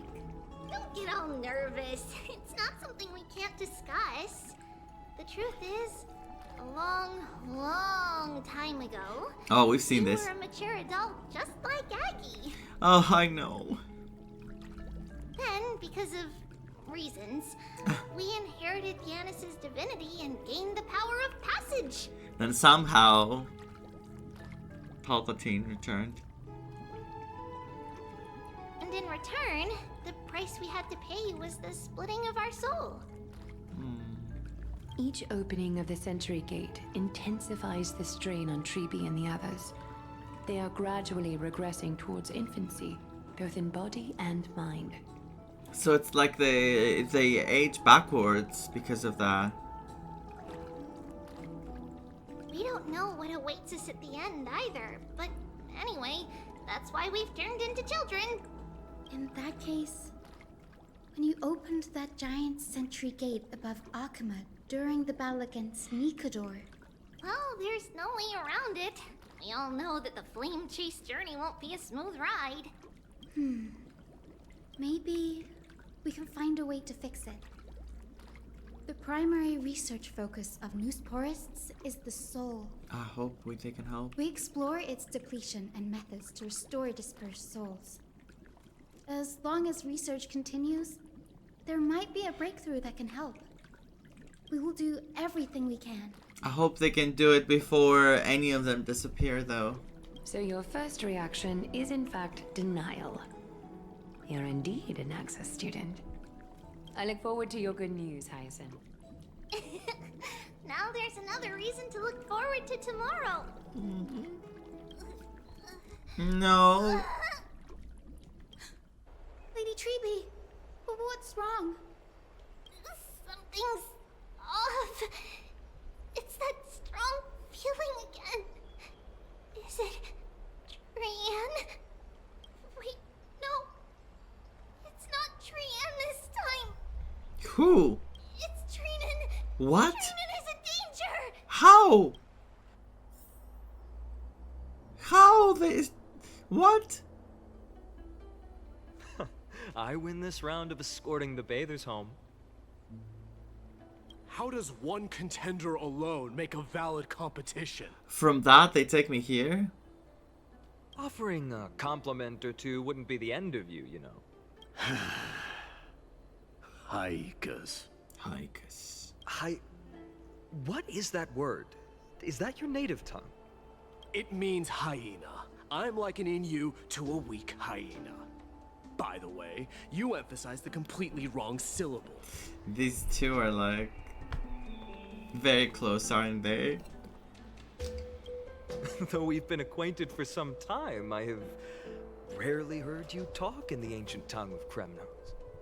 It's because I'm not exactly a master at it either. No. I can listen and read just fine, but when it comes to writing...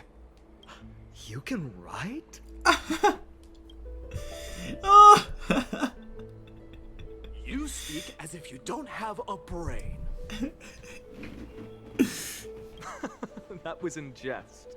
I understand. After all, you spent all your childhood wandering far from home. Worry about yourself first, Deliverer. You also never mention your hometown, apart from when you need to introduce yourself. Well, it's because there isn't much to say. Ides Elysiae is simply a tiny village that disappeared many years ago in the flames of war. The only times I get to see it are in my dreams, and in the trial from the Lance of Fury. I knew it.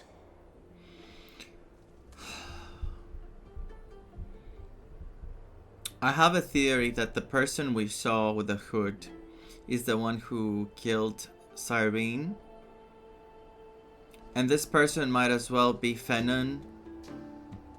But I don't know how that connects to the Black Tide. Because Phainon clearly is not affected by the Black Tide. But if he were, could he be affected by the Black Tide in the past? And afterwards he somehow is back to normal? Because it doesn't make sense. That creature, how did it have the memory of Cyrene? Unless I misunderstood. But then again, it was, Mem was there too. Yes. I saw it all. Aedes Elysiae ablaze with everyone. My family, friends, and my kin. Lying in a sea of flames. And the fire theme Blood all the time red about the half-sun flames, you know? Hung in the sky. Just like on that day. And before my eyes, that murderer. The one with the hood. Killed Cyrene. Cyrene. In Greek, Kirini, by the way. I have to say. But I saw its form this time. A black cloak, an eerie mask, and a broken giant sword that carried an ominous aura. It was. I got chills. Literal chills. So it's not Phainon. I was so positive. Well, not really. But I was really getting that vibe. I fought it in the trial. But even though I've been fighting, improving, and resolutely getting stronger all this time, I still couldn't defeat it. Is it possible his memory from the trial brought it to life? That creature? Because he did say, who said it? I think Cersei said it, that it was being reborn. So many questions. You were blinded by hatred and almost lost yourself in that trial. That's right. And that's why I am truly thankful to you, Mydeimos. You finally picked up some manners. Better late than never. Then what about you, Mighty? What did you see in that trial? What do you fear? There is no word for fear in the Kremnoan language. I'm getting the feeling that your language has no words at all. But to answer your question, you are scared. I saw Akuma in the trial, as well as. It's not bad to admit it. My old comrades. Hephaestion. Perdiccas. Ionius.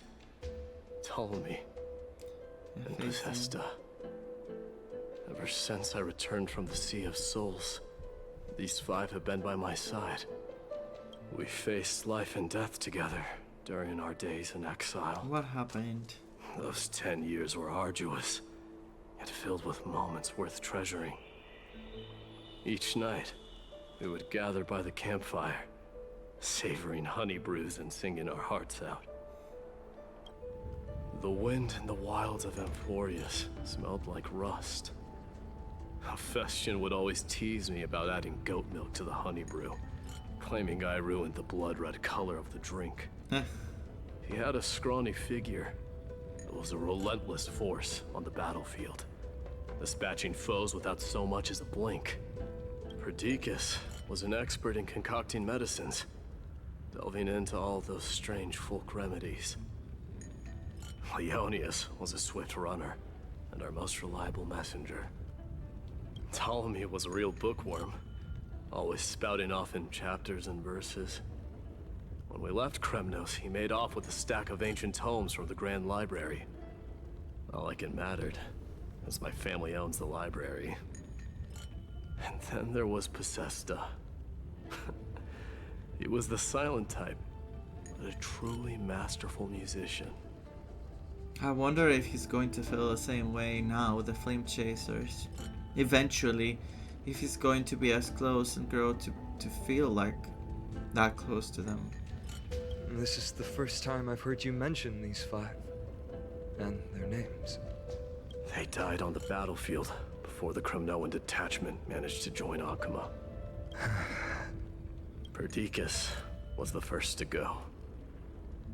He was shot in the stomach by a poisonous arrow from the people of Laidon in the 2nd month of cultivation. In the end, the remedies mended all but himself. Mydeimos, do not mourn. I have achieved honor by bestowing a noble death upon the enemy. Leonius died in the 5th winter. Idonia's snowstorm lasted 3 full months. On the night of the fiercest storm, our foes launched their assault. Idonia? Is that the city Krateros used to live in? Idonia. The bird, nightingale. Yes. Those zealots were as fearless as Kremnoans in the face of death. But they lacked respect for honor. They cornered us in the bottomless swamp. Leonius covered for our retreat. They cut his legs off. He vanished into the mire of a foreign land. His body never to be recovered. Wow. This is perfect. Mydeimos, I can finally deliver the news of you ascending the throne to the Nether Realm. Terrible. 20 dusks later, we finally breached the walls of Idonia and entertained the usurper's plea for peace. However, the rebels refused to surrender and set up an ambush within the city. Ptolemy and his cavalry met their end before they could even relish our triumph. Those obelisks that collapsed after being set on fire became their final resting place. This is so depressing. Mydeimos, please tell my family. It was not cunning schemes that vanquished Ptolemy, but the immense weight of Amphoreus' entire history. Then, it was Possesta. You lured the enemies into the city of Aneonis with his melodies, buying us invaluable time. Our enemies, consumed by indignation when they discovered the trick, set the entire city and my soldiers on fire.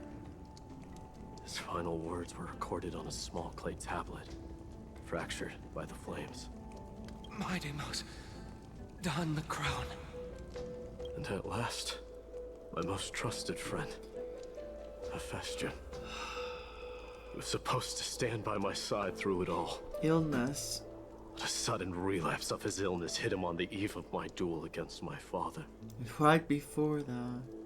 He hid his condition from me.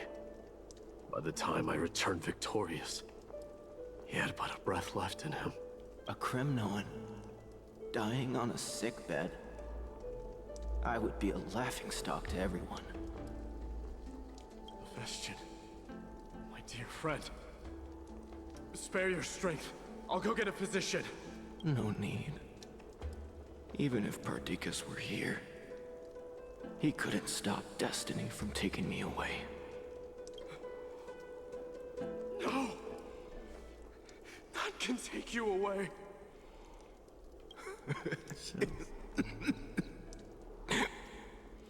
Mydeimos,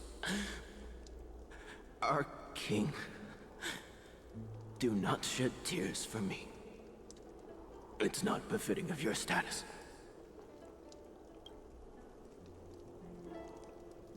And there he was. This reminded me a lot of the Raiden Shogun. That trailer that she lost the people around her that she was close to.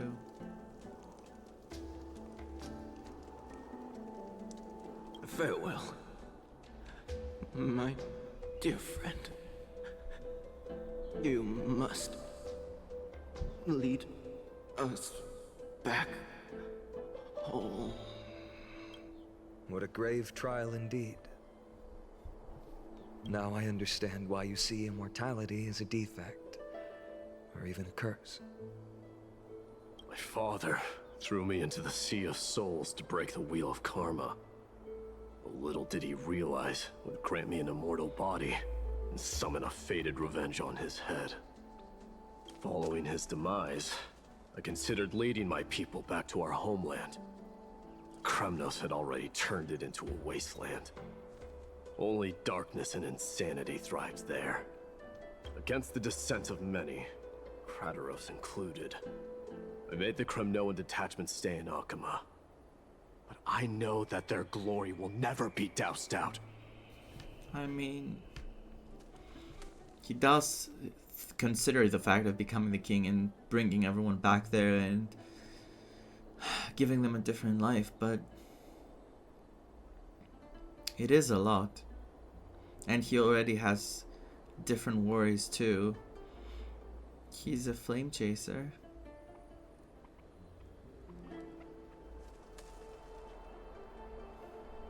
And the trial is waiting for him. The instant of strife shall inevitably arrive. If you take over Nikador, then you must begin the journey back to your homeland. So, you hesitate because you think leaving your people in the Holy City is a better choice? Probably. I don't know. They're safer here. But I have never been crowned. Those 5 were never endowed with any titles. None is aware of their glory. Life. That's how life is. So many people do good and so many people make sacrifices to do good, and you might never hear of them. Your predicament is truly complicated. I don't know how I can give you any useful advice. Maybe you could seek counsel from more people, such as the Grand Craftsman. Cartonis' people seem to have been through comparable dilemmas. And that teacher of yours, Krateros? I don't want to talk about that guy. Dee, we've got a big problem. Big problem! Lady Triby, what's making you so flustered? Hurry up and go save Trinan! She got abducted by Krateros! What? Krateros! What's going on? What? Mydeimos. It seems I was the one who exposed my vulnerabilities first. Aglaya, I demand an explanation. This man abducted Trinan by force and forced her to bring him to the vortex of Genesis. He then brazenly stepped into the trial of the Lance of Fury, and naturally failed. What a piece of... Is she telling the truth? Why did you do that? Because I don't want to wait anymore. Your hesitation made me desperate. Huh. You were a desperate fool from the start. If you want to run away from your destiny to become king, then keep running. Someone will eventually stand up and fill in the gap left by Strife. Then they will lead our people home. Age has blinded you, teacher. I don't know if it's age. Can't you see that I'm hesitating because of this very recklessness seared into your blood? Thank you. Krateros, do you truly believe you're worthy of entering the trial? To blaspheme against the prophecy? Does the mission we Krateros heirs bear seem like child's play to you? Do you know how the Kremnoans see you, Aglaya? You're a hypocrite and a megalomaniac. The prophecy of Genesis and the Flame Chase journey are just excuses for you to seize power. I don't think so. Silence, Krateros. Do you even know what you're saying? Are you defending this woman, Mydeimos? How many wars did people start because of her and her so-called prophecy? How many cities fell in the past millennium? Their people massacring each other. Even if this so-called Genesis really exists, will there be a place for the Kremnoans in that new world?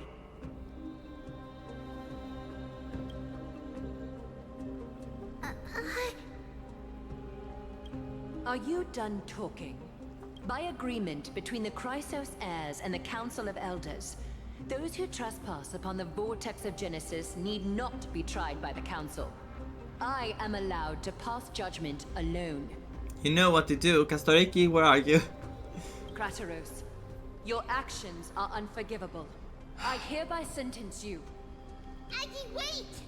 We have a proposal! Someone has to resolve this conflict between the cities. And?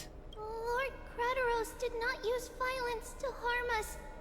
We can sense that his anxiety stems from his concern for his people's future. It does not matter. He really is not someone to lead. His ideas are like old-fashioned and harmful to the people. This whole mindset of his and the traditions of the Kremnoin. I can't say it. Please, Aglaya, hear us out first. Okay. I'm listening. I'm sorry, Lord Krateros. We were so preoccupied with deciphering the fragments of prophecy that we neglected those of you not favored by its message. Your accusations were harsh, but justified. We wish to earn your trust and those of the Kremnoans. I think the best way to do that is to take you to witness the source of the prophecy for yourself. How are you going to show me something that has no form? You've heard about that Outlander, right? Oh god, us? He somehow made a connection with Orynyx and can completely replicate scenes from the past. Ah, fine. It's me again. We will ask for his aid.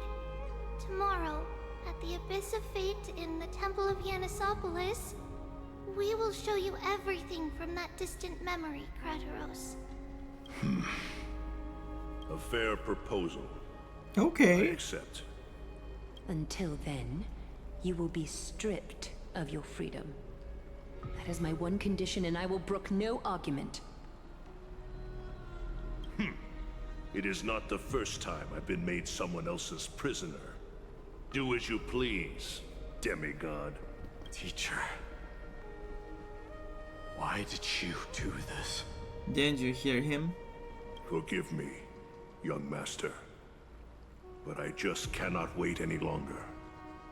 Ever since your father died, our people and I have been waiting for a day to revive Kremnos. We placed all of our hopes in you, but never received an answer. To be fair, Mydeimos is still lost, and he still doesn't know what to do. And to be fair, something has to happen with Kremnos. Like, the people cannot wait forever. This is true. But still, I really don't like the way this person is thinking. And I don't like the mindset that right now exists in Kremnos for who knows how long. Forever. And I do believe Mydeimos has the best intentions, but also he doesn't seem ready yet. He seems like he still is hesitant for making those decisions. This obsession for returning home has become a sickness for our people. wise as you are, I refuse to believe that you can't see the truth. And to be fair, again, staying right now at Alchema is like safer for them. You have a clear head, which is why you're also incomparably alone. A smart person can only choose to tangle himself with the mundane of this world. If you're truly capable of leading our people beyond this blood-stained fate, then prove it to me once more, Mydeimos. Just as you did back then. Did he prove it before? Are you acknowledging him? Or are you talking about when he fought his father? A fierce fighter. I did not expect such heroism from a feeble Akim. Fulfill your duty as the victor, woman, and tell me your name. He didn't know it was his son. I seek an honorable death from you. He didn't know it was his son. As if you have any honor. Listen closely. I am the leader of the Kremnoan detachment, Mydeimos. I'm here to finish you, father. Wow. It is you, the beast spurned by all. So you did defy death. The prophecy was true. You will bring an end to my Kremnoan dynasty. Defy? You're wrong.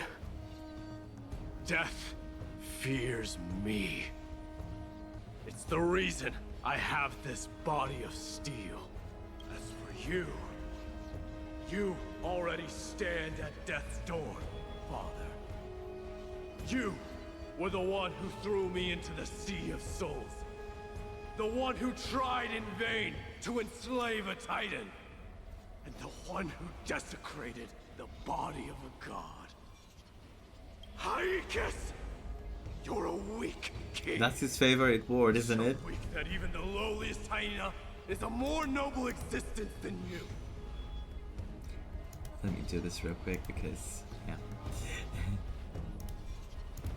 Now, fate's reckoning is upon you. I can't believe the father didn't know who he lost to. He didn't even announce it beforehand. Then swing your blade. Take my crown. Coronate yourself with an old king's blood and inherit it all. Become the new rightful king of Kremnos. No. I don't want the crown. Listen. There's only one end for the kings of Kremnos. Then the crown means nothing to me. So powerful. All I want is your life. To avenge Mother and my comrades. But the walls of Kremnos will not fall with me. Do you truly think you can escape fate's grasp, my son? You and I, we're both the same. On strife and fear. I don't think you're the same. There are similarities, but he wouldn't do that to a child. Now, kill me. The son of Gorgo is destined to be crowned in blood.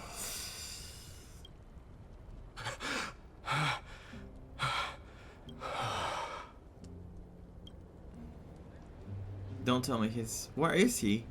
Krateros. He said the Grand Craftsman Cartonus might have some suggestions. Might as well go see him. Grand Craftsman. How have you been? I love how we're seeing like cutscene after cutscene, but not actual cutscene, but like we don't need to move. We're just watching. King of Kremno cities, that you would come. I like Cartonus a lot. You knew I was coming? Your matters, I've heard. The path forward you seek. many questions you have. But before that, take this. His mother's ring? What's this? A signet ring for the King of Krateros. Belonged to your mother. Recast and restore it. I did. I love cartoonists. What? Mother threw it into the Sea of Souls. A long time to fish out it took. Very fortunate we were. I can hardly imagine how much patience and courage it must have taken to find such a small signet ring in the Sea of Souls. This is so heartwarming. I owe you one. Gratitude there is no need for. Repayment for saving me, this is. Questions you bring with you. Ask now. Ask now. Fate I've always denied. It's finally caught up to me. By all rights, I should accept Strife's authority. It would make everyone happy. The Krateros heirs, the Council of Elders, the Kremnoans. Even the bards who will write it all into song. What about you? Yet hesitate still you do. Hesitate, why do you, young king? Because of my people. He doesn't want them to go through the same things with every generation of kings. Be they men, women, the elderly, or children. The hearts of all Kremnoans yearn for home. They've all been waiting for this day, for the day their king returns. Children of Strife would then be able to go home and embrace the old traditions. Never mind that most of them have only ever been heard in these so-called traditions and song. They would then gather around their king and throw themselves into battle. He's so well written. His story is very good. His story is really touching at my soul. This is not a good thing, you believe. Kremnoans have been trapped in a cycle of bloodshed for the past 1,000 years. They seek vengeance, start wars, become prosperous, and decline. How much innocent blood flowed into the River of Souls in all those years? How many needless sacrifices could we have avoided? You can't stay in the past though. Right now what he needs to do is make a decision, and if he wants to make a change, it should start with him, because I don't think anyone else is like even having the idea of a change in those traditions and anything related to Krateros. He will have the power to do that. I accept that fate and become the totem of strife that lead my people into repeating the same mistakes. Then of course I would be terrified. I'd be terrified of becoming king. He's very honest to cartoonists. Feels like talking to a therapist. I see. Have you ever thought... A different kind of Kremnoan you truly are. Which is not a bad thing at all. Moments later in Treeby's room. Mama! I had a dream last night. All the dreams again with the mama. Oh. Now what did you dream about, my darling Treebios?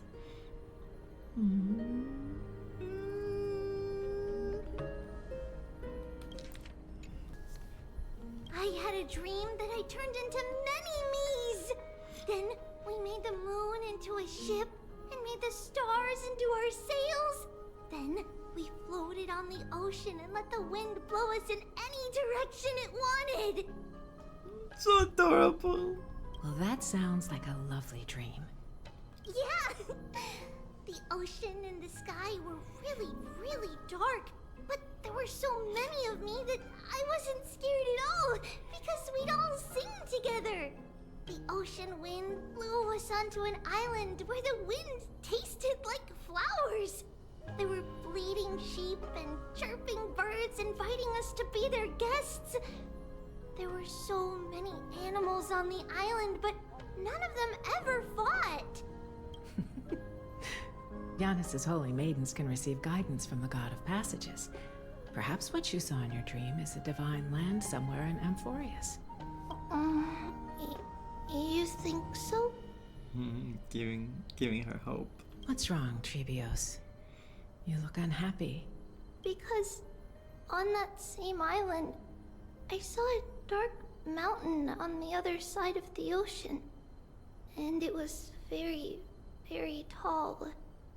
The mountain looked alive, and it kept getting closer to the island. Then I realized it wasn't a mountain, but a very, very tall wave made of water. This is all very specific. When the wave smashed against the island, it looked like it was going to eat the island up. The small animals tried to chase it away, but they couldn't stop it. Yeah, I don't think this was a dream. Then there was a bang and I woke up. A dark wave. The black tide. Mama, does something that scary exist in real life? Yes. Unfortunately, it does exist in Amphoreus, but it's very far away from our temple. We call it the Black Tide, though it has nothing to do with water. It has no shape or form, but it can swallow up animals, humans, and even titans, turning them all into monsters. Oh, the black tide is a baddie. I don't want anyone to turn into its food. Can't we chase it away? Of course, my dear. You only need to behave well and listen to what the adults tell you. Study all the knowledge and etiquette you need, then grow up and become a proper holy maiden. The divine Yanis will then give you guidance and help you light the way for the people. Wow, I'm gonna eat a lot and study a lot and become a holy maiden. But Mama, you said the black tide can swallow up titans too. What do we do if even Yanis is eaten? We become demigods. If that happens, then the Holy Maiden will have to be the one to guide people on the right path. After all, we are the human avatars of the God of Passages, yeah? The human avatars? Yeah! But one person alone is not enough. Once you're older, you'll make a lot of friends. You must do your best to unite them, because that's also our duty as priests. Friends? Are they also like me and Mama with pretty red hair? If you meet Himeko. They might not. Or Argenti. But they'll certainly be just as smart and kind as you. Mama? Am I dreaming? Should be. Don't be silly, dear. Of course you're not dreaming. What? I've always been by your side. Hello? What? Now be a good girl and call your friends over too.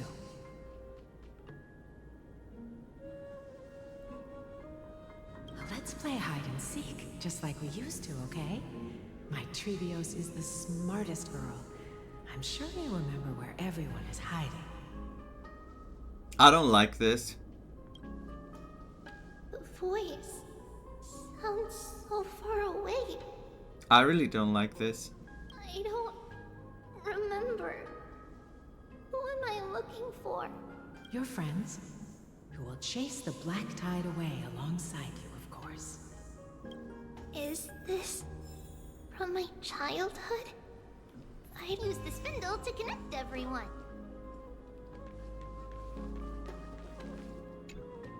There will be an amazing captain on that big ship. She's cheerful, optimistic, bold, and cautious. She'll be able to get everyone together. Wow, that's amazing! Can I be the captain? Of course you can. But you'll find someone else who's better for the job, my dear. I think that person lives in a beautiful temple that sits atop a hillside, covered in golden fig trees.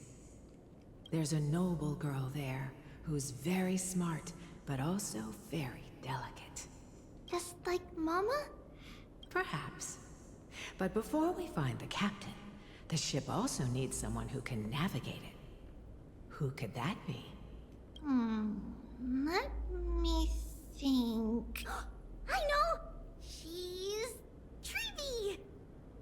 That's how?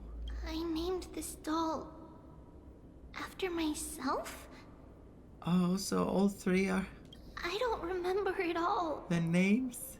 Is this a dream? Or something that happened in the past? I don't know how I feel about this. What is that? Am I dreaming? I don't know what that is. Wait, there's something here. It's packed full. Mama must have left all of these for me. All the words are blurred out. Could it be that my memory is fading? Bad chest! You can't lock me away! What? Huh? Is it another doll? Why Yes. is this doll inside a chest? Is Treevee affected by the black tide somehow? Because when Treevee used Trian used the portal, the enemy was pulled in by some dark, like, arms or something. Was the black tide somehow like... I don't know. I can't make a theory now. My brain is just melting. It's holding a sword. Why? Many years later, many brave warriors will board this ship. They're skilled combatants who fear no danger. Ooh, I can learn how to fight too and protect everybody! Silly girl. You're Yanisopoulos' holy maiden. It's not your duty to fight. There will be many others to protect you. Alright. Then where will they come from? I believe one warrior hails from a lovely village where bulrushes flourish, while another comes from a magnificent royal city. Though each has their own troubles, both are ready to lend their strength for the ship's long voyage. In that case, let Trian fight by their side. This way, they'll always stay on course. How could I have known the name Trian back then? Was it just a coincidence? Or... Nope. There's something bigger going on. Much bigger. learning can change your destiny. When navigating at sea, you need to know both astronomy and geography.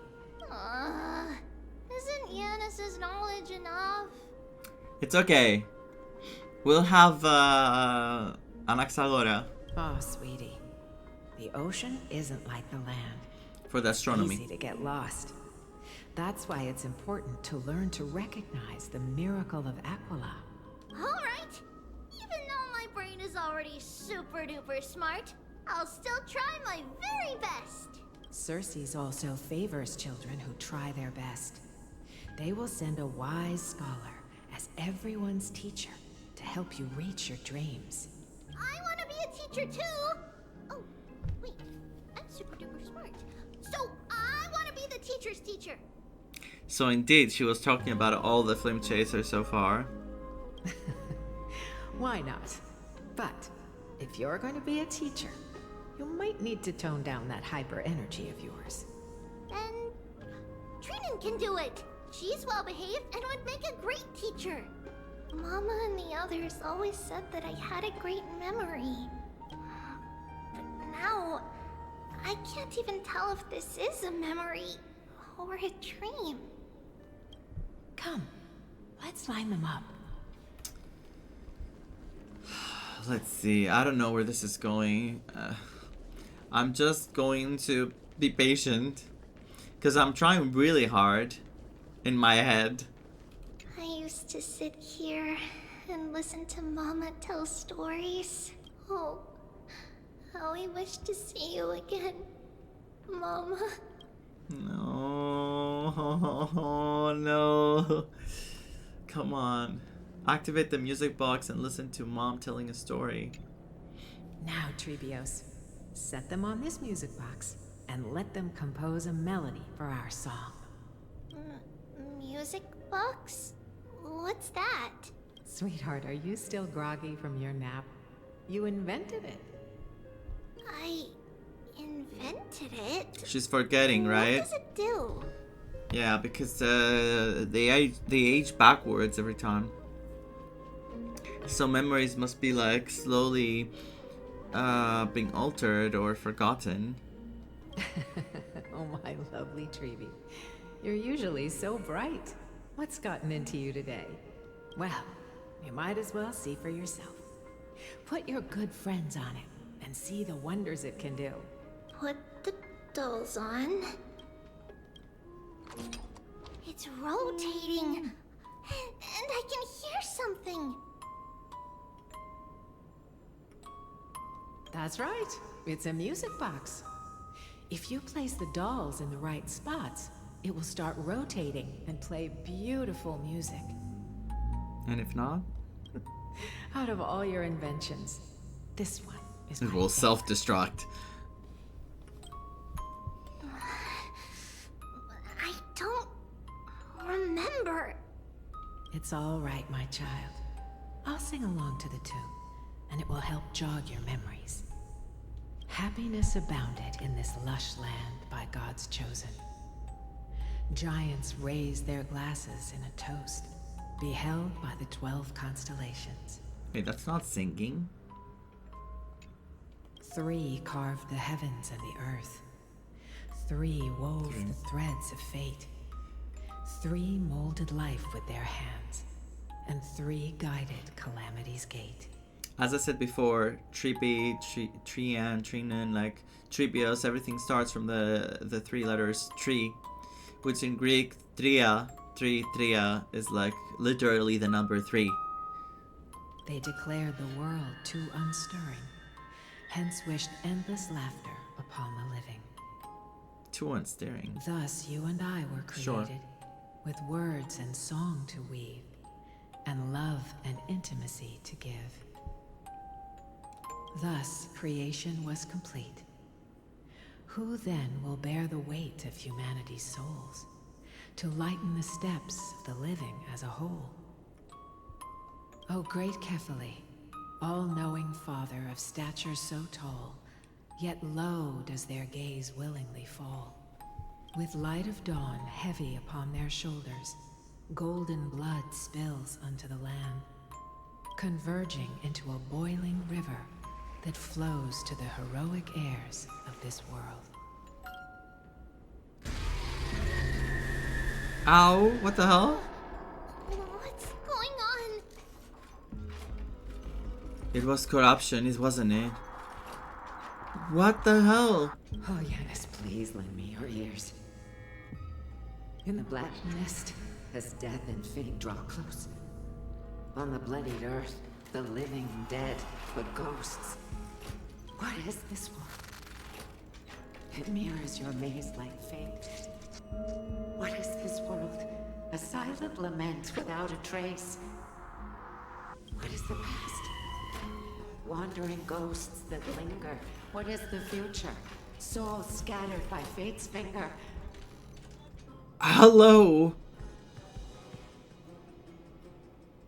Oh my god. I got shivers. What is the start? A voyage born in solitude. This is well made. What is the end? A spirit, lonely and subdued. Lonely and subdued. And subdued. And subdued. Subdued. Subdued. Subdued. Subdued. Subdued.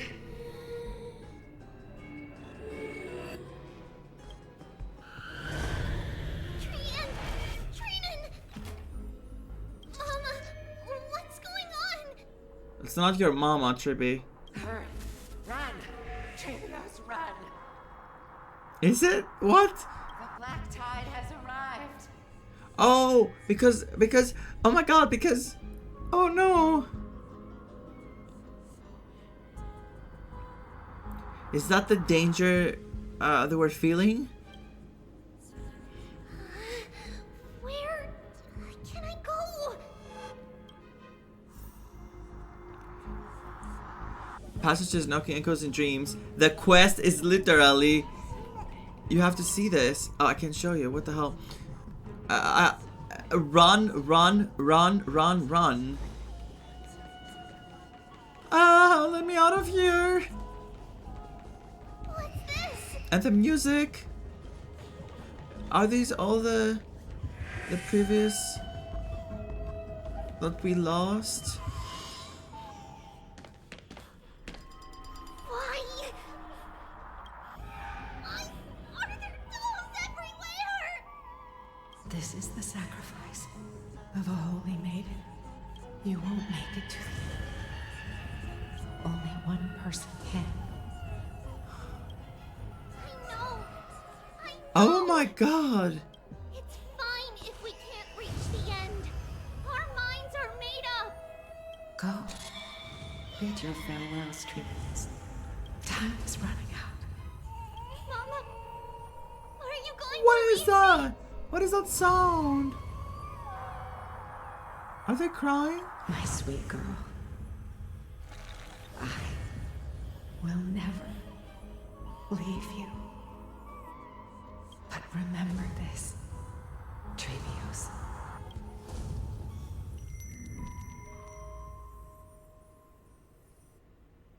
All shall bid farewell to one, and that person alone will witness the miracle. Will witness Era Nova. So the other two babies are not surviving this. Only Tribi will be left. Unless this means that everyone but the Trailblazer will survive. But I think this is about Tribi. Since your mind is made up, then traverse the black tide and dispel the fog for Amphoreus. I shall see you tomorrow, my dearest Trevios. The hell?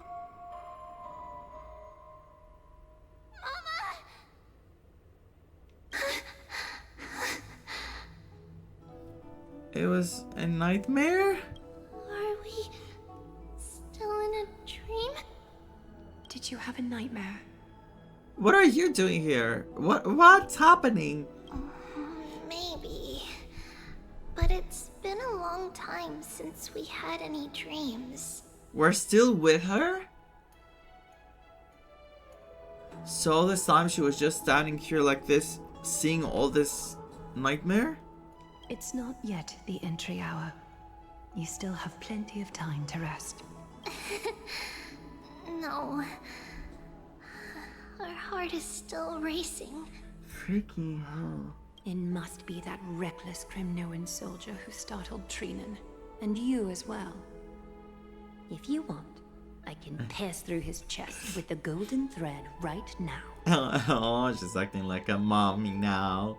Aggie, cut it out with the scary talk. I'm just kidding. If I were serious, I wouldn't have waited until now. Probably, yeah. He would have made you do it earlier. Do you want to talk about the dream? Keeping it bottled up is not good for your health.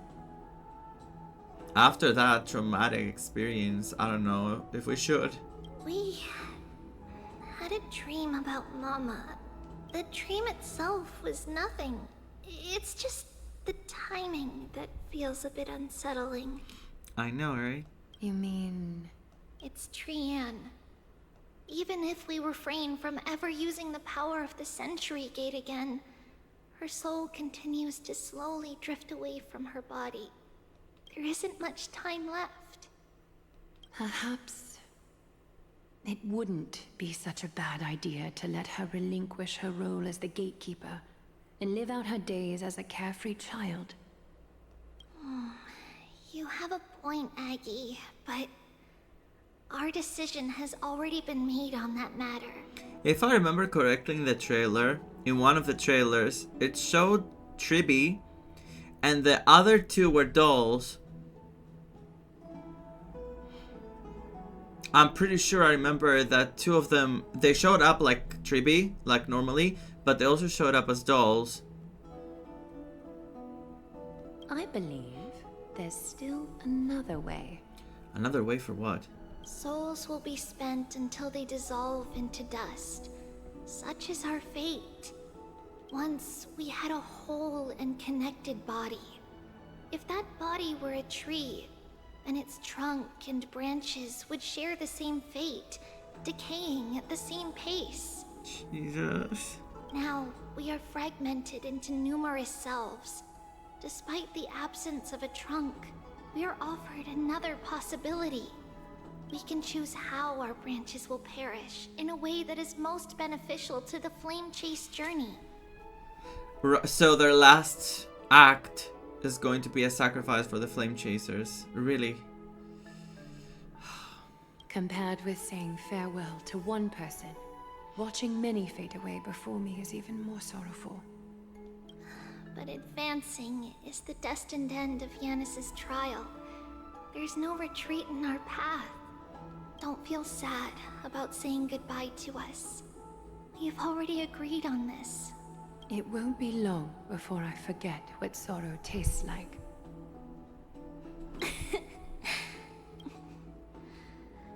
So, after this what conversation, what would you like for Aggie? breakfast? Therapy.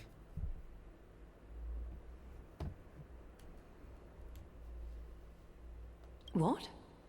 Where did that come from? Also something interesting, very interesting.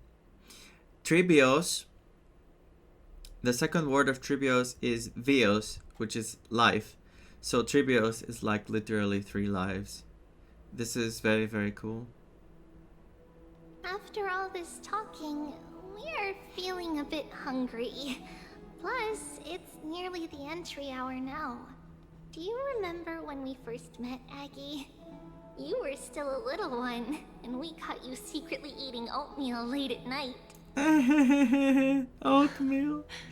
While my emotions might be fading, those memories are still as vivid as ever, teacher. The emotions fading. Oh my god, these people are suffering. And they tried to do good for Amphoreus, and they're still facing judgment from people. Please, let me do it. What would you like to eat? It's fine. Leave it to us. You should rest for now. It won't take long, and we'll call you when it's done. In that case, thank you.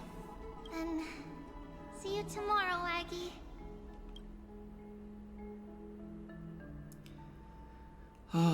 Nevertheless, that nightmare is ominous. Memories are slipping away, even the image of Mama. Just as expected, another trip must be made into the abyss of fate. Hopefully Orynyx will be willing to help us. That was a really scary scene. I will talk about it. At the same time, somewhere in Okima. Oh, there's 2 characters that haven't met yet. Long time no see, Professor Anexa. I mean, in front of us, because yeah. Who are you? Really? It's been a while. I'm the one who once overthrew the entire classroom in that spiritual physics lecture. How can you not remember this beautiful, gorgeous person? Oh, it's you. No way. Do you really still remember that, Professor? I remember that glib tongue of yours. What brings you here? Surely you're not here to reminisce. You could tell. Of course. You only beat around the bush when you have a hidden agenda. That's not true. I'm here to seek enlightenment, as always. Could you please teach me everything you know about the black-robed swordmaster? Oh, of course. He learned about it. I was curious because he said it to Mydeimos, but Mydeimos also was not present there, so... Rumors sure travel fast. Unfortunately, I too know nothing about it. I can only tell you that it is clad in a black robe and wields a greatsword. At least, it looks like a greatsword. It's shaped like a twisted half-sun. And you literally see the symbol behind Phainon's head, and on his outfits, the sun's. And a peculiar dagger resembling a crescent moon. By the way, take this with you. I got it from the sneak attack. It's yours now. Oh, I was right. It is this thing. The one who torched Ides Elysiae to the ground. And killed everyone. Don't try to be a hero. No one in Akama stands a chance against that thing right now. Right now?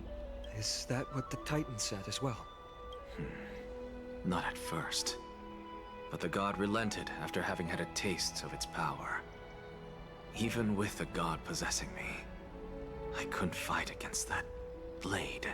That incredible power doesn't seem to be granted by any Titan. It's from the Black Tide. Are you suggesting that it originates from beyond Amphoreus? From the Stellaron? It's possible. There's so much... Much like the Black Tide, no? There's so much juice in this. I keep thinking of like different scenarios in my head.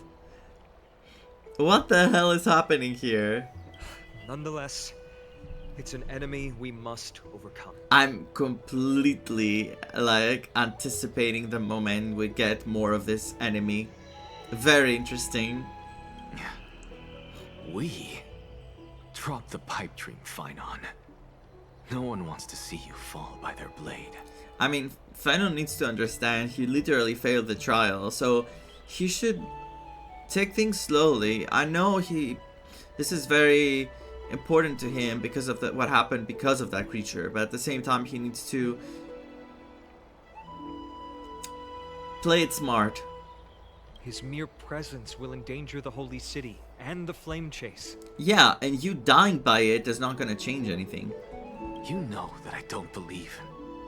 You don't believe in the so-called prophecy, I know. However, I'm here to seek your assistance, not at the request of Aglaya or Tribi. I just want to eliminate a threat to the city I pledged to protect. That's all. The tragedy at the Grove must never happen again. Understandable, but still. Take a seat. Since you are sincerely seeking enlightenment, I suppose I can tell you one more thing. One more thing? Soon after the Abyss of Fate. What's wrong, Trian? Nothing. Just remembering what happened at the Grove. Trian, look at Trian. She's nothing like she used to be. She was so... what's the word? Upbeat and full of energy. Monster in the black cloak. So scary. Everyone in danger. Nightmare. I can't forget. Don't be scared. There are no bad guys here. Didn't you save everyone with the Century Gate, Trian? Trian threw it away. Far, far away. It's never coming back.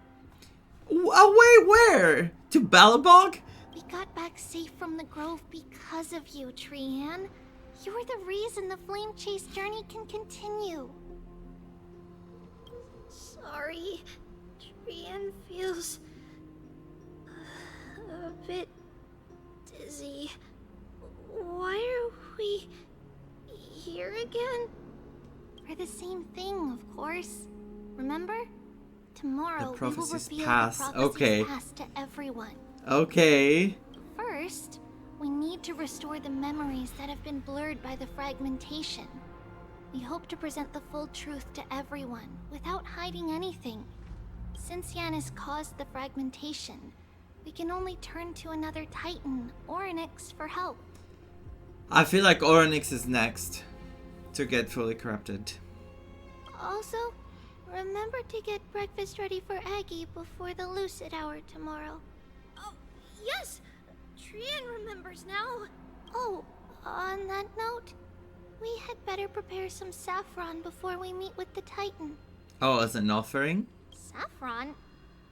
It's an essential offering for rituals in the Temple of the Three Fates.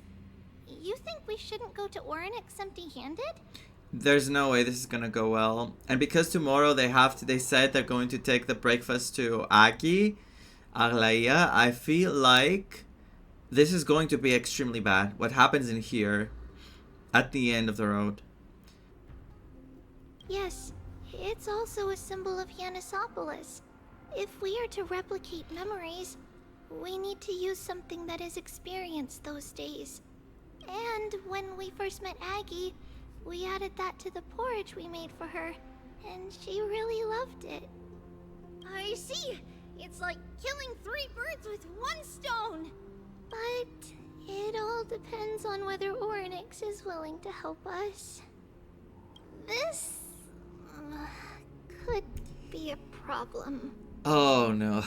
After all, it was us who took the core flame from Yanis, from Orynyx's kin. Oh, okay. I just had to wait for a few sentences. We will have to give it a try. If there's truly no other way. In our current state, we probably can't do anything to them. We'll cross that bridge when we get there. Leave it to Trian. Trian knows how to play cute. In any case, let's look for saffron first. I hope there's still some left in the temple, untouched by Nikador's soldiers. So this is the next part. Going to find Orynyx with Trippy. I remember that aged saffron is preserved in sealed jars. Let's be on the lookout as we go. Find saffron and have an audience with Orynyx. This is going to be a really good part. There's a lot of things that happened, but listen.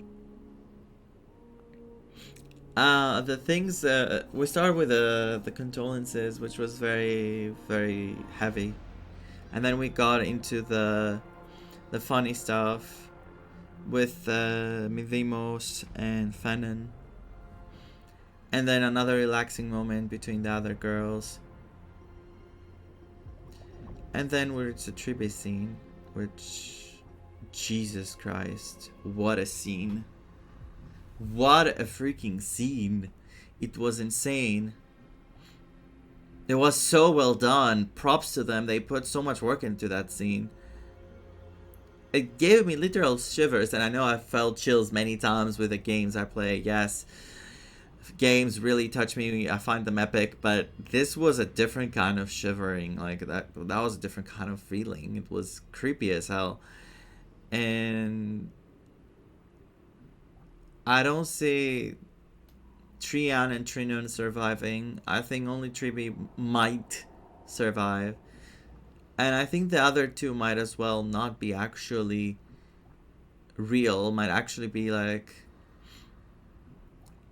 We know Tribe separated herself into many, many parts. But what if one still was the original and the others were kind of like dolls? Because of the stories Tribe was listening to as a baby, everything else was just dolls, imaginary, being created to protect her and guide her through the black tide. Like they were all meant to be sacrifices for her instead of her. So she could be the last one left, like the mother said, that one would be left to face fate. I'm very, very like... curious to see this next part, the interaction with Orynyx. I'm so like I don't want to say horny for it, but I am. I want to reach that part. But I have to go now, and I don't want to rush it later. So we will continue this tomorrow. We will finish the story tomorrow, so stay tuned for that.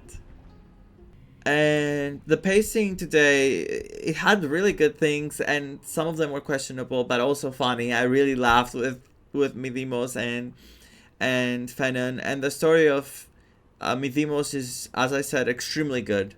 I love Mydeimos. I think so far his story is the one that touched me the most. And, well, to be fair, we don't know everyone's story yet. I know, I'm sure Phainon, when Phainon's everything is going to be revealed, I will be broken. Mostly because I love Phainon and Cyrene. I don't know Cyrene yet, but you know, mem. Love her, mem. But,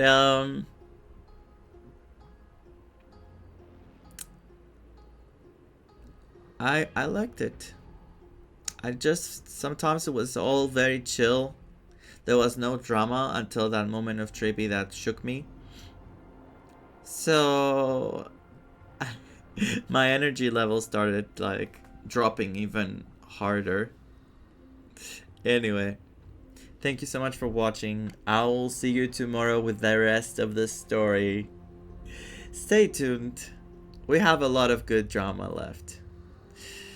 So I'm going to get ready for the gym, and then I'm going to rest. I really need to rest today before I just fall down.